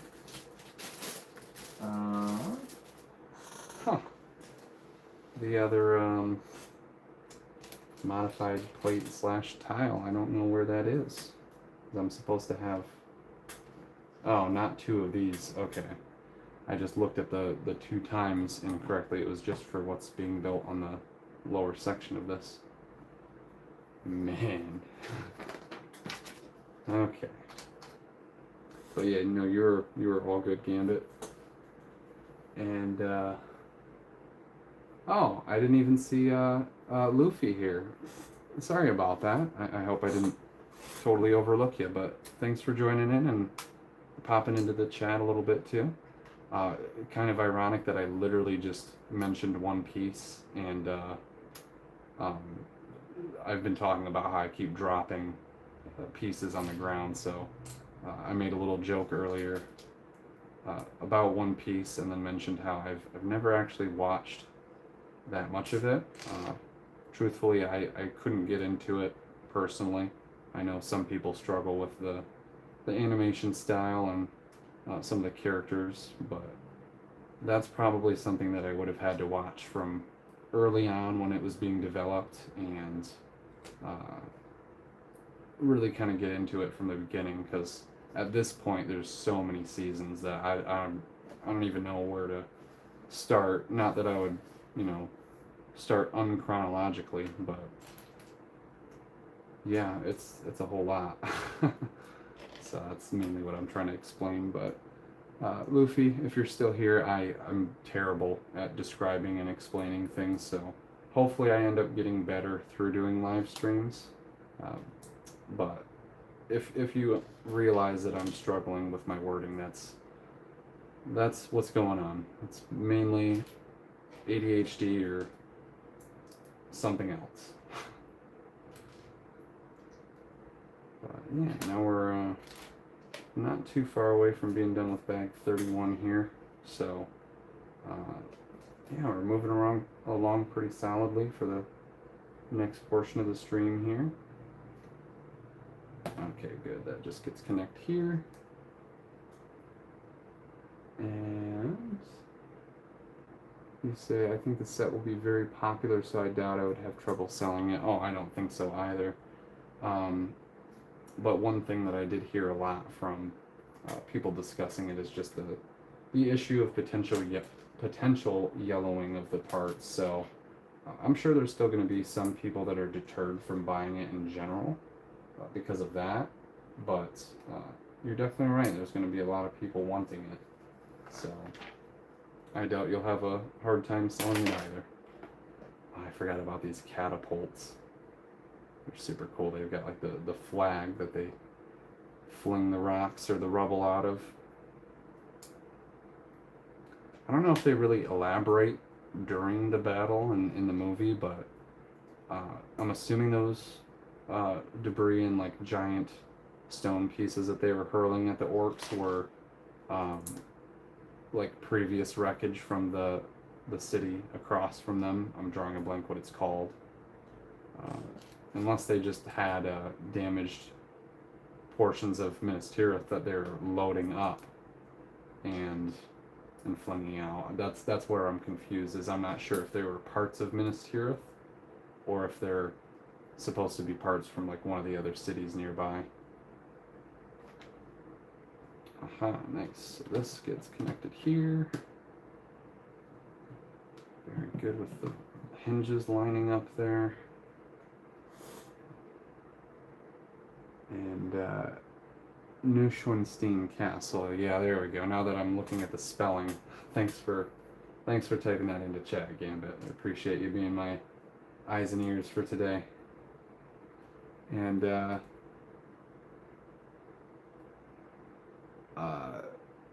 Neuschwan. I see. Okay, doing it like that is not gonna make it easier. Sorry about that.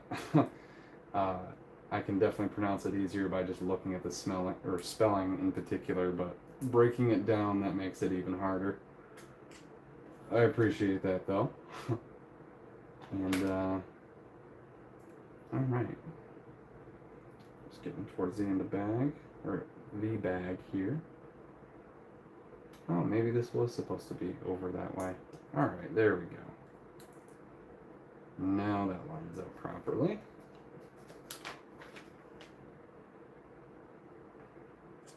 Okay, and welcome into the stream for anybody new watching. I'm still working on finding a good pace for myself with the stream, so bear with me as far as not being very great at explaining myself and or not having great pacing. Plus my audio is not very good either. I need to invest in a mic soon. Thanks for joining in, anybody new watching at the moment.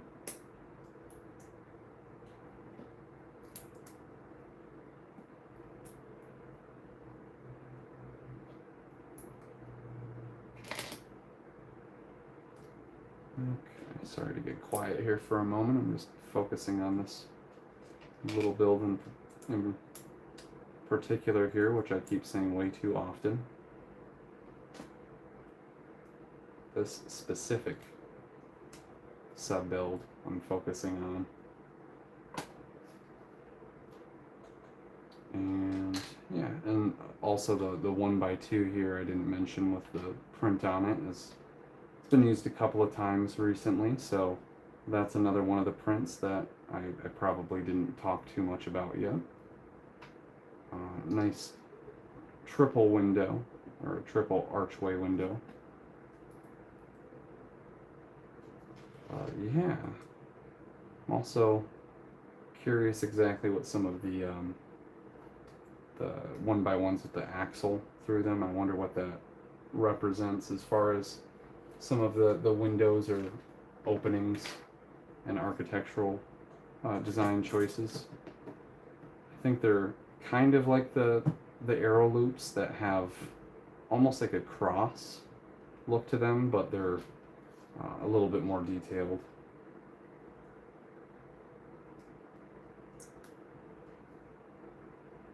Alright, making a little roof section for this upper part. And it looks like we're about to connect this on. Alright, make sure I didn't miss anything else again. Doesn't look like I have this time. Alright. Now,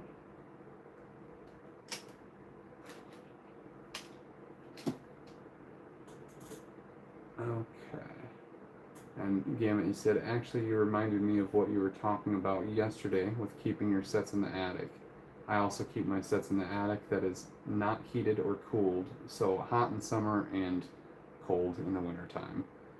Do you think that will damage the sets over time? Some of those sets I plan on selling in the future. What about the stickers too? With them being in box, you're not going to have any issues with UV damage, of course. So I don't think you'll have to worry about any of the sticker sheets losing their adhesive abilities. But the main thing would be the heat. I'm not sure if it would really do any more damage from having it outside of the box than the parts inside the box. I don't think it's going to be like super well insulated. Maybe it is by all of the bags being separate from each other. But yeah, I feel like storing it too long in your attic will definitely cause some cracks in different pieces. But without having them put together, like the minifigure parts, for example, I don't think you'll really see any cracked torsos from the heat. And I'm honestly not sure if you would have any heat damage from them being sealed in the box. It's very possible that only happens when they're unsealed or opened. But yeah, I don't really know. I haven't quite experienced that yet because most of the sets that I've kept new in box, I never got to the point where I started opening any of them. Or here and there, I think I've opened a couple, but I haven't made my way too far into any of the sets that were released a long time ago, if that makes sense. So I haven't seen time affect them as much. But okay, yep, so we're definitely connecting the next section here. I'll make sure that the back part of the wall connects first, and then not quite. Still not quite. There we go. Alright. Seems to flex a little bit. Like you can make one of the walls completely flat. Same with the other.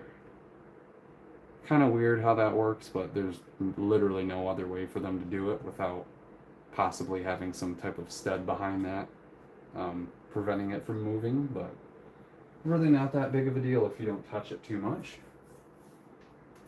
And you said in winter, oh no, sorry, I'm rereading that last one. Yeah, hi Mick Lee, how's it going today? Thanks for joining the stream. I appreciate you stopping by today. I keep saying the same words, so it's hard for me to branch off to something different. I feel like I'm repeating myself too often. But Mick Lee says, "Hi Gambit, I see we both put in the spelling of the famous castle about the same time, and I threw in the phonetic spelling to help with pronunciation since I honestly didn't know myself." Which that makes sense. But looking at the phonetic spelling, personally that made me struggle more. Not that that's an issue, I do appreciate trying to help with that.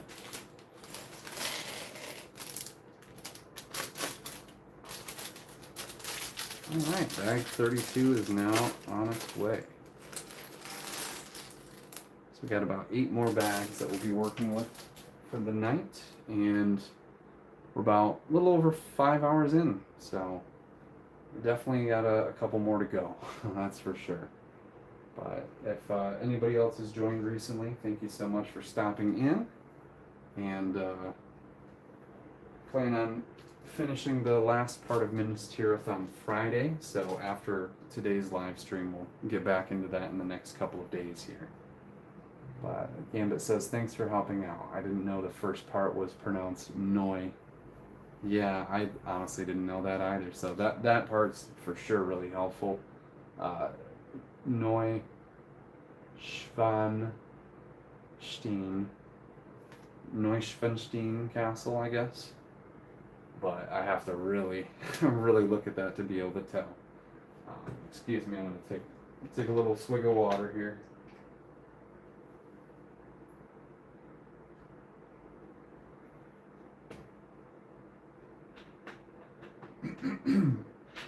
Alright. Alright, I'm gonna start up bag 32 here. Give me 1 second.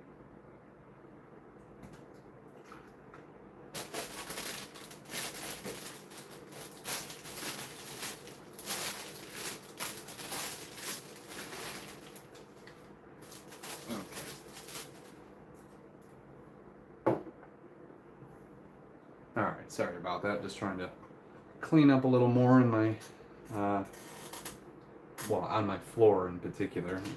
It's getting a little hard to walk around what I'm doing. But here we are, bag 32. And looking back at the fact that there was 19 bags for the first portion, that means we're about 11 bags in, maybe the 12th bag for this next box of the entire set. So yeah, roughly 7 more total bags, including this one. Or sorry, 8 including this one, I believe, unless I'm doing the math a little bit incorrectly. It always throws me off when you're going from one number to the next. Like for example, 11 to 21 is, if you're counting bag 11, then that's 11 bags instead of 10. So yeah, that sometimes throws me off when I'm thinking about it. But put together these. I've always found it kind of weird that they consider the 2 parts of a hinge separate pieces. I mean, yeah, they obviously come apart, but there's the plate hinges are usually together. And aside from like some of the 2x2 swiveling plates that have that other central piece that you do clip in, there's not, I guess, too many pieces that have like a moving function that are already combined or connected together. But I guess certain things will be, like if they're doing a big fig or something that has a different mold for the upper section. I know some of them recently have had removable heads, which is really nice, but depending on the character, of course, sometimes it is a lot better to have a specific mold for the top. Like the Harry Potter troll that came out recently. I do like the head mold for that, but the face print, unfortunately, is a little too goofy. It doesn't look quite as intimidating as in the movie, which, to be fair, in the movie too is not very intimidating either, and kind of goofy looking, but they made him look a little too friendly, I guess.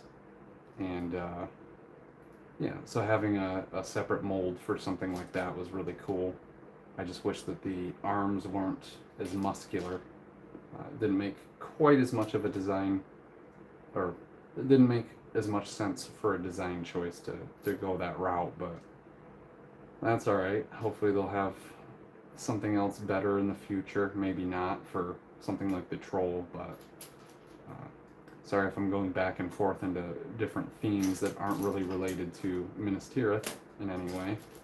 But especially with coming up with things to say, sometimes it's a little difficult to stay on the exact same topic the entire time.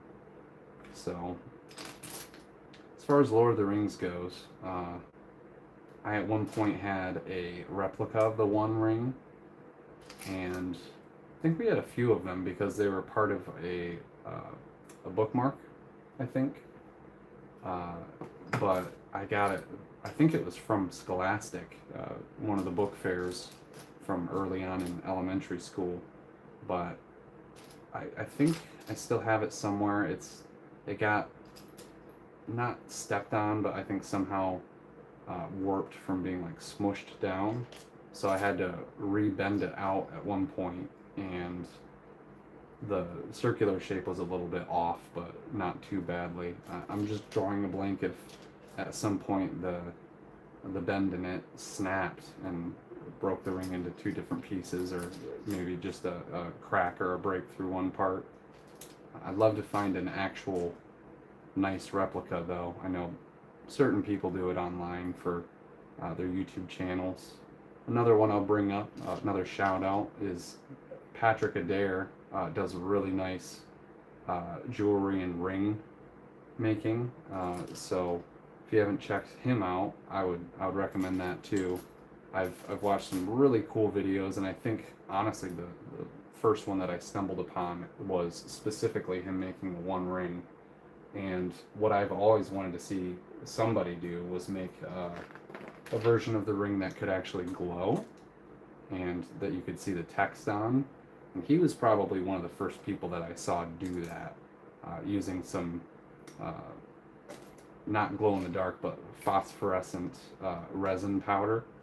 So when you hold it up to a black light, I think it was, unless it was UV light, you would actually be able to see the glowing letters on there. So that is something I'd love to have someday and get a nicer ring replica. But the one that I had when I was younger was pretty nice too. It still did the job, and it had the writing on it on the inside and out. Or I don't know if it had it on the inside. It might have, but it was definitely on the outside. And I'd love to have one that has it both inside and outside. So depends on how expensive that is and what the difference in price for either or would be.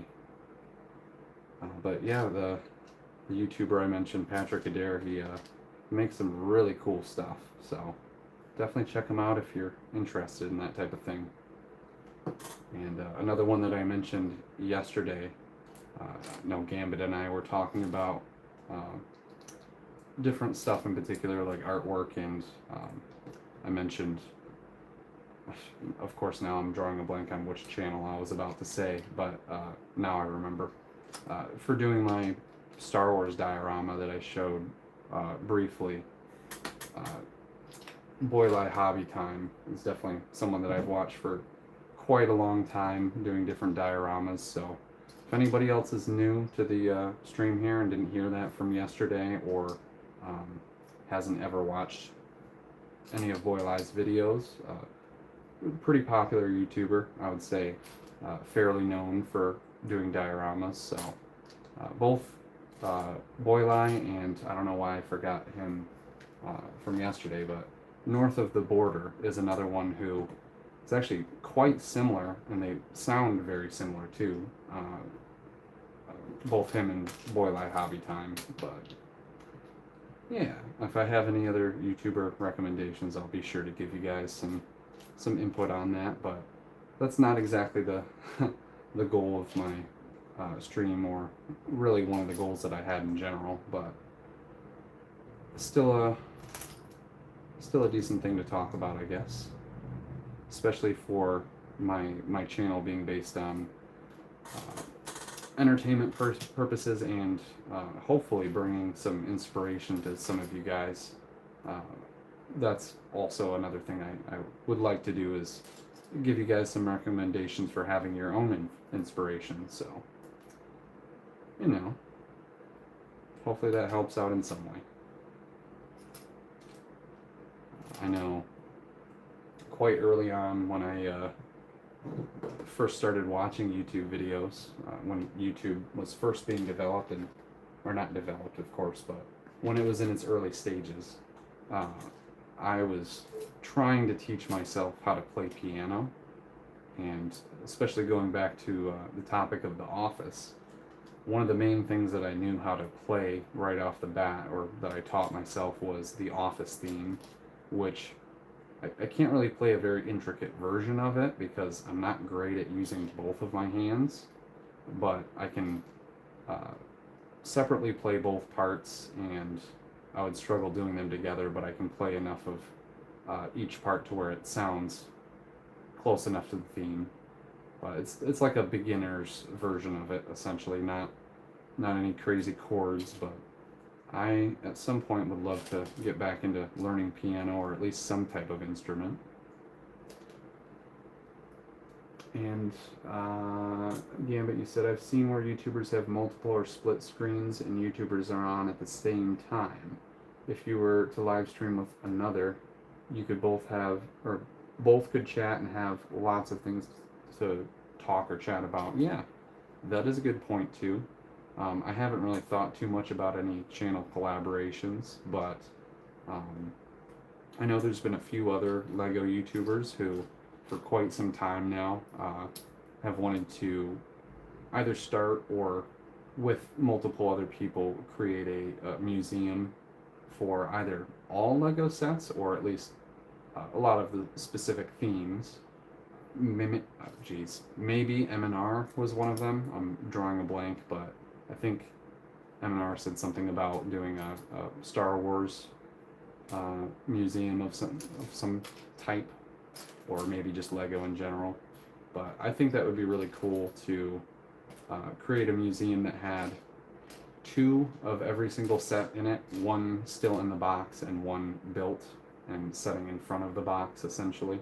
But that would also be a very difficult thing to correlate it doesn't matter what word I'm looking for. It would be a hard thing to set up, doing something like that, and making sure that everybody had their own rights to which stuff that they supply for the museum, and we'd have to have multiple curators that were specifically taking care of different themes, so we could have a couple people for Star Wars, a couple people for Marvel, DC. Obviously I could go forward with naming or listing off a bunch of the themes, but you guys get the idea. So that's something I've kind of thought about here and there. Not that I know any of these other YouTubers, definitely not. I'm not big enough to even be close to that. But I would say if any of that comes into fruition at some point, and I end up getting into contact with some of the YouTubers who are thinking about doing that, then I'd love to collaborate in that way. But I don't know, as far as main videos or doing streams, how much I would want to do collaborations. Not sure how many other LEGO artists YouTubers are out there. I'm sure there's definitely a few, but especially when I was starting out my channel, I didn't want to step on anybody's toes or copy what other people had already done.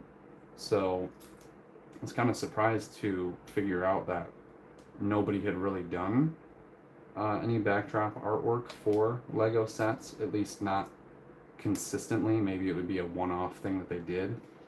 I saw one video that was specifically like a school project, to where it was like a one and done type situation, but then also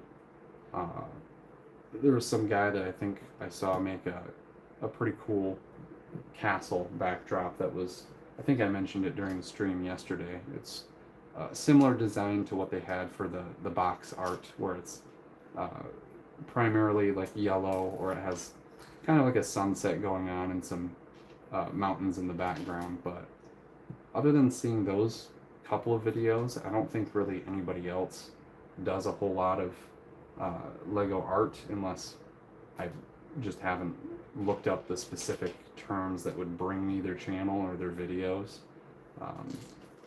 But maybe if there is some type of collaboration ability, I would assume it would be through some type of artwork related project, but I don't know if I would want to do a collaboration just based on somebody else being a Lego YouTuber, if that makes sense. Because I feel like uh, my niche for my channel is quite a bit different than all of these other people who are mainly doing reviews or comparisons or speed builds for their sets. I was wanting to take it a step further than that, and unfortunately, if there's nobody else really doing so, then I don't really have much of an opportunity to collaborate, if that makes sense. So we shall see if that changes in the future, or if maybe I come up with a different idea, or maybe one of you guys gives me a suggestion that I never would have thought of, or that I didn't expect to work. Okay, that goes here. It was also very strange because this arrow that's showing the cheese slope that I'm placing down here, the arrow itself almost looked like a cheese slope underneath the couple of plates here on the side, so I thought I built something wrong again, but it doesn't look like it. So, yeah, wow, I'm surprised how quickly that next section of wall popped up. Doing a little bit more talking without looking over quite as much and distracting myself from the build, so maybe that's helping. And where's this other graded slope tile, though? There it is. There it is. I spotted it. And one of the things that I noticed, I don't think I would have ever noticed this before doing a live stream, but there hasn't been too many opportunities in my life that I've been recorded by somebody else or that I've recorded myself. So I haven't really gotten used to listening to my own voice. That's part of why I struggle actually doing my commentaries and having mess ups where I'm unhappy with the line and want to record it, but it's nice not having to worry about that here.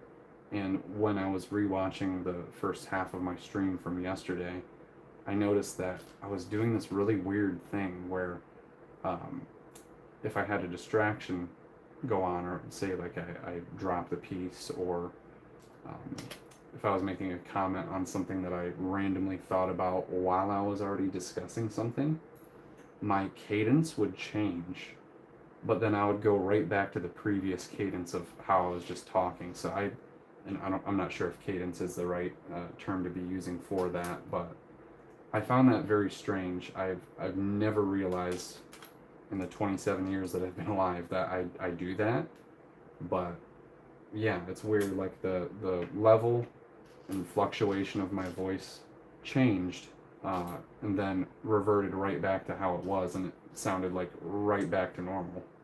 And especially for somebody who's been told multiple times in my comments that I sound monotone, especially now I'm realizing that's mainly because of the way I was doing my commentaries, but I never really had the opinion that I've been a monotone person. I just sometimes mumble, or like I said, I use the improper terms or terminology, or just wrong word choice a lot of the time.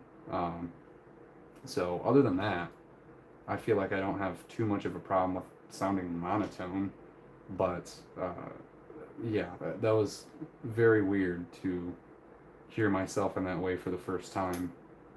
I never ever realized that, and I don't know if that's like a common thing, if most people are able to do that, or if that's actually like a interesting or cool trait to have. But just something that I noticed. And hearing my dogs move around a little bit in the background here. Hopefully they're doing okay. Yesterday they didn't seem to have any issues with the length of the stream and needing to go out or anything, but I can tell one of them's getting pretty antsy at the moment, where Oliver has gotten up and is curious about what's going on. Sometimes he'll sit right outside of my doorway here to my room and just kind of relax and either listen to me or whatever he's thinking about. I have no idea, of course. But let me take another look at the chat here. I know I've probably strayed away from that for a little bit, and I also haven't noticed if anybody else joined or left the chat. But we've definitely still got around 4 watching, so appreciate you guys for sticking around. We're already a majority of the way through the stream, so you guys have been here for pretty much all of it. So again, very much appreciated. Happy to be able to recognize somebody and know you by name, Gambit. Of course, I'm just gonna keep calling you Gambit for short, even though your name on the channel is Gambit for Hire. Hopefully I'm not asking too much by asking this question, but did you have any type of reasoning for your Gambit for Hire name, or is that maybe like a gamer tag that you've had in the past, or was it something that was randomly generated? And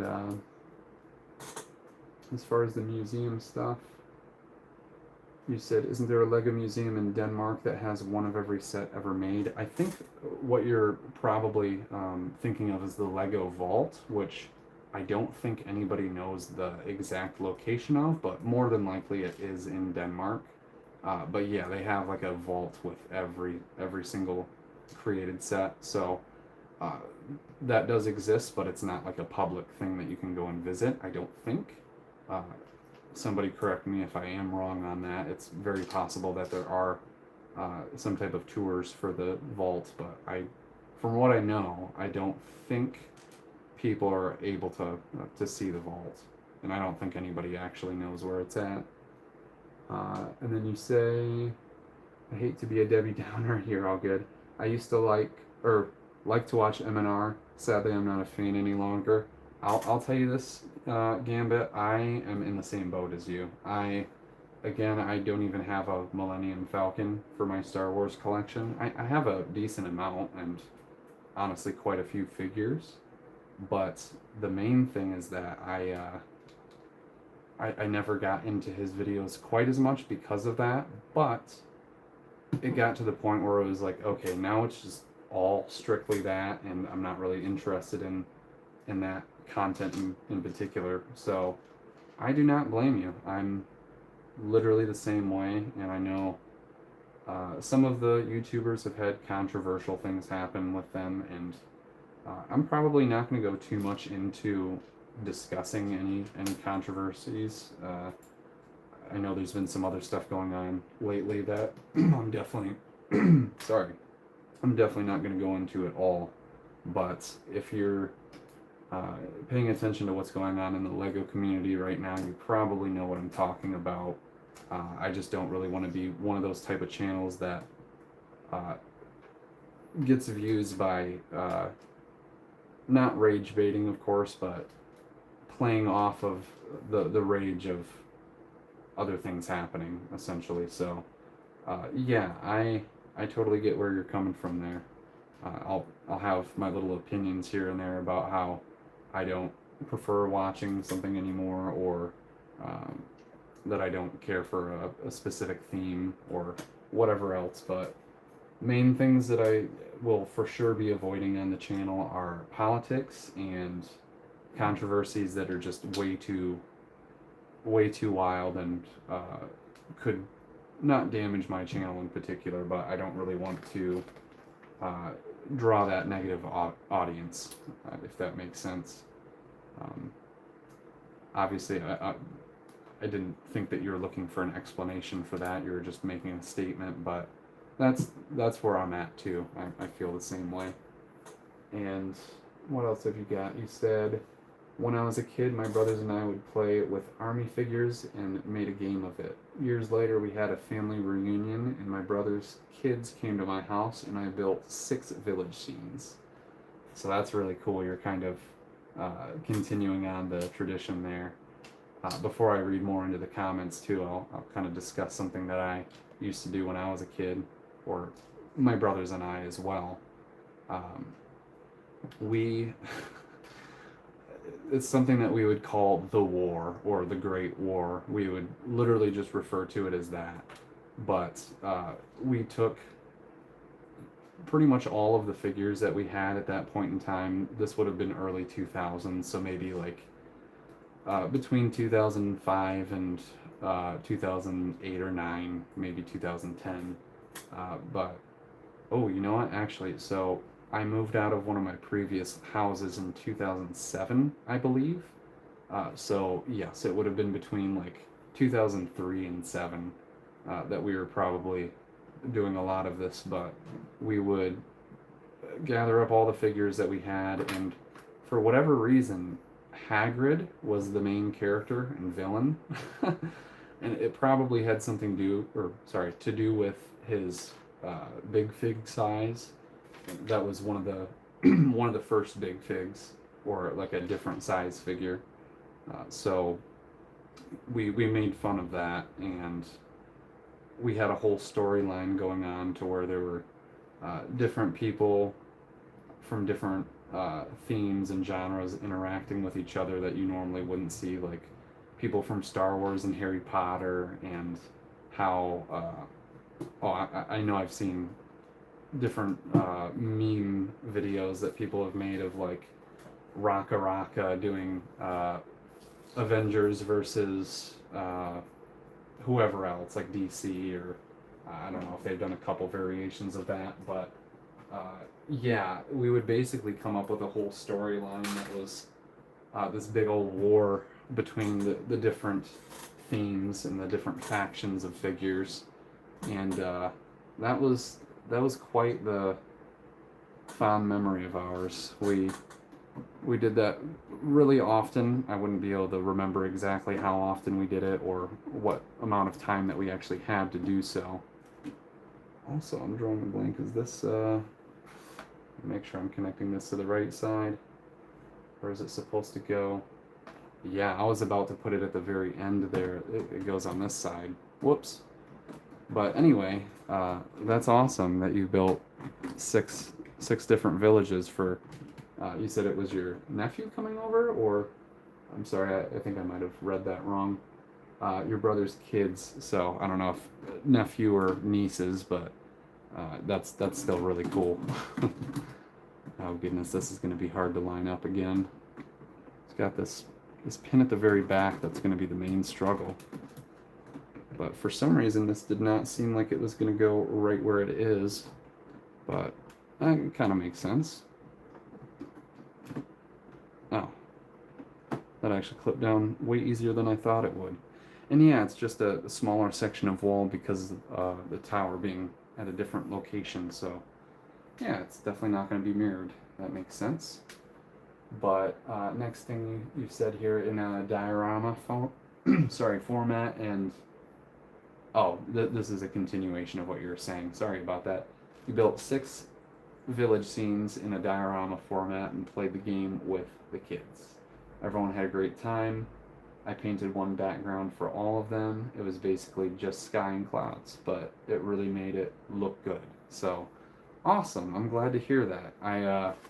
I'm not trying to take any credit for myself, but I'm not sure if that's something that you would have thought of for being an artist in general, or maybe my channel gave you some inspiration for that. But if it did, thank you. I appreciate you going along with something if you did end up seeing it from me and then have that idea pop into your head. But let's see what you got as well. I think my voice is nasally sounding. I'm the exact same way. I definitely have a nasally sounding voice. That's another reason why it's hard for me to be comfortable with myself. But and then you said Gambit is a character from X-Men. I figured that's what you were going for too, that you're going with Gambit, but I wasn't sure if there was a dual meaning or anything like that. And then you said you're an X-Men fan, and he's my favorite from the comics. Very cool. Can't go wrong with Gambit. I'm honestly really happy with Channing Tatum being cast for that role. I think he fits perfectly for it. And I was born in '98, so I didn't actually immediately start watching X-Men '97, but I know I saw a decent amount of it when I was a kid. But when the newer show came out recently, or the continuation of it, I started watching the original episodes, and Gambit for sure is one of my favorite characters.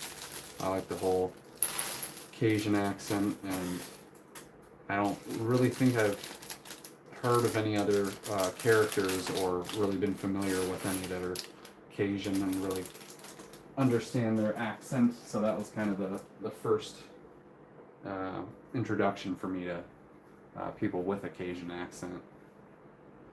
And you say you don't want to discuss negative topics, which, yeah, exactly. And then it was a family reunion of 32 people. I set up like a competition, and each winner advanced to the next level. Very good way to do it.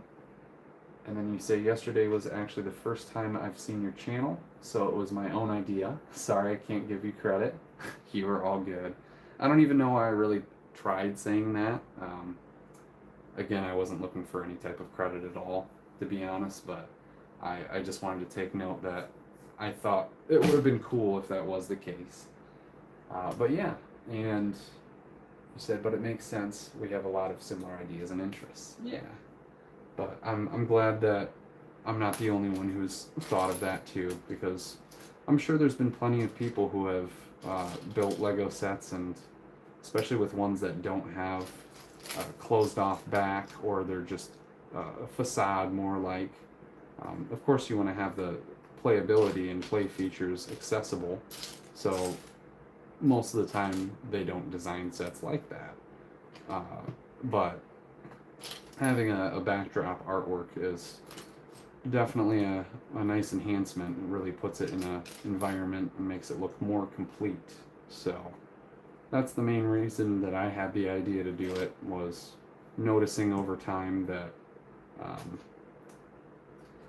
that some of the sets looked a little incomplete, or that more could be added by placing it in some type of environment. So especially with having the artwork abilities that I do, or the artistic abilities that I do, I should say, I immediately thought of pairing the two together. And with that being said, I've always wanted to do a YouTube channel for a while, but I was not sure if I wanted to go into artwork or if I wanted to do Lego stuff, which I would say was for sure a later idea. I would say primarily I wanted to do artwork for YouTube, but being able to combine both together was for sure, I think, the right way for me to go. And I'm glad to see other people slowly popping up with that as well. I think I was mentioning to one of my brothers the other day that I was like, oh yeah, unfortunately I've seen other people who, for sure, like I've done a little digging into their channels, like looking, oh, when did they start their channel or start these type of videos? And it seems to be people that have started up a little after me, or recently here, that are starting to do artwork or backdrops for Lego sets. And that's probably the main reason why I brought that up, thinking, oh, maybe I did inspire you, Gambit. But yeah, I've seen some of the other channels doing it, and not that I've been upset or anything, but definitely a little discouraged because of the fact that I've not really been, well, for lack of a better term, not taking my channel as seriously as I should be. And so I'm kind of disappointed more in myself that I didn't move along with it quicker and be in the spotlight a little bit more with some of that stuff, because I think the most irritating thing would be for me to not be as successful as somebody else who is going along with the same idea. And I mean, there's plenty of people who come up with the same ideas without ever interacting, and it's very possible that some of these people just also came up with the idea but happened to be afterwards. So that could have been me too. I could have been somebody to come up with the idea after it was already a thing, and then realize, like, oh, I guess it wasn't really original or anything like that. But Unfortunately, another thing that I did think about, um, when I was starting my channel, I made sure to create a whole bunch of social media accounts that had my same channel name or very similar, um, so that nobody else could claim those before I did. And uh, pretty much everything I was able to set up and create. Unfortunately, I have been off of Facebook for a long time, so I didn't really have too much of a desire to start anything with that. That's one of the main things I did not do. But especially with streaming or live streaming like now, I did make a Twitch, so at some point I might transfer some of my streams over to Twitch or vice versa, do something over there and then bring it to YouTube, but that fully depends. And anyway, what I was describing there is that I I looked up several times to make sure that I was not creating a similar channel name or uh, copying somebody else with the Brick Perfectionist. And funny enough, I didn't find anything, so I thought I was in the clear. And probably, I don't know, like 3 months or 6 months into my channel initially being created and posting videos, that I stumbled upon somebody else who is not named the same thing, fortunately, but it doesn't matter if you go check them out at all. There's somebody that's named Bricked to Perfection. So pretty similar for what it is. But at the same time, I guess it doesn't bother me too much because it does kind of have a different description for what the channel's about. Because I'm a perfectionist with my artwork, but also somewhat with Lego, and my meaning for it was more so creating the artwork to pair with it, that I was trying to not perfect the set, because I don't want to try and make the claim that my artwork in particular is what's making a set perfect. I don't think really anything can be, but with that being said, yeah, I found this other channel that is named Brick to Perfection, but he mainly just does speed builds or kind of like a review for each of the sets. So not really anything related to artwork, which helps a lot, but I do feel kind of bad. I hope he doesn't think that I'm stepping on his toes if I've seen, or sorry, if he's seen my channel pop up at all. Especially having a similar name, I feel like the algorithm would want him to know, or like feed that to him. But it's hard to say. Yeah, sorry if I've missed anything else here in the chat, but you said exactly, when you have pictures or video, it looks so much better than your kitchen in the background. Exactly. And actually, that's a good point too. I'm wondering how many people have, I feel like I've seen it before, but have created like a mock around a TV screen and used, or even like, I know people have done it with their phones or with a tablet or something, but they'll create maybe like a portal opening or whatever else that's utilizing the screen. So that's also something that's a really cool technique. I completely forgot about people doing that, but yep, having just anything enhancing the set obviously helps. So yeah. But anyway, I know I kind of strayed away from the original topic itself, but I'm glad you had a nice time with your brother's kids and had some cool challenges or little games set up for them. Goodness, I didn't mean for that to drop. But that's nice. I don't have any nieces or nephews, but I have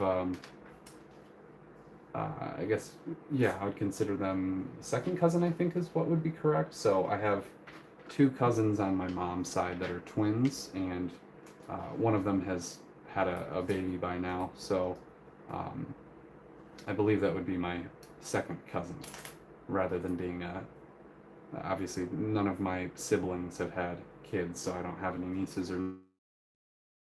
But yeah. At some point that would be nice. I don't know if either of my brothers intend on getting married or having kids. Same thing with my half sister. I don't think she's really planning on it. But we've all kind of joked about once none of us have kids, if any of us do, then that is the end of our last name on my dad's side, as far as from our portion of the family. So there might be, distant cousins or something with the last name, but we've joked about saying like, oh yeah, the name has to go for good. So we gotta purposely, not that we've actually said we need to purposely not have kids. None of us feel like that, but with myself in particular, goodness, I can't talk. With myself in particular, or personally, I probably won't end up having any kids. I at one point used to want a boy and a girl both, but I think life has changed a little bit too drastically for me, and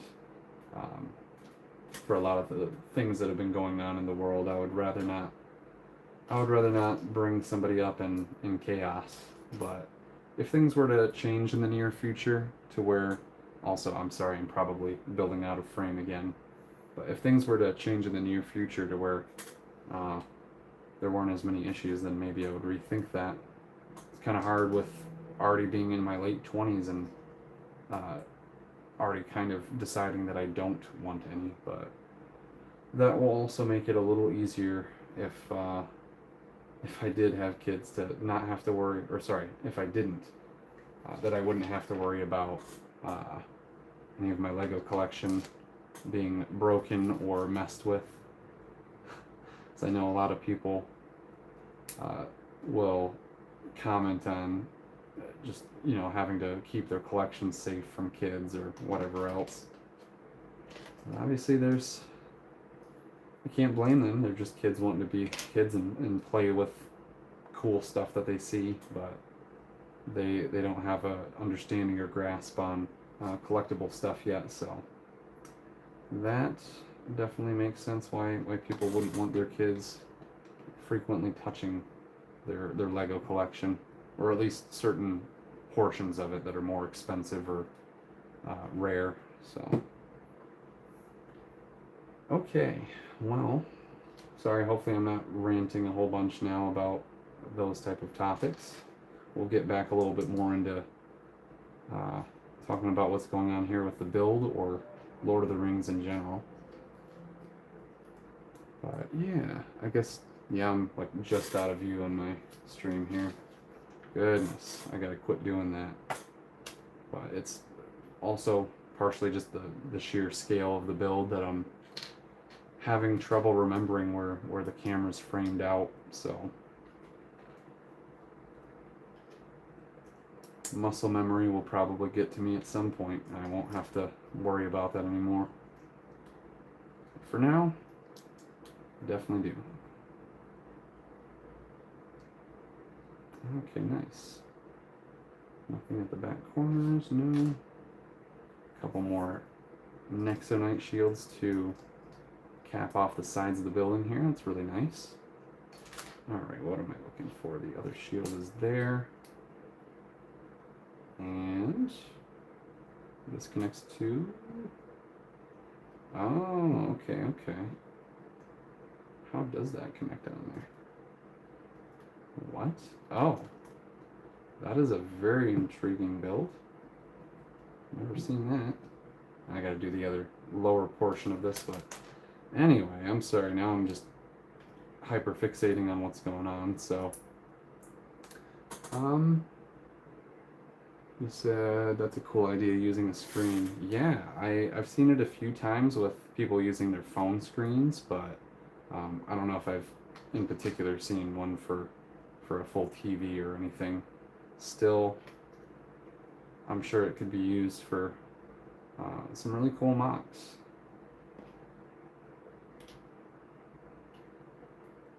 And I'm gonna have to, either after my stream today or just in the near future, I'm gonna have to look up some more synonyms and different transitional words that I can use, because even though I am well aware of my own vocabulary and what I do and don't know, I'm sure there's stuff that I just have not used in forever that has just slipped my mind, and I have to have a little bit of a refresher on that type of stuff, because especially not going to college and just going into work after high school, didn't really continue on any type of education aside from teaching myself specific things, but nothing that would really be similar to learning like math stuff in school or history or geography. But for example, like when I was teaching myself how to play piano early on, that's kind of completely different, but you get the idea at least. Oh, that's interesting. I see the top section of the wall. I'm wondering if that's supposed to have something under it, but it doesn't look like it. Does that really just kind of raise up a little bit? Yeah, sure looks like it. That's on top of the hinge. Okay, weird. Just there's a little bit of a gap in between where this raises up, but it doesn't bother me.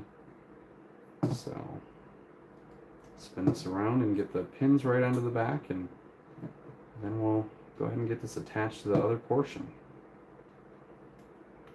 But I'm not sure what time we're at this point. Looks like almost 6 hours in. Not too many bags to go, but it's possible we'll run a little bit over 7 hours for today. And I actually let my brother know that I was planning on playing some Minecraft after I get off the stream, but depends on if I do have to go a little bit longer than I thought. Then I probably won't end up doing that tonight, but we'll have to see. Or I will have to see. I know you guys won't really get the gist of that happening, but all right. Next little portion to clip in here. Kind of funny, some of them do just line up right away. This one's struggling a tiny bit. Come on. Oh, so sorry about that. Definitely shifted the frame quite a bit there. Hopefully the camera still looks good. And it looks like it's kind of shifted upwards, maybe settled a bit during the first few hours. So I'm sorry if it has tilted upwards a little bit and you've been missing some things. That might help with keeping my my hands in frame more often. Is that clipped in? I guess it is. Seems like it's not, but okay. Oops, almost tore a support piece off. Okay. It's a little better. And also, Gambit, you say, well, that's true. You can keep all your Lego sets to yourself without any kids. Good thing about kids playing with your sets is that if they break it, you can always put it back together. Which, yeah, that's true. Not that I necessarily care about having to spend more time and effort if that were to happen to me, but I guess that's the main aspect of it that I would be worried about, is anything actually getting damaged as far as like cracks or dings and dents. But yeah, and then you say, do you have a favorite Lego set? It's hard to actually answer that question because I have multiple favorites from different themes. So I'd have to kind of go theme by theme, but I don't know if I have an all-time favorite.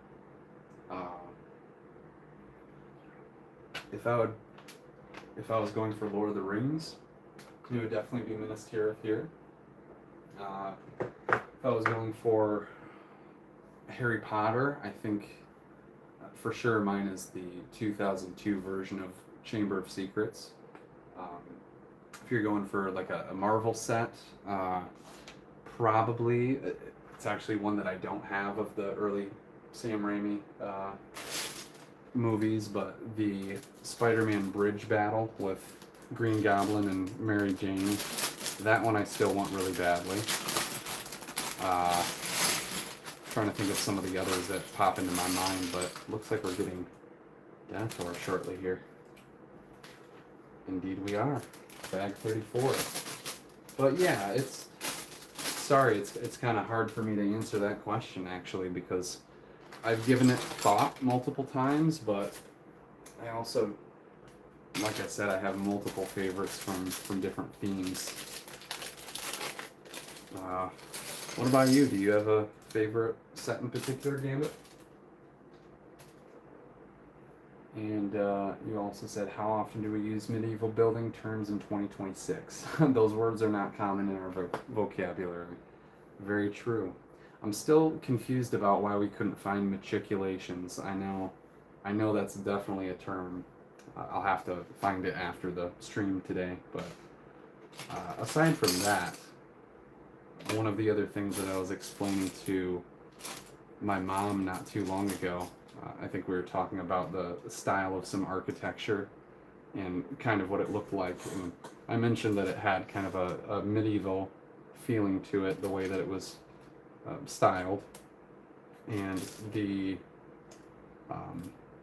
main look of a lot of the medieval houses were called wattle and daub. And I forget if that's Waddle or Ttle, but wattle and daub, Daub. And yeah, that was when they had the different, almost like studs or wooden supports going through framing the house. And they would put, I think also they would weave back and forth different twigs or sticks up into the walls, and then they would coat that in the daub, which, so the wattle was the wooden framing, and then the daub was the spackling, essentially. But yeah, we definitely don't use medieval terms in 2026. It's kind of funny too, because I randomly lately have been not doing great with my sleep patterns, and I guess the best way to refer to it as is like a medieval sleep schedule. I've kind of fallen back into that, because what they would do is, I don't know if they had specific times, but they would fall asleep, and then they would end up getting up for either watch or tending to animals or whatever else needed to be done. And then they would go back to sleep for a few hours and then get back up in the morning. So it's like a broken up 2-part sleep. Not exactly like a nap or anything, but kind of in that way. Also, here we have Denethor. Get him zoomed in and close up, focus to the camera, but good old Denethor. Maybe that's not the right way to describe him, of course, but yeah, Denethor was probably one of my least favorite characters in Lord of the Rings. I definitely like Faramir's character quite a bit, so I wasn't too pleased with the way that he treated his own son. But yeah, that's nice. We've got another figure. It looks like they're going to be putting a couple of the Gondor soldiers in between possibly Pippin and Denethor, unless they end up doing Pippin and then the soldiers at the very end. But yeah, I was not expecting him to be next. Good to know. And then McLee says, great job on your first live stream endeavor. I have to be somewhere for now, but hope to step back in for 4 or 5 bags from now. Well, thank you, McLee. Thanks for stopping in. I appreciate you taking some time for today. So, hope to see you next time. And Gambit, you said, hey, McLee, thanks for stopping by. I hope to see you later. So, appreciate you saying something as well there, Gambit. And yeah, Denethor, where's his cherries? Oh, literally right here. Honestly, I don't know why they didn't give the cherries to him initially, but yeah, there they are. And of course you get 2 of the cherries. I'm not sure if they're both going to be utilized for this portion of the build or if one of them is going to be a spare. I'm not entirely sure, but I believe we're working on the throne at the moment, which makes perfect sense. So yeah, probably a few of the things on the interior are going to get finished off, and then we'll get to that point where it's wrapping up this next level of the citadel. Okay. Yeah, these printed 1x2 tiles are pretty nice. I think you get like 2, 4, 6, 8. Like 14 of them, maybe 16 if there's a few more in other portions of the build. Possibly more than that. Oh. Hopefully, okay, my live stream was just kind of reloading itself on my laptop. I was scared for a second that something went wrong and that it ended the stream. But I know there's like a 12-hour limit, so it's not like I'm running anywhere close to that. Now, speaking of the printed parts, where is that other 1x2 tile? Did it slip its way underneath the instructions? No? Is it probably hiding under another piece? Yes. That's how it usually goes. Alright, what are we building now? It makes me laugh sometimes when a tile or something is placed over a couple of studs that aren't actually clipping to it, so it's just kind of floating, but they have enough of the frame on it where it's not going to be an issue. It's small enough of a piece. But if you did just the corners for like a 8x8 plate, you definitely need a 2x2 in the middle of it, otherwise it's going to dip in. So, alright. Good, I'm actually holding this up about mid-screen, so that's good. But, let's see, the walls are really coming together. Yeah, they are. And, oh, nice. Thanks for stopping in.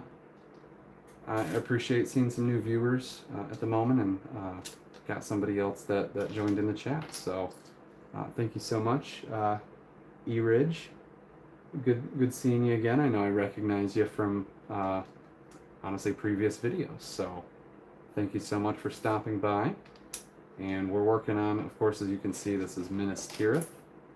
We're nearing the end of the second stream, so we're about 2/3 of the way into the set, but it's definitely coming along quite great. Of course, as I talk, I'll make little mistakes of placing parts down incorrectly, but I tend to distract myself a lot when it comes to that. But yeah, and Hurry Rohan calls for aid is what you said. I don't know why I didn't read that at first, but nice. And that's the closest face I could find with a cherry juice emoji. That's funny, now I understand what you did there. And then it looks like we're pretty much caught up here, but hi E-Ridge. How's your day going so far?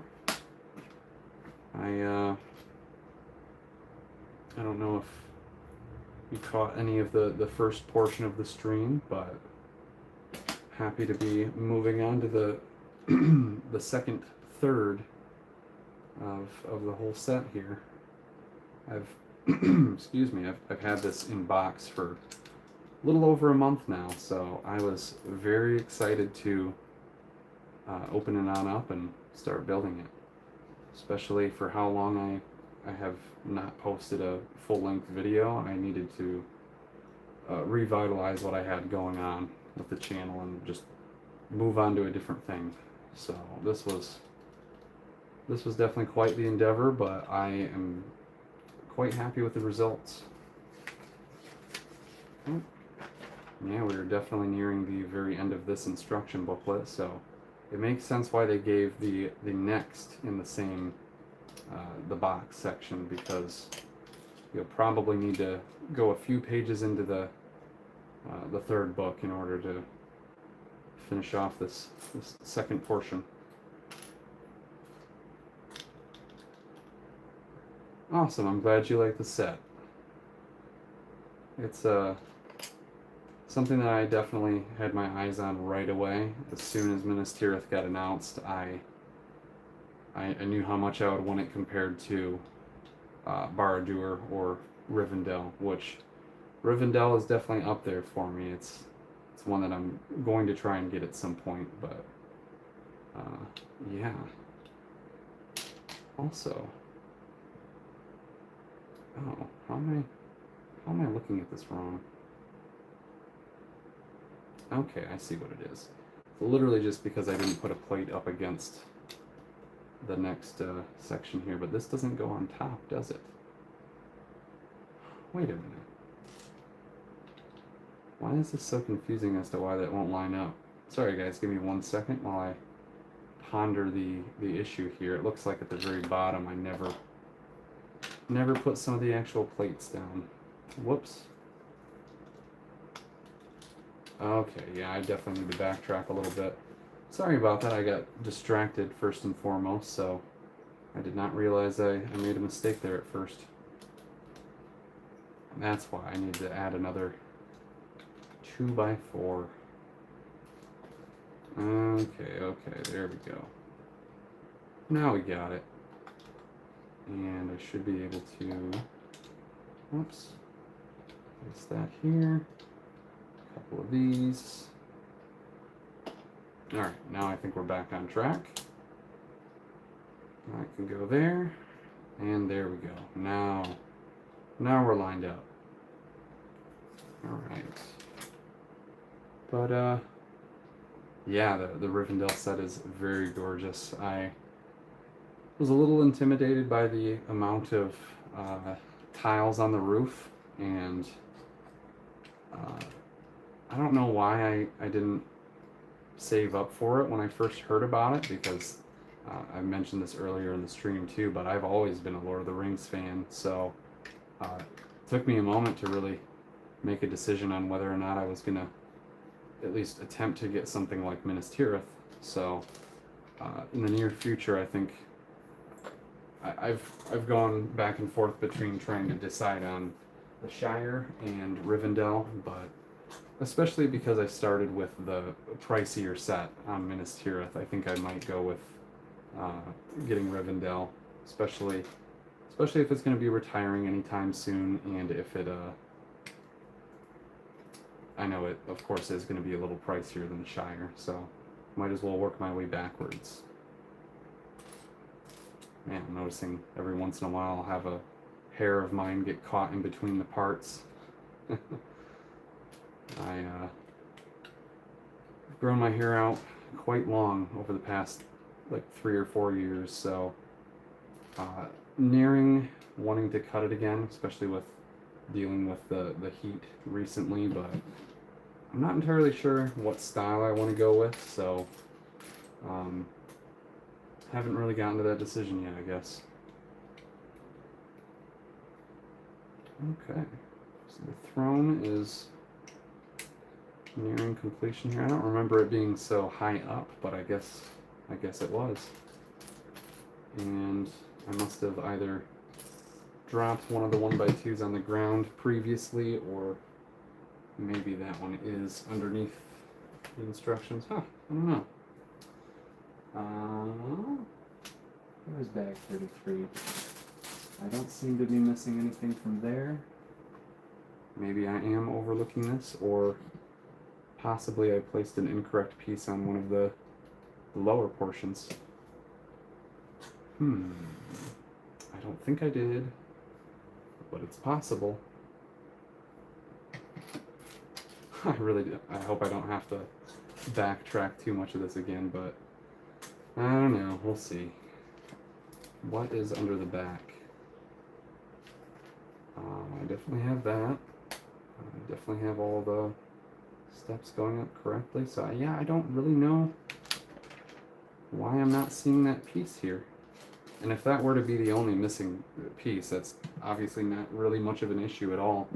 I think what I'm going to do is, I don't have any extras from the actual stuff set aside. I want to make sure that it's not either A, caught up in the instructions, Or maybe I missed out on a tile here? Huh. I don't see a point in time where another one of those was used and placed incorrectly. I'm sorry, guys. I don't know why I'm struggling with this portion of the build. That seems correct. I'm going to take off this top in case there's something down there I notice. But no. I was going to say I'm just going to borrow that piece from a different bag and then move forward, but now I got to kind of look behind the desk and make sure it didn't fall on the trim. No, it doesn't look like it. Huh. Well, I kind of continue to look on the ground here in case it didn't bounce off to the side, but I really don't see anything else. And one moment here, I'm going to kind of look underneath my desk. No. Nothing. Huh. Well, I mean, I do have that bag that I accidentally opened previously, and I could borrow a 1x2 from that. What? It was connected to the bottom of my brick separator. No wonder. Alrighty. Sorry for that little dilemma there. That was quite interesting, actually. But now we're back on track, and let's get this throne finished up. In fact, I don't know if it actually ends up being fully built before the next instruction booklet. Okay. Throne. Looking a little better there. Oh, I see. Alright. But yeah, again, I apologize if I'm kind of getting silent here at certain moments where I'm hyper fixated on part of the build or just can't think of something to say next. I know, especially with having a new viewer or two in here, welcome into anybody else who has joined recently. I want to make sure that I'm being attentive to you guys and not missing out on anything in particular, so I'm also going to do my best to stop repeating the same words over and over again. Particular being the #1 used word for the night, I think. Oh, nice. Okay. And then we got the secondary little chair in front. I didn't even remember that sat there, but I guess it did. And I don't know if it's...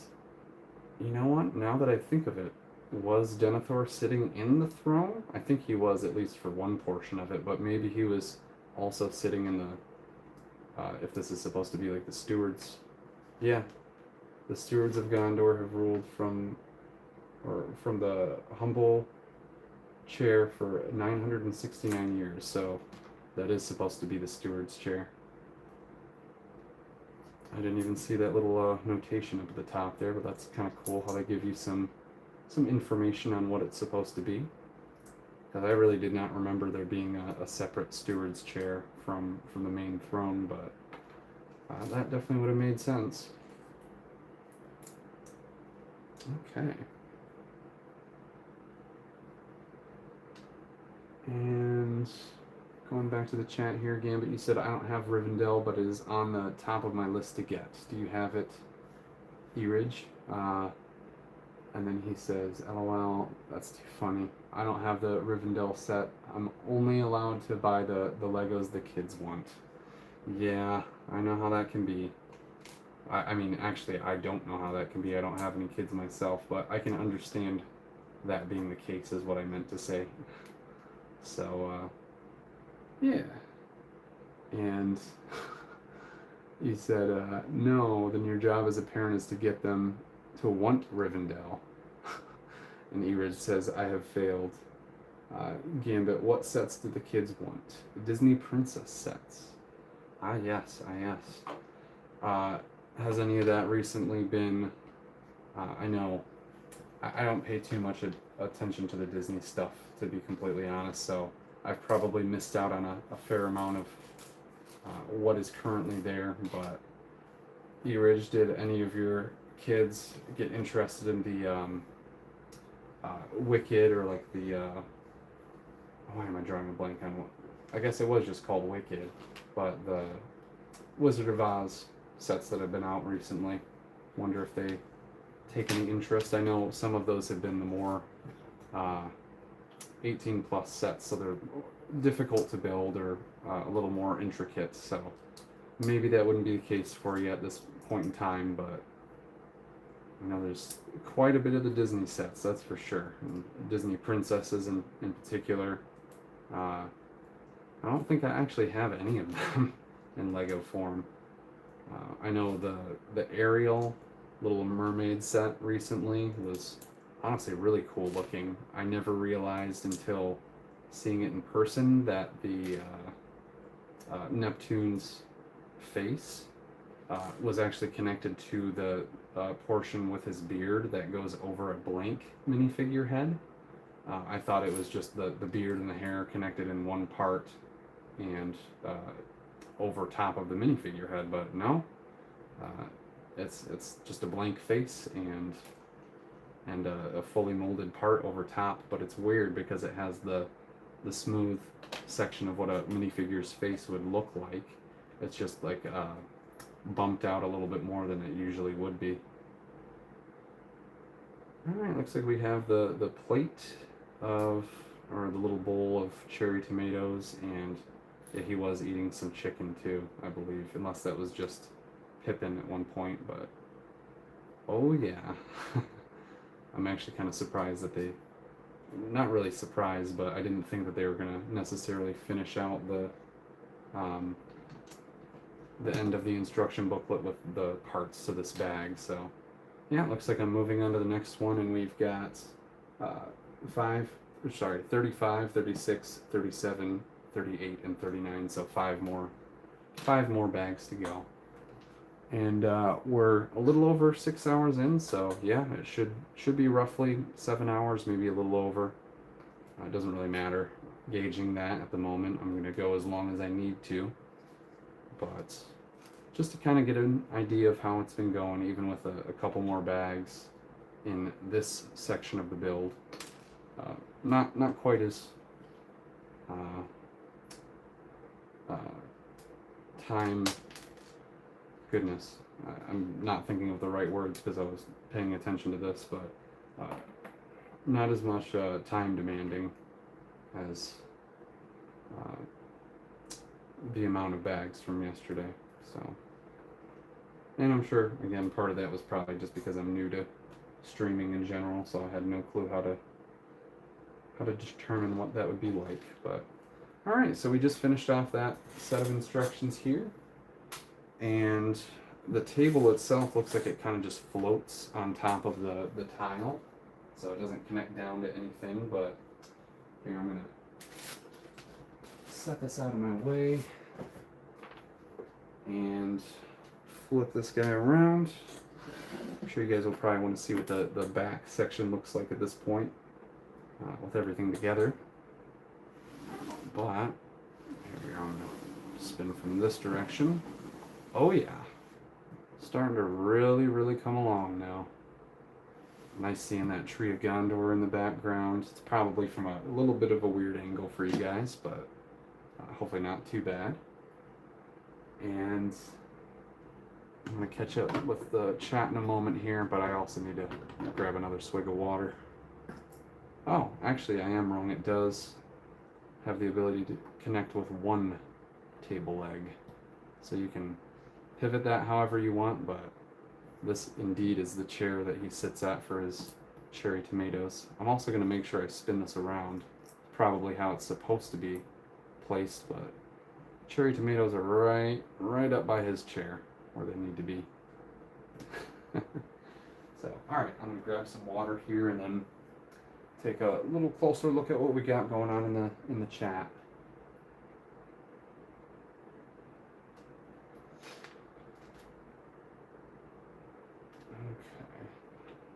Gambit says, ouch, that's bad. We have 2 of the Wicked sets. Very nice. Yeah, that's right. I know there was a couple of the smaller ones that were done aside from the main like 18 plus size builds, but very good, very good. Oh man. Haven't gone through a crazy amount of water today. I'm just taking little swigs here and there, but this is a 33.8 ounce bottle. It was actually something different before. Especially if you're in the U.S., you probably know about Aldi, but I do most of my grocery shopping at Aldi, and I found these drinks that are called Pure Aqua. Might as well, not that I'm doing any type of sponsoring, but the key lime one is not as good as some of the others that I've tried. White grape is definitely my favorite, and then there's a couple others that I've had, but yeah, I filled that up to the top today, so just have a couple ounces left in it. I would say I'm like 7/8 of the way through the bottle, so not a crazy amount of water or anything, but probably a good thing, otherwise I'd have to go to the bathroom more often. But what else have we got here? So it looks like that's mainly the end of the chat, so I haven't missed much. Good. I keep worrying about the fact that I'm gonna miss a whole bunch of the chats and that I'm behind on responding to you guys. But all right, so now let me find where that third instruction booklet is that I placed. Here it is. So we are on instruction booklet number 3 here, and about five more bags to go. So definitely wrapping it up for today, but we've come a long way since the first section of the build yesterday. I'm happy to see that. All right, let's get bag 35 opened up here.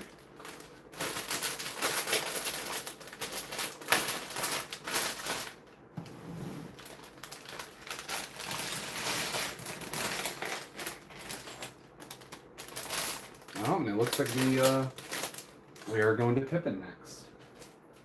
So I think it was bag number 4 was Gandalf.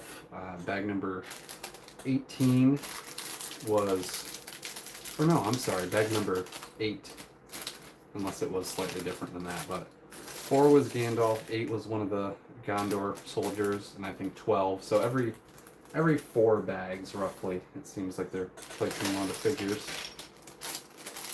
And maybe a little bit more spaced out for between the other Gondor soldiers and Denethor and Pippin. But actually, I'm stand corrected too, because I literally just opened up the bag with Denethor, and now we're getting Pippin, so they're kind of back to back in that regard.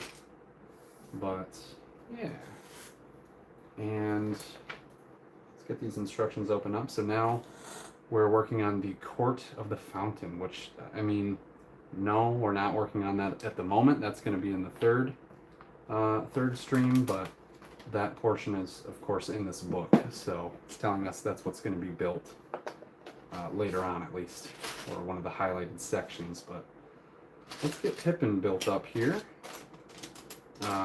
Definitely impressed with having some more dual molded short leg options. Here's his legs here. Very cool. And I like his armor as well. He's got the Tree of Gondor on him too. I'm gonna have to grab the capes though, now that we're finally back to using one. Looks like all we have left is gonna be our Arwen's banner, and then either 2 different capes. Yeah, it looks like 2 different capes for Aragorn.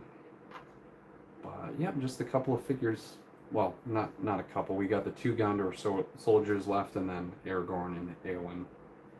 So I'm surprised that I haven't botched that already and called her Arwen. So let's see here. Yeah, we'll go with that being his main face. Could go with the more aggressive one, but this is a worried looking face, which I think fits quite well for how he was feeling during his I don't know what word I'm looking for, his work that he was doing under the steward, under Denethor, and quite concerned for Faramir's well-being, which is awesome of him. But here we are. We have Pippin, or Peregrine Took. Get him a little more zoomed in here. Hopefully he's focusing okay. And as I hold my hand up to the phone screen there, hopefully my audio isn't spiking too much. But I missed a little bit here. So Gambit, you said, sorry, I forgot you asked what was my favorite set. No problem at all. Well, of the sets that I built, it was a childhood set, number 6066, Forestman Camouflaged Hideout. I've bought other sets that I haven't built, and then I don't know if you're continuing on with a different one here, or yeah, just ending off with that, but yeah, I think I know which one you're talking about as well. Is that the little hideout that has like the black stone that kind of pivots back and forth, where they can enter in that way? And I think the front of it's kind of sloped, and you can lift it up, and there's a chest underneath there. I don't know if maybe that's a different set. Maybe I'm not remembering correctly, but I think I know which one that is. Oh, there we go. There we are. It looks like the larger goes over here. So actually, yeah, I'm not entirely sure what we're working on building next, but I'm hoping that they're not like skipping forward and working on the next portion that goes out there. I don't think they would, because it's not tall enough yet. But let's see here. I don't think there's anything that needs to be placed below until the next step, so that's good. And apologies if I'm still trying to figure out where I'm at with this and kind of becoming quiet again, but appreciate you guys doing some more interacting or having more interactions in the chat. See, that's a good example of me trying to combine two similar words together where it's not necessary. It's gotta be an ADHD thing, I swear. Also, this does go farther out. Whoops. I thought it didn't at first, but I am wrong. Goodness, I'm glad I looked at that from the underside now. Okay, there we go, and then this gets moved over even more too. I'm noticing that not lining up correctly. Ah, goodness. Alright, we'll place that back in a moment. This all the way to the end. Get this clipped back on properly. Okay, that's much better. Now, get the back support of this. Yeah, I'm really not sure if this is going to be like one of the upper sections on the left or right side, or if it's going to be, we still have to have the domed part of the center. So I'd have a feeling it's going to be the left or right side, depending. That's just my guess. And thank you, probably win me over. I'm not sure if I'm looking at that correctly. Oh, I see. I love they put some lore tidbits in the instructions. Yeah, me too. And they have more of the pages at the front of the instruction booklets too, but every so often, looks like spread out in between the actual steps, they'll have certain dialogue going on. I don't know if they'll have like any quotes or anything like that, but sometimes they do for sets. Okay. Sometimes they'll just be like actively spinning a portion of the set around, looking at it, and I don't have to add anything at all. There we go. But I think it gives us an idea of what the designers were thinking and why they did what they did. Exactly. And yeah, Pippin's torso does look awesome. He said, yes, that is the set. Oh, okay, so I did get that right. Very nice. I'm not super familiar with all of the castle or pirate sets from back in the day, but it's a little bit before my time. I'm doing my best to learn up on them though, so I'm glad I got that one right. A couple that I know mainly are going to be like El Dorado, the Lion Knight Castle, or there's different versions of them, different sections, but like the main Lion Knight Castle, some of the Black Falcon sets. I don't, like I said, I have a few of the classic figures, but I don't have any of the old sets. Recently, though, I did get a Paradisa set, which I'm a stickler for some of the retired colors and especially chrome pieces, but I haven't gotten my hands on any Belleville or Scala sets, but some of those have some very cool chrome pieces in them. Definitely a little bit niche for a theme. I don't know if I would ever do videos on my channel for those themes, but definitely something that I found cool to collect. And with the Paradisa one, it's almost like a mixture of Friends, but also, I mean, Paradisa, it's kind of self-explanatory. It's like a paradise type setup, which I'm sure you're probably familiar with them too.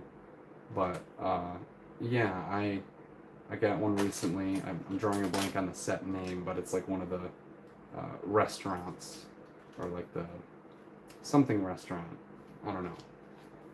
But yeah, some of those old sets are really cool, and I like the simplicity of them. They're not overly complicated, and smaller piece count makes it easier to actually put the set together, of course, but to understand what's going on too. So yeah, I've always enjoyed learning about some of those older classic sets. Okay, where am I at here? Nice. So yeah, it looks like it's going to end up being that portion up above. Makes perfect sense. So if we're in the or not castle, I keep saying that, goodness. If we're in the citadel, facing outward, it's the right side, but facing towards it, left side. Okay, now I see what I'm doing wrong again.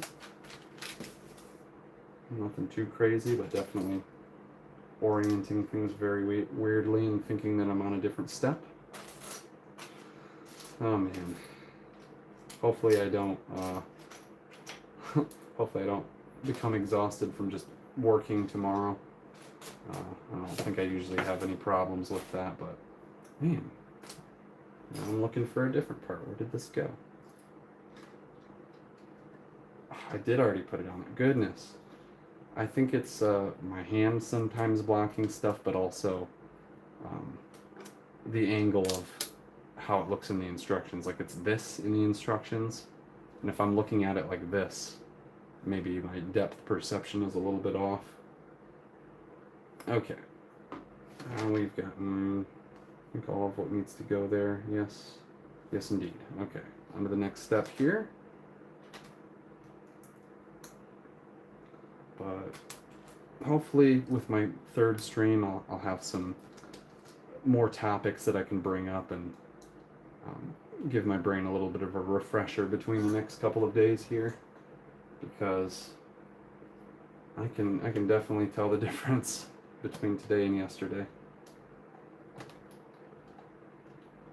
Oh, that's quite interesting how that hooks into there.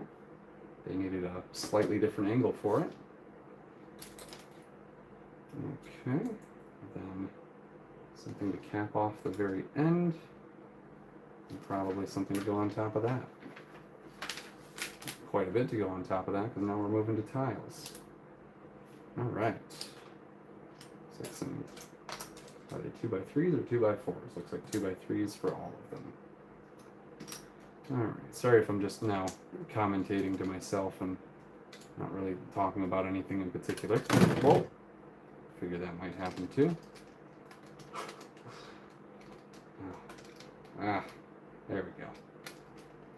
There we go. Once more of these tiles are on, then it'll be more stable, but holding it in my hands like this is causing it to be a little rickety. I'm not sure why this popped into my head when I said rickety, but it's been quite some time since I've rode a roller coaster. Don't remember which amusement park would have been the last that I was at. Probably Cedar Point, but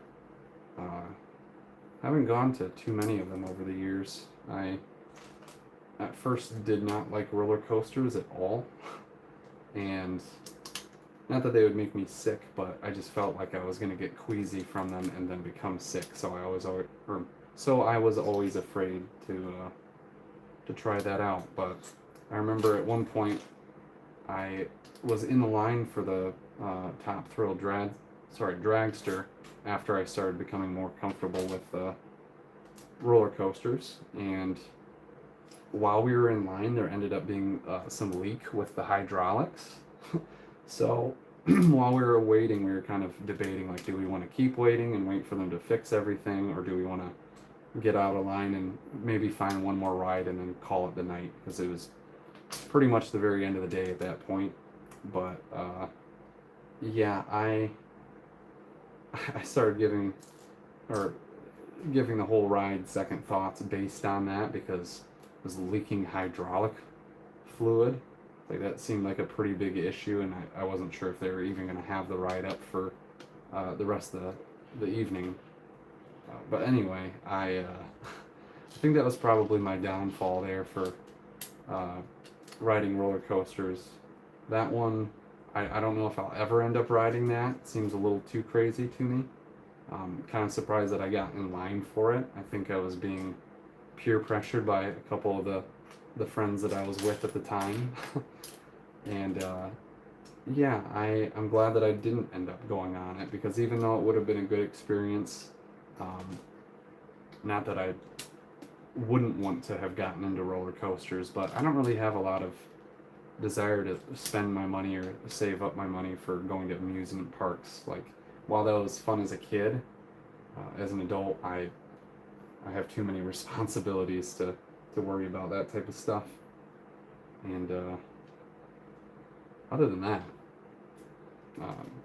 kind of weird randomly bringing up roller coasters, but this stream itself has been a little bit of a roller coaster, so I guess I can relate it in that way. And I hope it's been entertaining enough. I know I'm, again, probably overthinking that, because I believe from what I can tell so far, you guys are at least enjoying sitting down and watching the build and some of the interactions, so highly appreciate that. And let me make sure I'm not missing anything on in chat at the moment. Face this the correct way, though. They don't tell. Oh, okay. That's why. I was going to say they don't tell you which direction that faces, but it's facing the front, so it doesn't matter.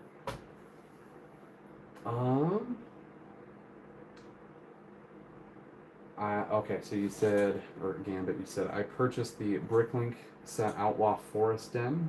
That may be my new favorite. Although I also really like Adventures in Transylvania and Minas Tirith. You know what? I'm fully unfamiliar with Adventures in Transylvania. I know with my brother having a few of the studios sets that one of them is the Vampire's Crypt.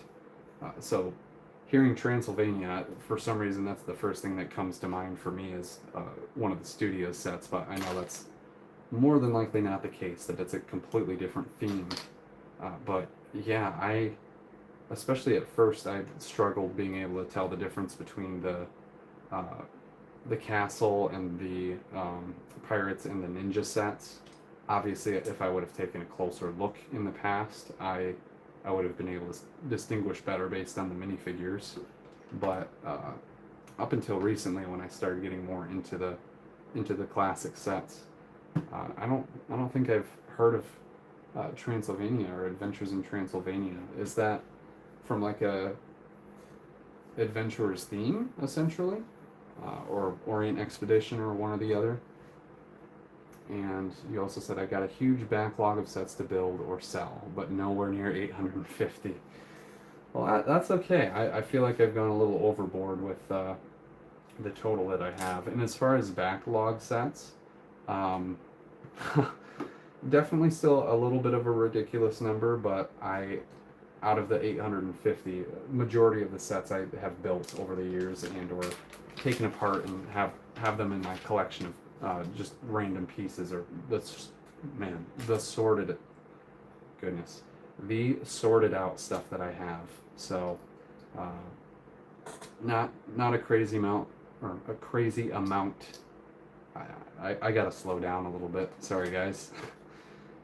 Okay, backtracking a little bit, starting over there. That way I don't stumble over my words completely. But and now I lost my train of thought. Good. Anyway, man, I don't know. But anyway, about the Transylvania set, I haven't heard of that. I find that very intriguing in particular. But you said Outlaw Foreston and Adventure in Transylvania are both from Bricklink Designer Program. Oh, okay. That's why I didn't recognize them. So I haven't gotten too much into those either, or when I say too much, at all. They, aside from being a little more on the pricey side, which some of them aren't too bad, I've seen them on aftermarket for way more. So like, I guess not ordering it from Bricklink would be a pretty terrible way to go, because somebody's going to want to make profit. But at some point I might end up getting a couple of those. Been a few that have intrigued me. Like I don't remember the titles for any of them or the set names, but there's one that's like or maybe a couple that are similar, but like a gold mine, a gold mine or an abandoned mine. And then there's one with the redwood trees. That one I'm definitely pretty intrigued by. But again, somewhat pricey sets, so I've never really got into doing anything like that. But they are very aesthetically pleasing. I'm happy that LEGO is in affiliation, or that they own Bricklink, so that they can kind of enhance but also kind of control some of those aspects of buying and reselling, because there's been too many sets or figures that have skyrocketed, which were more so from demand based on either somebody hogging all of them or whatnot. But I don't know if you guys know about this in particular, but with the Aldar Beto molded figure from Star Wars, I guess there was some guy that, while it was still fairly cheap early on, thought it'd be funny to make a Aldar Beto army. Not so funny anymore. Like I respect the decision of doing that, but at the same time, it completely screwed over people from being able to get that at a decent price, essentially, because Aldar Beto is like $110 figure now, so I think it just depends on where you're looking to. It varies a little bit in price, but yeah, pretty wild for that type of stuff. Okay, this is going to be a little hard to connect. I'm going to make sure I'm doing it right here. Good. Surprised I didn't put some type of stud on the end there. It looks like it would connect properly. Huh, maybe they're just going to connect it from up above. But anyway, moving on to the next page here. Almost to bag 36, so let's see where we're at with the stream here. About 15 minutes until we surpass yesterday's, but not too bad. Okay. One of these here and here, looks like. And then a couple of 1x4s. Sorry to just be talking to myself again. And as far as in chat here, you say, I got a huge backlog of sets to build, but nowhere near 850. I already read that, but I didn't fully answer what the amount was that I have, so I haven't counted in a little bit here, but it's somewhere around, I think, 250 sets that I have still in box. So yeah, I definitely have quite a bit set aside, and it gets easier as time goes on too. Not having to worry about that. Also, where did this other thing come into play? I am so confused. There's one there, Where was there ever another one of these? Oh, on the bottom side. So right here, I'm assuming. Yep. Okay, kind of weird. All right, well, we got one on the bottom there, and it looks like these are all extra parts. Another extra sword for Pippin, or maybe one of the other Gondor soldiers. But yeah, on to bag 36 here. I don't really want to connect anything too much beforehand, especially if I'm still working on this portion, but I am going to at least set that on top to get that out of my way. And also, you say, yeah, but your roller coaster ride story reminds me of the Final Destination movie. Yeah, I don't want anything happening like that, so I'm glad that I got out of the line for it.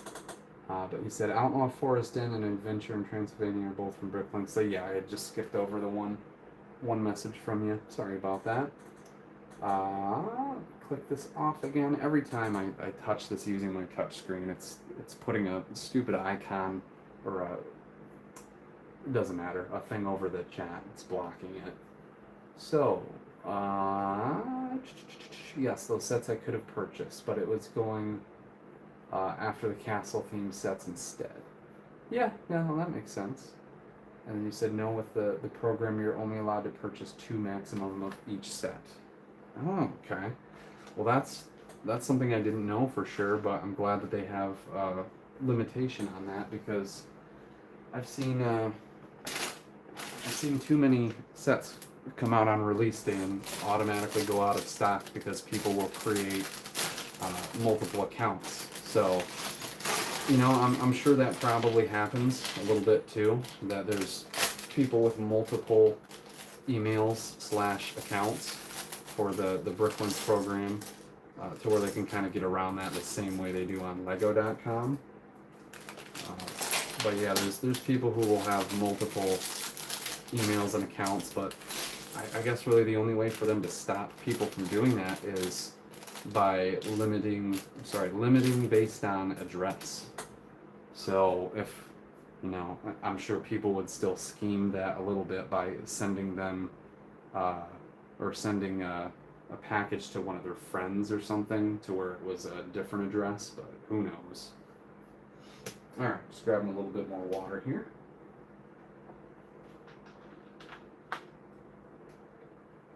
Dropping the cap.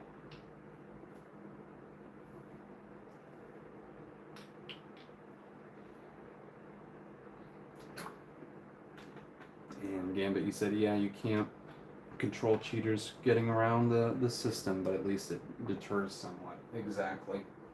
That's the best way to put it, because you can't really fully stop that if people are finding clever ways to get around it.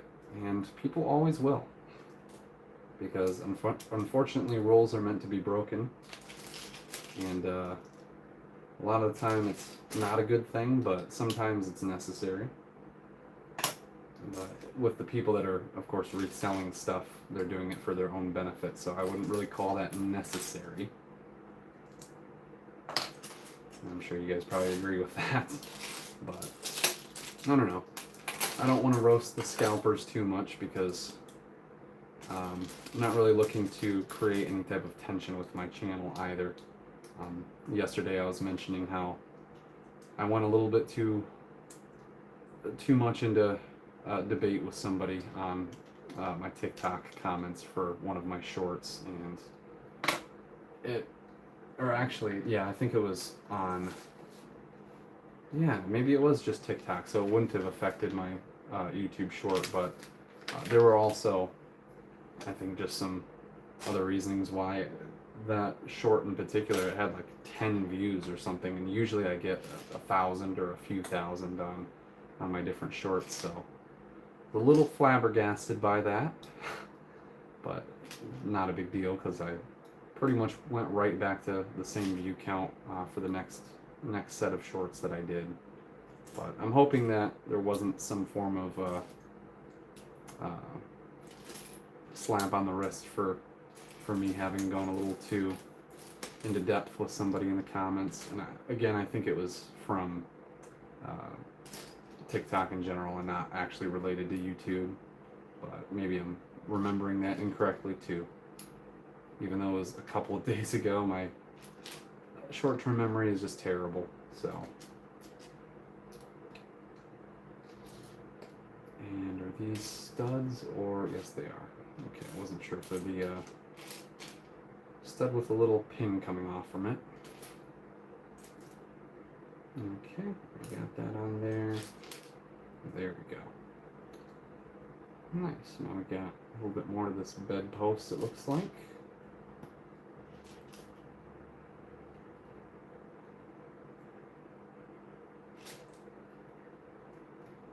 And now that we're getting into the evening, it's for sure not as hot.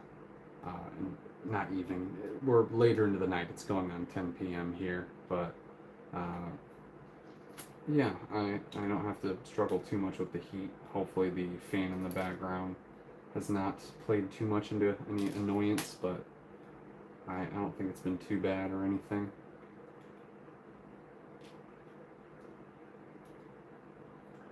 And then what else do we have going on in the chat here? Gambit, you said you're entitled to your opinion on your channel, but I get what you mean about not wanting to rock the boat. Staying positive is always the best, exactly. Which not going to bring this up very often, because especially it's good to do it now when there's not many viewers on the stream and I don't have as much attention on me, but most people will miss me saying this anyway, so it won't matter.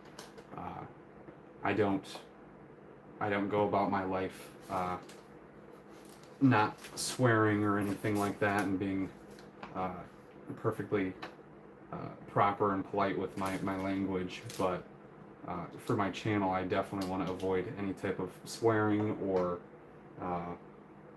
of course, like we were talking about, any type of negativity. But same with politics. I'm not a political person at all, so I don't even want people debating in my comments about stuff like that. So not that that's really related to what we were just discussing in particular, but oh man, they really should have done an aerial view of which section this gets put down on, but I think I figured it out. Sometimes you have to look at just one corner of what's being placed down and you can figure out where it's oriented from that. But anyway, yeah, I definitely tend to swear in my own time, but it's definitely going to be something that I avoid, and surprisingly is not that hard to just not swear at all. Which, it's really ironic to say that, because so many people use swear words so regularly with their vocabulary that it's just become a normal thing now, especially with specific ones. So yeah, it just, not that I anticipated it being hard in any way for me to avoid swearing, but I thought maybe every once in a while something would slip, but it doesn't really even seem like that would be an issue at all. But yeah, I just wanted to kind of share that at the moment, in case anybody was wondering what type of person I am, as far as being more laid back, or not like a like a sheltered person, or like I haven't experienced public schools or anything like that. Oh, I've had my fair share, that's for sure. But yeah, definitely not a perfect person, that's for sure. I've had my share of things that I have done in the past that have got me in trouble and or just not worked out for me. I'm probably not going to elaborate on any of that, but I'm not trying to share stories that sound like I'm condoning doing anything, or making light of something that I did, or really making it any more of an example than a learning experience. But definitely have done some things. So moving back to the build here, it looks like we're working on some type of armoire for inside of the little room. It looks like this is where Pippin and Gandalf were staying and one of the sides, I'm not sure if they were on the left or the right side, but they were looking out in front of Minas Tirith towards Minas Morgul, which is not super far away in the universe, and they saw the giant beam of green light, or maybe it was like a blue or a bluish green, shoot up into the sky from when the Witch King, I think, was being either created or just like summoned, essentially. And it seems like this is probably one of the rooms that they were staying in, because they were looking out of the balcony from after dealing with Denethor a little bit. I think they had to retreat back to their room, and they're pissed about something. Just the way that he was handling the stuff with Faramir, I think. Or the battle in general. Alright, we've got a little armoire or something. Gets placed over in the corner here. And yeah, I'm actually kind of surprised that this is going to probably fill out a decent chunk of the next level, or the upper section of Minas Tirith. Not the uppermost section, of course, with the flat courtyard area with the tree, but making our way into the midsection at least, that's for sure. Alright, we've got a nice chair here. Looks like we'll want to place a few more pieces down before as markers. A couple of these. Hopefully that's not too, yep, a little bit off of the screen there. Sorry guys. And it looks like this goes 2 out from there, so about right here. Yep. Seems right. And then starting to build a little archway, or maybe a doorway coming through here, not sure yet. I wonder what's going on with all of these 1x2 rounded plates. Not sure if they're just adding a little bit of detail to the wall, or if it's meant to connect to the maybe the balcony down into it. But this is yeah, this is what would be on this side, so there might be some type of balcony coming off of the right side of the set there. We shall find out momentarily. But yeah, just whoops. After we finish this bag here, it looks like we just have 3 more to go. So honestly, by the time we get to the end of this, it might end up being an 8-hour live stream. And that is not a big deal. Oh yeah, it looks like the railing is what it is. That makes sense. Alright, well, have I missed anything going on in chat recently?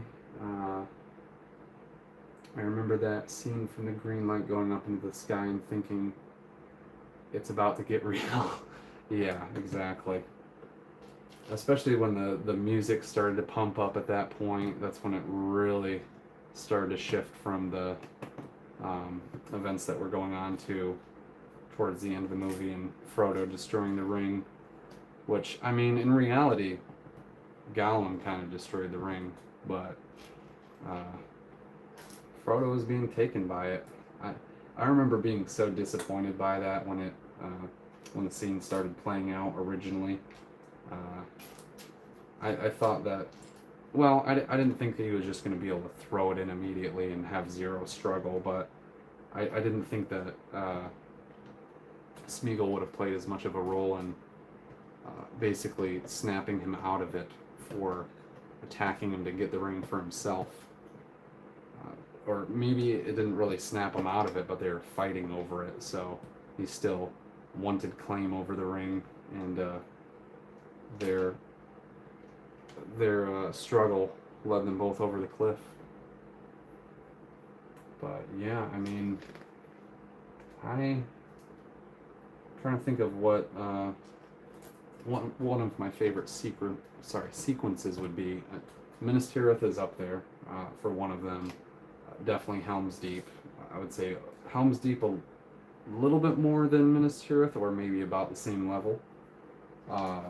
But I also really enjoyed going through the secret stair and Shelob, the spider, attacking them. I never realized until rewatching the movie recently that Shelob never really. Well, here I'm gonna avoid saying some words here. Was never unalived. Just retreated back into her cave.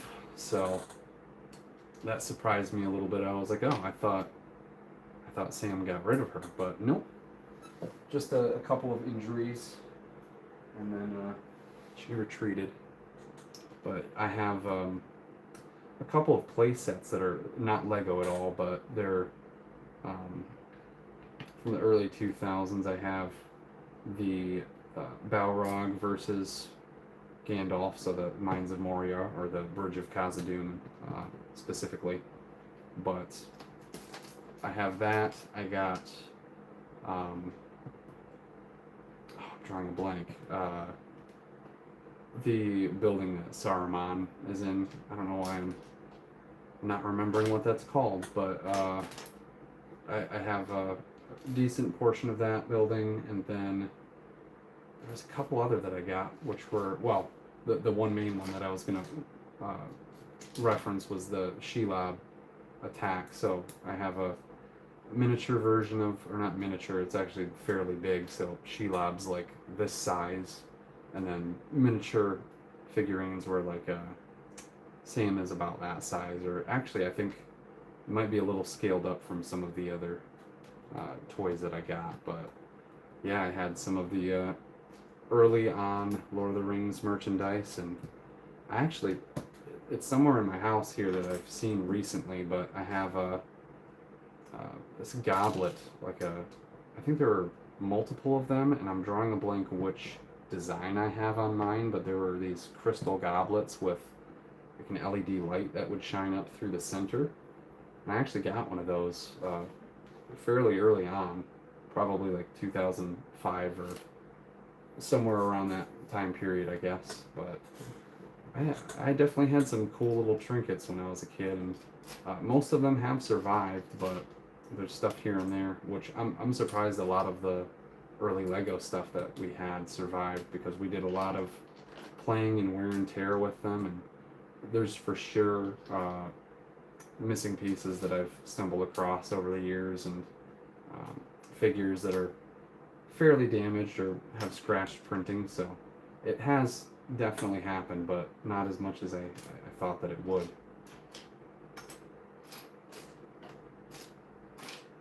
Okay, we need another one by one, it looks like. There it is.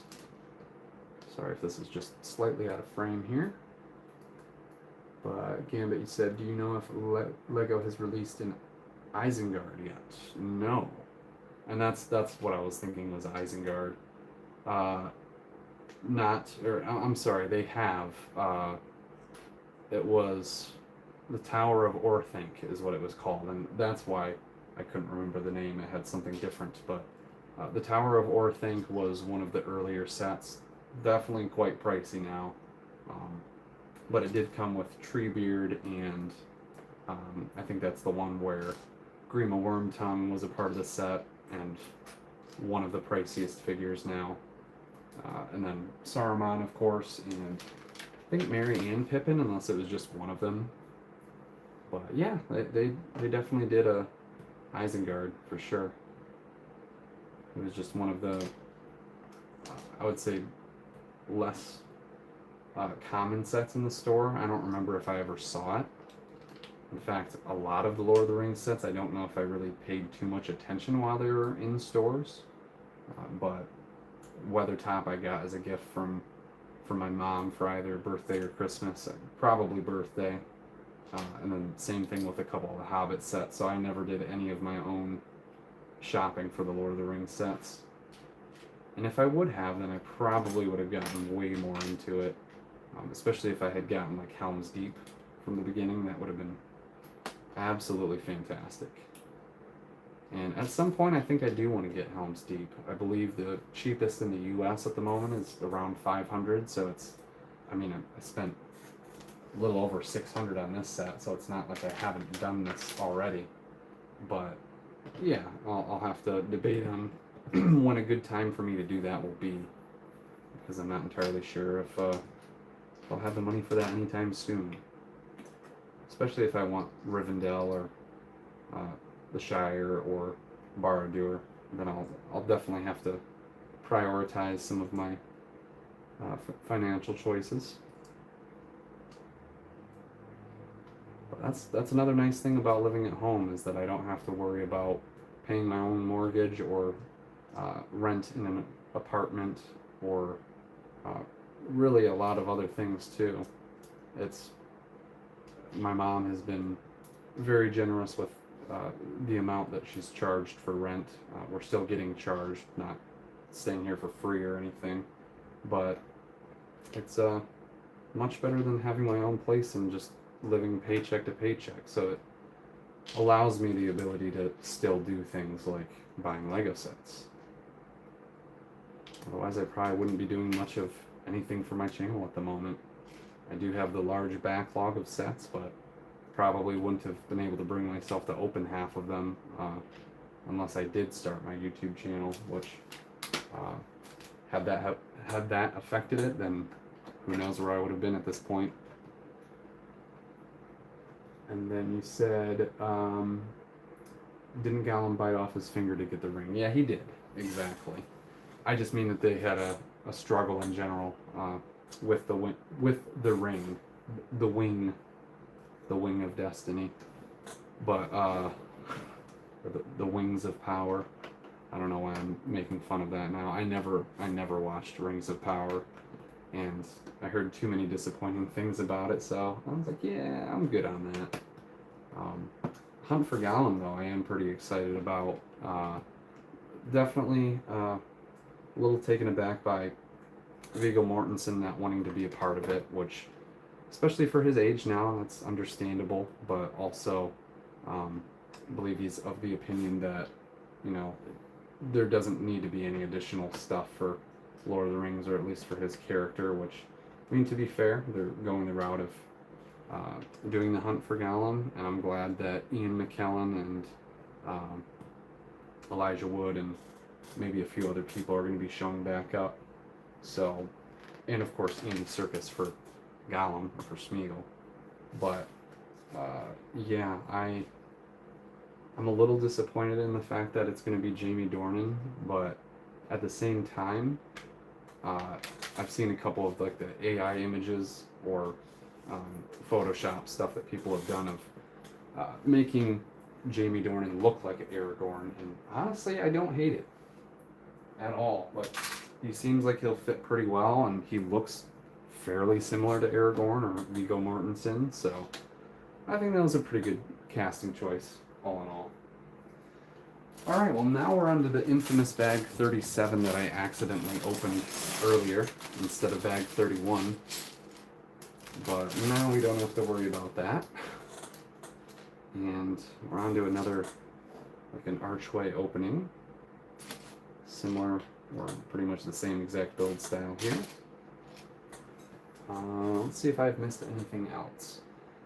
You said, I remember seeing the Corsair sailing ships on clearance, and I didn't get it. Thinking all I wanted to get was Minas Tirith. Yeah, I was dumb. I don't know if I can even really picture the Corsair sailing ships.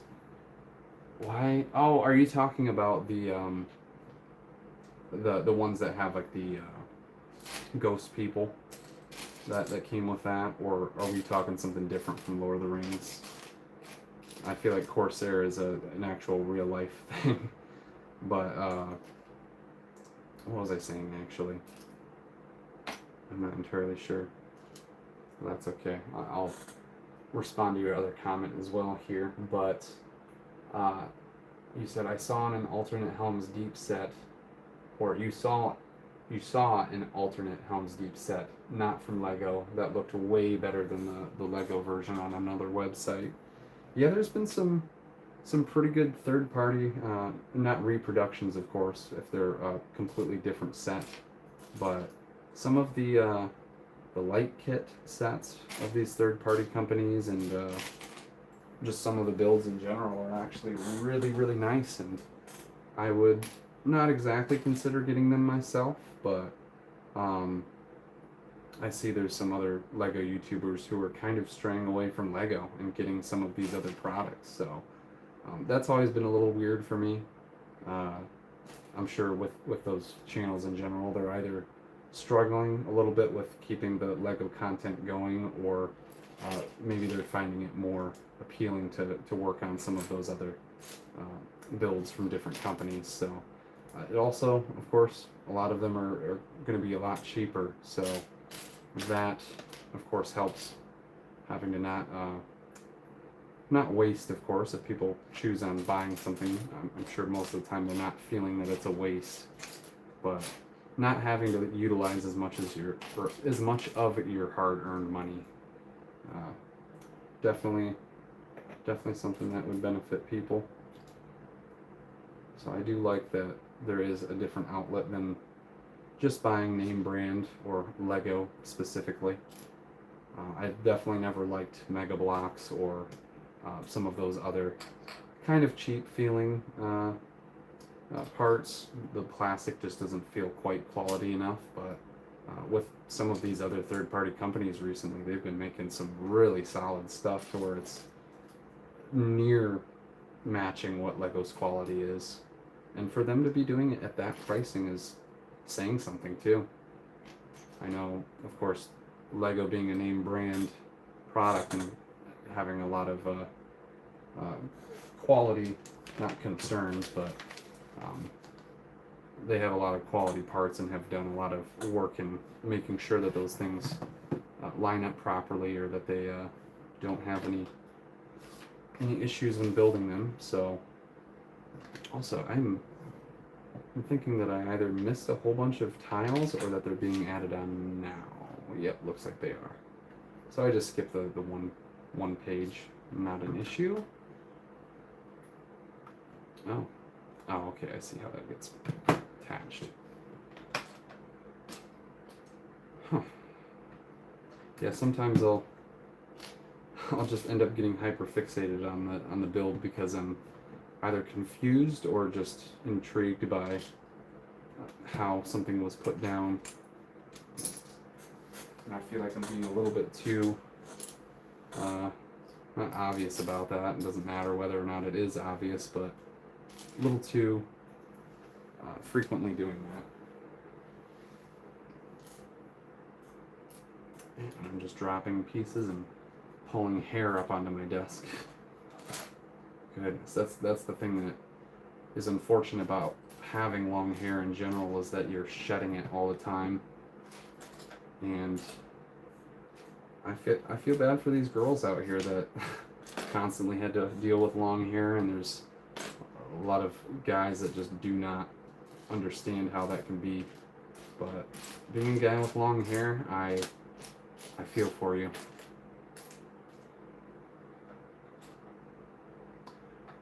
Why am I not finding some of these parts? This is so confusing. I'm not sure if I dropped it on the ground or if it's literally just being covered up. But this one was in plain sight, so I don't know what was going on. And just this. And one more at the corner.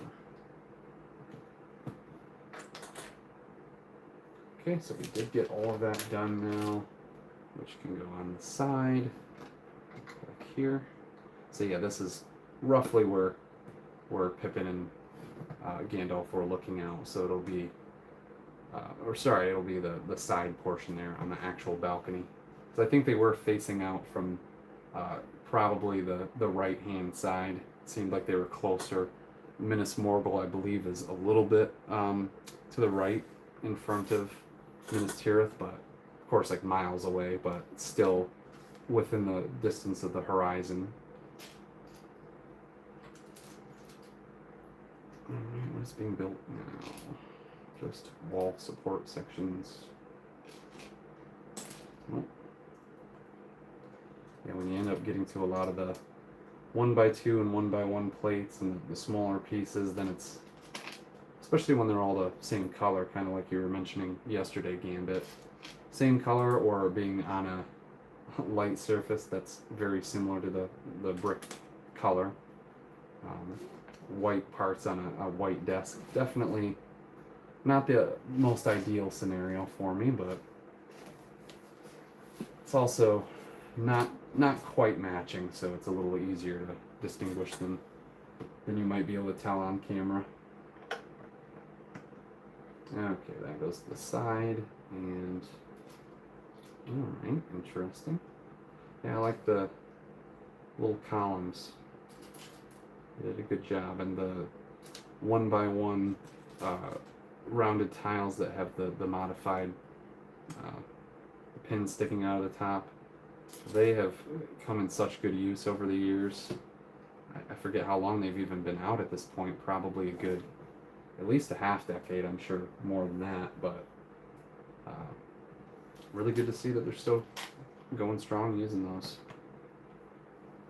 I mean, they can be used all the time, so I don't think there'll ever be a point where they get rid of them, but if you guys don't know, a lot of the retired molds no longer exist just because they had to destroy a lot of the stuff that they weren't willing to keep in a climate-controlled warehouse, because it was more expensive for them to do that than to just toss the mold and buy a new one or make a new one. But that's why a lot of the early, well, the 70s, 80s, 90s, 2000s parts that are no longer utilized just aren't made anymore. I forget what year it was, but they were realizing, or LEGO realized, that they had way too many tires, different variants, so they ended up doing a big purge on those, and at the same time decided, well, we're going to make a rule that if a part doesn't get used for 5 years, or if it's just kind of been in the backlog for a bit like that, that they just get rid of it. And if they need to either improve on the design with a different piece, or maybe they'll like revitalize a part of it that's not working well. Like the earliest version of the Bionicle hand parts didn't really have any issues, but a few iterations in, when they were trying to make them even stronger, they ended up becoming more brittle. And if you know, a lot of the lime green Bionicle parts, but also some of the like translucent blue stuff like that, they would crack it very easily. And I'm not sure if it was more of an issue for the injection molding system and like the plastic in general, or if it was more of an error with shoot, sorry, I was looking at how those didn't align with each other. It could have been more of an error with just the development of the part itself, like not having the right density in a couple spots to where it's more fragile. Who knows? I'm sure there's people in the LEGO company that know all about that, but I have no clue. And then you say, yes, the Corsair ships had the ghosts on them. Okay, so I'm remembering that correctly. I'm just so bad with technical terms that I never would have remembered that they were called that.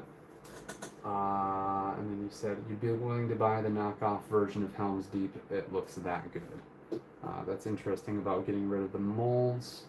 I heard the brittle brown issue, but not other colors. Yeah, the main colors that went wrong would be the brittle brown, which around that same time period was also brittle dark red. Might have been a little bit earlier than the brown, but that was an issue for sure. And then later on was with Bionicle, or maybe it was around the same time period, because for Bionicle it was around, I think, 2007, maybe 2008 that they started having that problem. Maybe it was a little earlier on too, I'm not entirely sure, but it was with, if you're familiar with Bionicle, it doesn't matter if you are or not, but one of the faction types, or like the different versions of Bionicle, were the Maori, or the M-A-H-R-I. So they once it got into that section of Bionicle they started having that issue. But anyway, the brittle brown and dark red, and then there was the lime green with the issue, both translucent medium blue and translucent orange. So not neon orange, but the newer version of it. Some of those Bionicle parts also had issues, but they were more just with some of the particular parts and not Bionicle as a theme. Which, I mean, they were kind of specific to the Bionicle theme, but they were only used for that, is what I mean. So they didn't really affect any other part types, if that makes sense. But then Brittle Blue was another one from around like 2015 time period, I guess. There was a Spider-Man not Far From Home, just Homecoming. It was the first movie. Sorry, I keep saying so often, but it was the bank robbery or whatever from that first Spider-Man movie. There's a lot of blue on the outside, and I never got that when it was released, but I got it way later down the road, and I opened it up like brand new out of the box from after, I don't know, it was probably like 5 or 6 years, but I was putting it together and some of the blue was just immediately breaking apart. So yeah, it's pretty disappointing when that type of stuff happens, but I think they've remedied a lot of those issues. I know with, I might have mentioned this yesterday, but with the translucent parts, or clear, I think that they put a little bit of purple or blue into the coloration itself, so that way it counteracts the yellowing. So they are doing a little bit to fix those type of issues, but I'm sure more will come down the road, and we'll have to figure out workarounds for making sure parts don't break. And actually, speaking of Lord of the Rings in general, brittle brown would mainly be referring to the reddish brown part issues, but for Lord of the Rings, it's kind of unfortunate. The Uruk-hai, they actually had a really big flaw of the dark brown torsos always cracking, like very frequently. So if you ever get your hands on an Uruk-hai, it's not super uncommon for them to have a cracked torso, or for you to pop one of their arms out, or to pop one back in and have the torso completely split in half. I've seen that happen a couple of times, actually. And it's not a good feeling for something like a Lord of the Rings set. Okay, another one of the nice detailed pillars going up there. It looks like we're going to be tiling off some of the top section of this now. All right. And might have to grab some more water in a moment. I can feel my mouth getting a little more dry. But not too much more to go. We're getting there. Just 2 more bags after this one, and then we'll be calling it a night.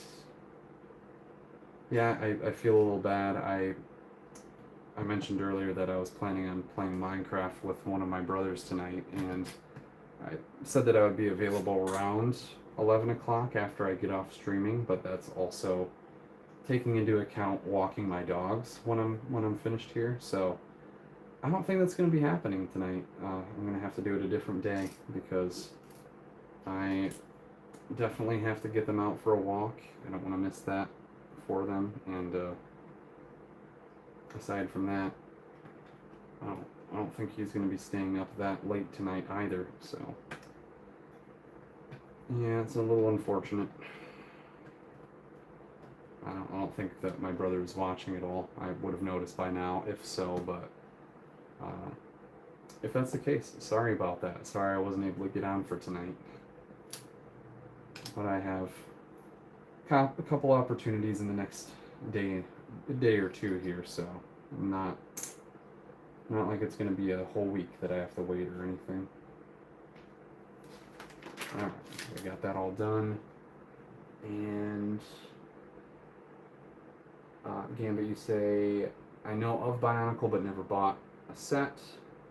Yeah, you mentioned that about coloring the translucent pieces, and then you say, I always thought Weathertop was cool, or a cool location in Middle Earth. And I can stop chatting so you can focus a bit more. You're all good. It's my own doing for whenever I look over like that, so I would rather I have somebody interacting with me so that I can remember to, or not remember to, but I can have an easier time discussing what I have going on or talking with you. But I feel like I would get to the point of just sitting here in silence if that were the case. So you definitely don't have to. You definitely don't have to be quiet or anything.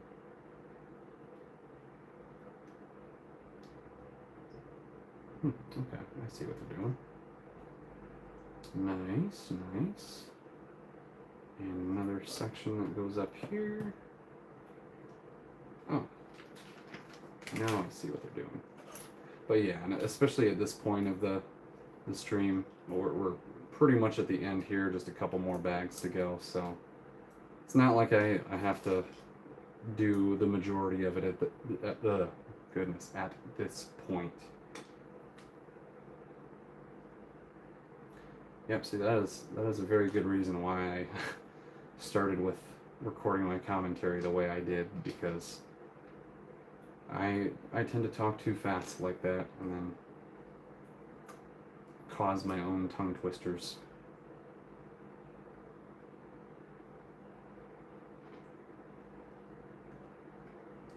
I do very much appreciate you sticking around again for pretty much the entire duration of the stream. I know you had to step away for a moment, but I wasn't sure if it was going to be something that took up more time for you or not. I'm glad to see it was super short, so you were able to return pretty quickly. That means a lot. And especially for somebody who has Minas Tirith, even if you haven't built it, that also makes me feel pretty good that you would be willing to be one of the people interacting with me more, because I could see somebody else who isn't planning on getting a Minas Tirith or doesn't have one yet, that they would either want to wait until they build it on their own and not experience other people's builds. But shoot, now I did put that on there wrong. Oh my gosh. Okay, I'm gonna try to not do that anymore.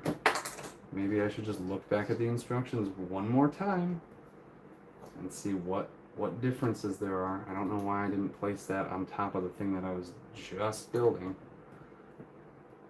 There we go. Much better.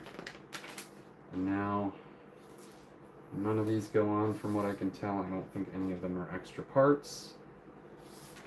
Or I think they are all extra parts. I don't think they're anything that I missed, is what I meant to say. Okay, that looks all complete. So now we are on to bag 38 out of 39 for today. I bet we're getting closer and closer to an 8 hour, huh? Yeah, 7.5. So it'll end up being an 8 hour by the end, looks like. And I'm glad it's been fun for you. Very happy to hear that.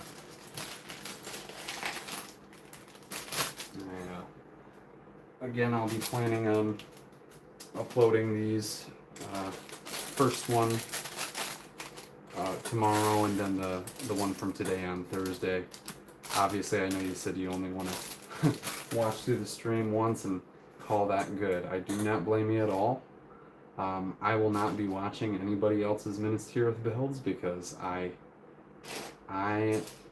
went through it myself, so I don't really see the need to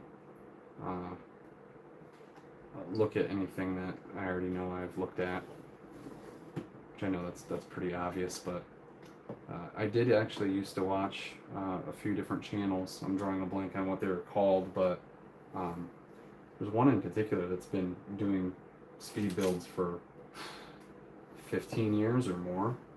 So I've watched them for a while, but clearly not enough recently to where I remember their name. I think it's literally just Brick Builder, if I'm not mistaken. So yeah, they've been on for quite some time, and honestly, for the aesthetic of my channel and just having a either white or a light gray background, just kind of depending.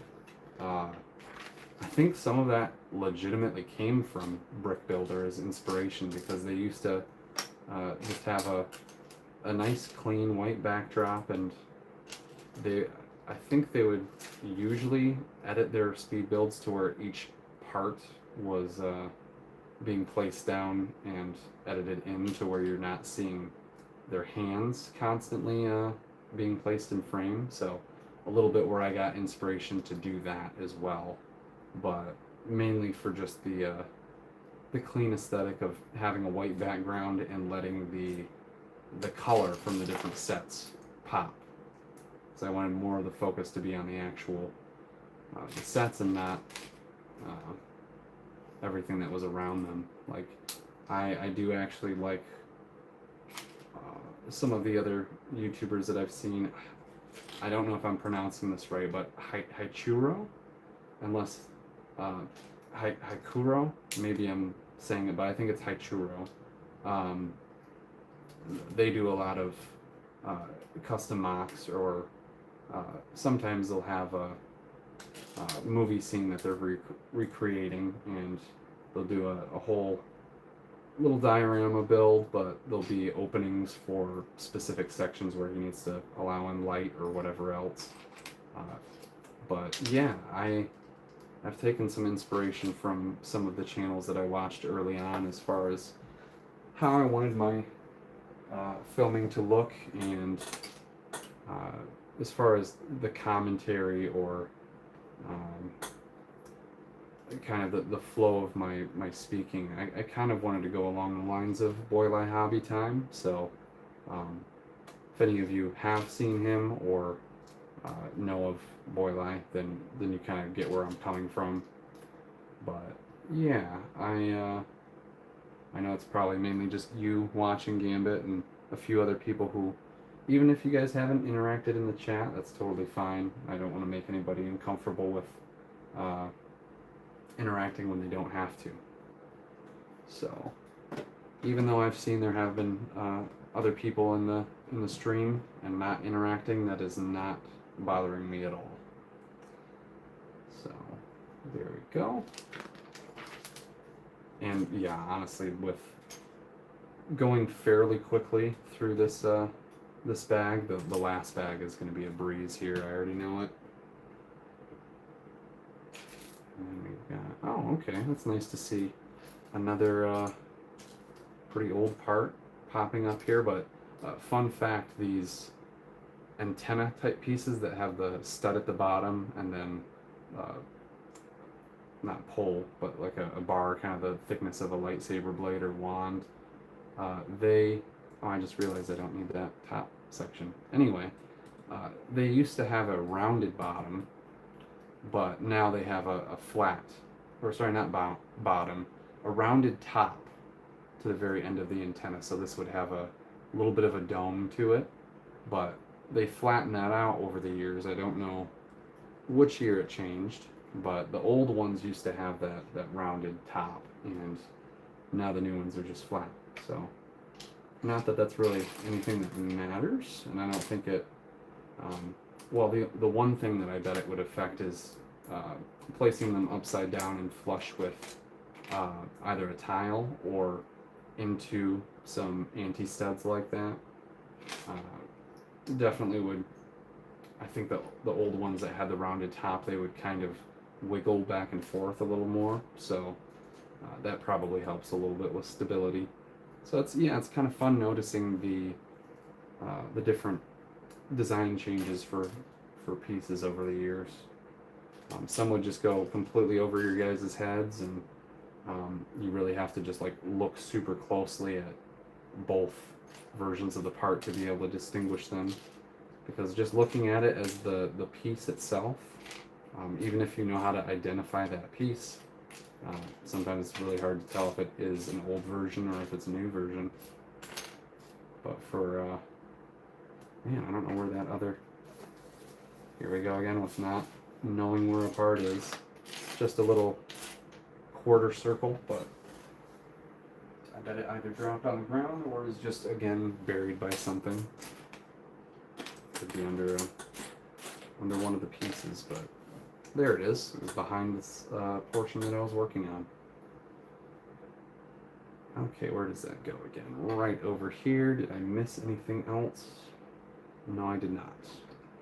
That's also a very clever building technique because they've got the studs facing down, so they built those antenna upside down, and then now they're regaining that depth for building it upright again.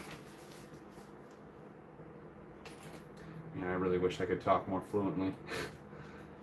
I never did really much public speaking when I was in school, so I guess that's something that would have helped if I went to college, is taking a class like that. But I guess at any point I could, if I wanted to spend a little bit of money, go take some classes that, I don't know, were related to something like public speaking or something that would help me with my YouTube channel. Not that I have to take an editing and design class, but I'm sure something like that would help too. And again, but you said, oh, if you watch someone else's build, I would question your sanity. Yeah, I would definitely question my own sanity at that point. I was questioning it a little bit for watching 3 hours into my stream from yesterday.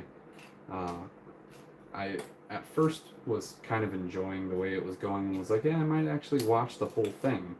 But especially because at that point it was like maybe not 3 in the morning, but like 2:30 or something like that. I opted out of that.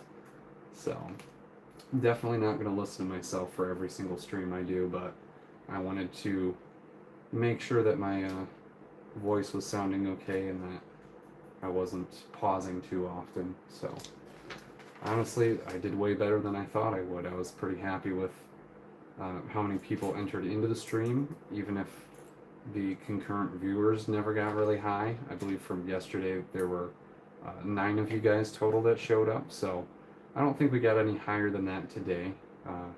But at the same time, again, not a huge deal for me. It's early on with my streaming, so I would honestly prefer not having too huge of a crowd at first. Because again, that would probably make me a little on what I'm doing, and I would probably struggle even more than I already am. So I am, again, quite happy with the turnout.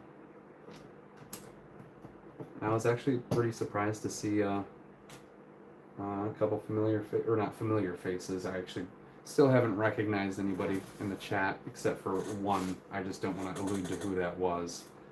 But yeah, I'm glad to see a couple of the same people from yesterday pop up, as well as you being here, Gambit. Very much appreciate you. Alright, definitely at the very end of this bag now. Just got a few more plates and tiles.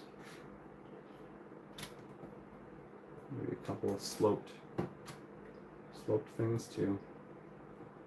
Alright, so that is all good.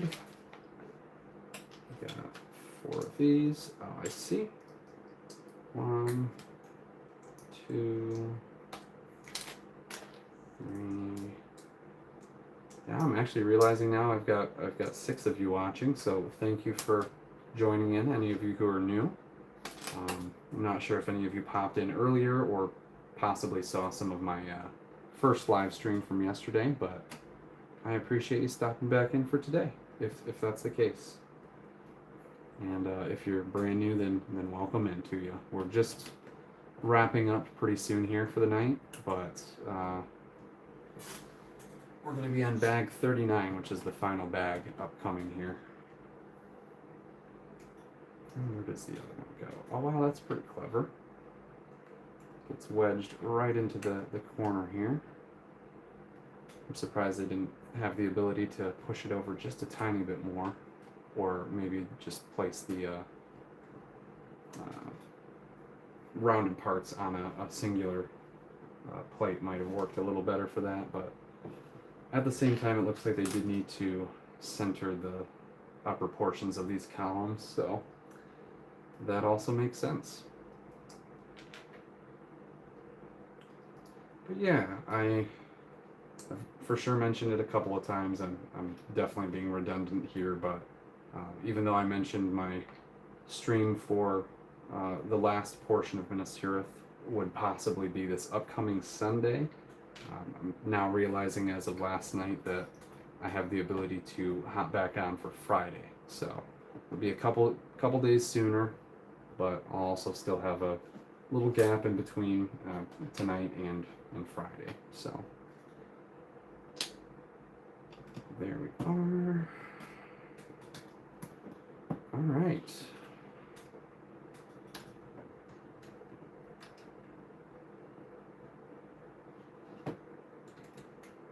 Starting to be getting a little quiet here. And especially with it being, what time is it now? We got 10:41. So, you know, honestly, I'm not super far off from potentially being able to still play some Minecraft tonight. I think my brother's playing until around 12:30 or 1, but an hour and a half to 2 hours is not really a whole lot of time to play Minecraft if you guys are familiar with what it's like doing so.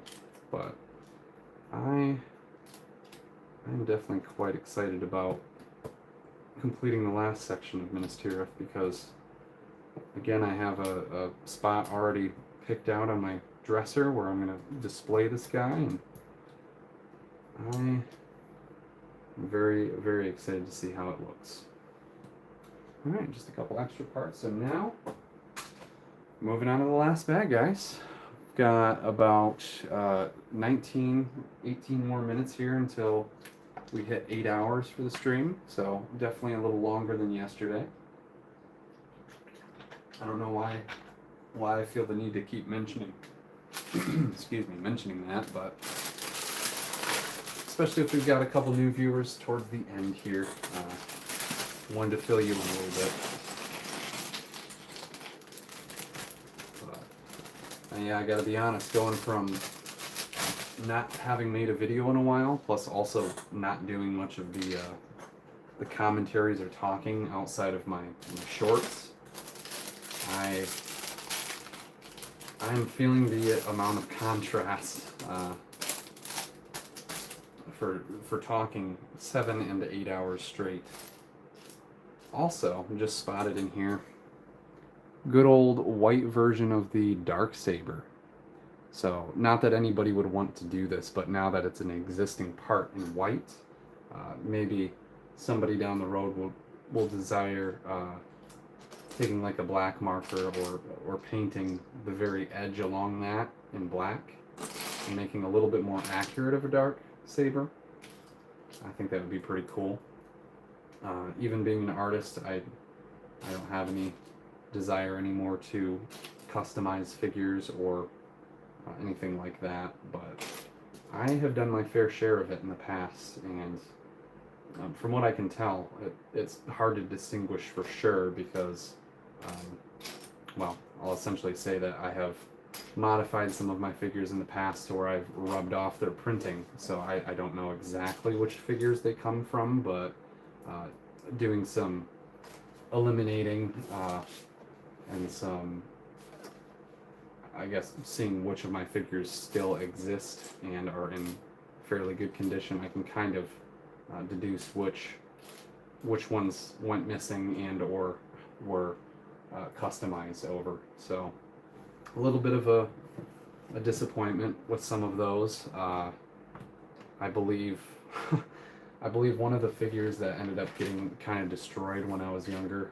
I believe it was my older brother that sorry, both of my brothers are older than me. I'm the youngest in my family, but uh, yeah, I believe, unfortunately, Doc Ock from the early Sam Raimi Spider-Man sets. We had a couple different figures of him because we had two of the subway train chase, and of course there's the new version of that now. But we had one at my dad's house, and I believe the other was either uh, all of ours or both of my brothers and mine at my mom's, or it might have been one of my brothers that owned that one in particular for the duplicate. But anyway, not that that matters. What I was trying to explain was that Doc Ock unfortunately got the burn treatment. I still have the figure, and I don't know if it's close by where I can grab it right now, but maybe in the next stream I'll show it. Yeah, he got burnt to a crisp. So his face is like caved in, and the torso print is still mainly there, but I think the bottom right corner is, it's got a couple of flames that licked it at one point, so a little bit melted and off-colored. Otherwise the torso would have still been okay. But mainly his face, and I'm sure probably his hair piece, if it was connected back in the day, got burnt. So yeah, that was one of the figures where I was more disappointed because I'm drawing a blank exactly how much he costs now, but Doc Ock's definitely a pricier one. So all right, guys. Well, we don't have too much more to do here, even though I'm talking over most of this and making some mistakes and not paying attention. This last portion seems to be going pretty quickly, so I imagine it will be done before I even realize. I don't want to end the stream here with being in the middle of talking about something and then have to finish discussing that for like another 10-15 minutes, but that's why we're going to keep this end short here. Obviously I didn't talk about anything too thrilling today, but I'm glad we discussed some new topics, and for sure brought up some things from yesterday because I couldn't think of anything new. But hopefully I don't have too much of an issue with that on Friday, and hope to see some more new faces, more people join in. Hopefully I don't scare as many people away with announcing that they've joined. I'm not sure if I'll be able to ask any other of my buddies who may have some streaming experience if they have any input on that, but I don't know if that's just me or if it's just coincidental that some people were popping in and out and that it was just happening to be when I was trying to explain what was going on, but not a big deal again. So okay, just a couple more walls to go here, and then we'll have the next section to go up at the top of the current build. So I'll do a quick spin around and show what it looks like from both the front and the back, but I also made sure to take a nice picture of the previous steps from the last stream. That way I can do a nice thumbnail for when I make it public and not listed as private anymore. But again, there's going to be a little bit of a gap between the next stream, but I am going to have the stream uploaded, or at least the first portion, tomorrow, in case any of you, if you did miss yesterday's stream or just didn't catch very much of it, you'll have the ability to watch as much as you want now. Or not yet, of course, but very soon here. Okay. I'm surprised this doesn't fully connect over yet. Weird. But what do we have going on now? Okay, just that being connected. Good. And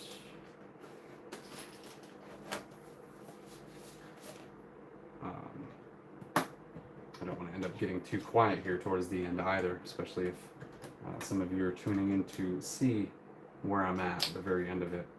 I'm not entirely sure if when people are just finding the stream through their feeds or whatever else, I'm not sure if it's showing the duration that the stream has already gone for, or what. I haven't paid too much attention to any live streams over the years, so I'm not sure how they work in that regard either.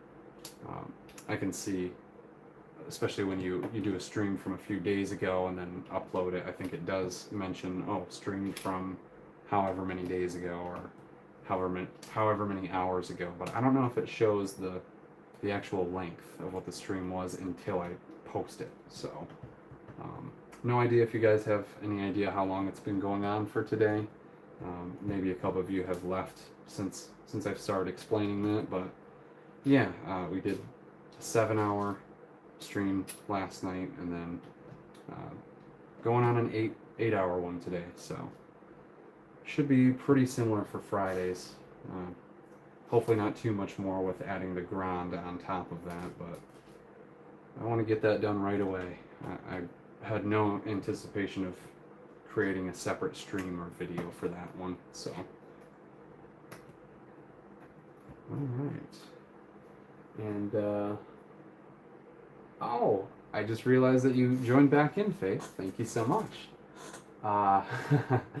That's awesome, complimenting Gambit on being here the whole time, but yeah, we definitely have become friends. I appreciate that, Gambit. And chill community and good folks like you are the reason why. I also very much appreciate you saying that, Faith. I'm sure there's a lot of people who have unfortunately talked negatively about the LEGO community recently, because there's been some crazy things going on. Not going into detail with those in particular, but there's a lot of tension lately with the LEGO community, and I'm hoping to, without referring to what any of that situation was, I hope that in the near future that people just kind of fizzle out of worrying about it, because to be quite frank, half of these people never even had YouTube or LEGO channels to begin with, so they're just kind of sharing their opinion and being negative about something that's really they don't have detailed information about, or they unfortunately have probably heard misinformation about. So yeah, I'm glad that we can have a good LEGO community here on the channel. So quite honestly, I haven't done too much interactions with my subscribers or anybody watching my channel. It's mainly just been responding to some comments here and there, but doing this stream is, like I said, it's a really nice change in pace as far as how my speaking goes, and I definitely need to work on public speaking in general. So this should be a good learning curve for me. Alright, so now this is where we have the white Darksaber blades being added. Not entirely sure what the supports are that hang down below some of the spires or towers that like hang outside of the castle wall a little bit, but there's been quite a few of them on the set, that's for sure. They've used forks, they've used what else? Goodness, I don't know why I'm having trouble remembering what else have been used, but forks, different angled plates, and now they're using the dark sabers, so that's a completely different technique. But that's pretty awesome. They just go right on the outside of the wall here. They even have like the 1x1 modified tiles or plates with the clip on top. That's why it's kind of hard to distinguish, because there's no stud regardless, but don't know if it's supposed to be one or not. And that doesn't make any sense, trying to say that it's supposed to be one or not. What I'm referring to make this easier to understand, so one of these 1x1 clips, I don't know if this would be referred to as a modified tile or a modified plate, because there's nowhere to put a stud on there if it was. So hopefully that makes a little more sense. But yeah. Alright, yeah, really not too many more pieces to go here. Looks like we'll have another one or two of the catapult, or I don't know if there's a slightly different name for them when they have a just like the flag or the banner that kind of whips it forward, but almost like a makeshift catapult, I guess. But I'm sure they're designed to be more powerful than a standard one, probably. All right. Oh, and I don't know how I forgot about Faramir. Goodness, I was saying that, oh yeah, we probably just have a couple of the Gondor soldiers that are going to be in between Pippin and Aragorn and Arwen, but yeah, I completely forgot about Faramir for a second. I don't know why, but he is definitely the next figure. So bag 40, what we'll be starting with on Friday will be Faramir. That's kind of cool to see. Oh, here we go. 2 of those. Indeed. There we go. When I said indeed, I don't know why, just because it kind of rhymes, but the first thing that just came to my mind was to catch a fish so juicy sweet from Smeagol. And again, I can do the impression, even though I've become more comfortable with especially you, Gambit, and Faith, and a few other people that have been watching. I don't intend on doing that impression anytime soon, but maybe one day. So, all right, this isn't necessarily meant to connect right away. I'm actually going to put the brick separator to mark my spot there, but I'm going to go ahead and show a little bit of the inside here first. Finish off the stream. It looks like we got about 3.5, 4 minutes until 8 hours, so I'll go ahead and talk for a couple more minutes here and then end it off. But yeah, so far we got a really nice interior. Fleshed out the King's Hall pretty good. So now we just need the upper section that's a bit domed to be filled in. But that's why the upper sections here have the inner part of the wall, because it's making that ceiling a bit higher. I don't know why I didn't quite put 2 and 2 together as well while I was building that this is going to go higher up than just having the dome there. So yeah, very awesome here. Got that hooked right onto, whoops, I thought it was clipped on there properly, but not quite. I didn't want to like fully officially clip it down yet because I want to make sure more of the set is done, but you know what, why not? Might as well show you guys what it looks like so far. There we go. You have to kind of fidget with it a tiny bit, making sure the studs line up with each other, but here we are at the back side, definitely adding some nice detail here. I don't know if I need to turn that a little bit more for you guys, but we've got the 2 statues down below that are kind of covered up. Let's see if I can tilt this up a little bit for you guys. Hopefully it doesn't make any issues. I already knocked over one of the cherry tomatoes, so I don't want to mess with that too much, especially with the amount of time left here. But yeah, we got the infamous cherry tomatoes on the table here in front of the steward's chair, and then the main throne is up higher, so that's where Aragorn, of course, would end up sitting. But yeah, let me go ahead and flip this around and get a good front view for you guys until we start the next section of the build. But it's looking quite magnificent here, and honestly, I'd go ahead and yeah, that should fit here. I was gonna say I'm not gonna put the front gate on, but it's definitely framed in camera enough to where I don't think it'll be covered up. Ooh. So yeah, no issues really with transporting this back and forth. It's as long as you have your hands kind of sprawled out underneath the gate section, it does not really flap around too much. But wow, yeah, this fits into here so impressively. I'll make sure that wheelbarrow is not getting knocked off too much, but it looks like it did a little bit. Oh well. So yeah, that clips right into there, and whoo! Here's how we're looking so far, guys. This is quite awesome. Again, a little bit skewed from the very front there, not too much, but not that I, of course, have to get it exactly to an 8-hour stream, but that's just me trying to be a bit of a perfectionist here. So let me go ahead and respond to a last few of these comments. But love the LEGO community, like you said, lots of great people here. Looks great from Gambit. And then Faye said, I'm loving the colors of the set. Yeah, honestly, for being mainly white, there's so many other colors that are here, so it's really not throwing me off too much. Looks fantastic. But it will definitely be a showpiece, that's for sure. Aha. Yeah, magnificent indeed. And I appreciate you for saying a great job as well. Thank you, Gambit. So, alright guys, well, I am, my brain is shutting down for the night. I'm definitely having trouble articulating myself even now, but I really appreciate everybody who stopped by to watch today.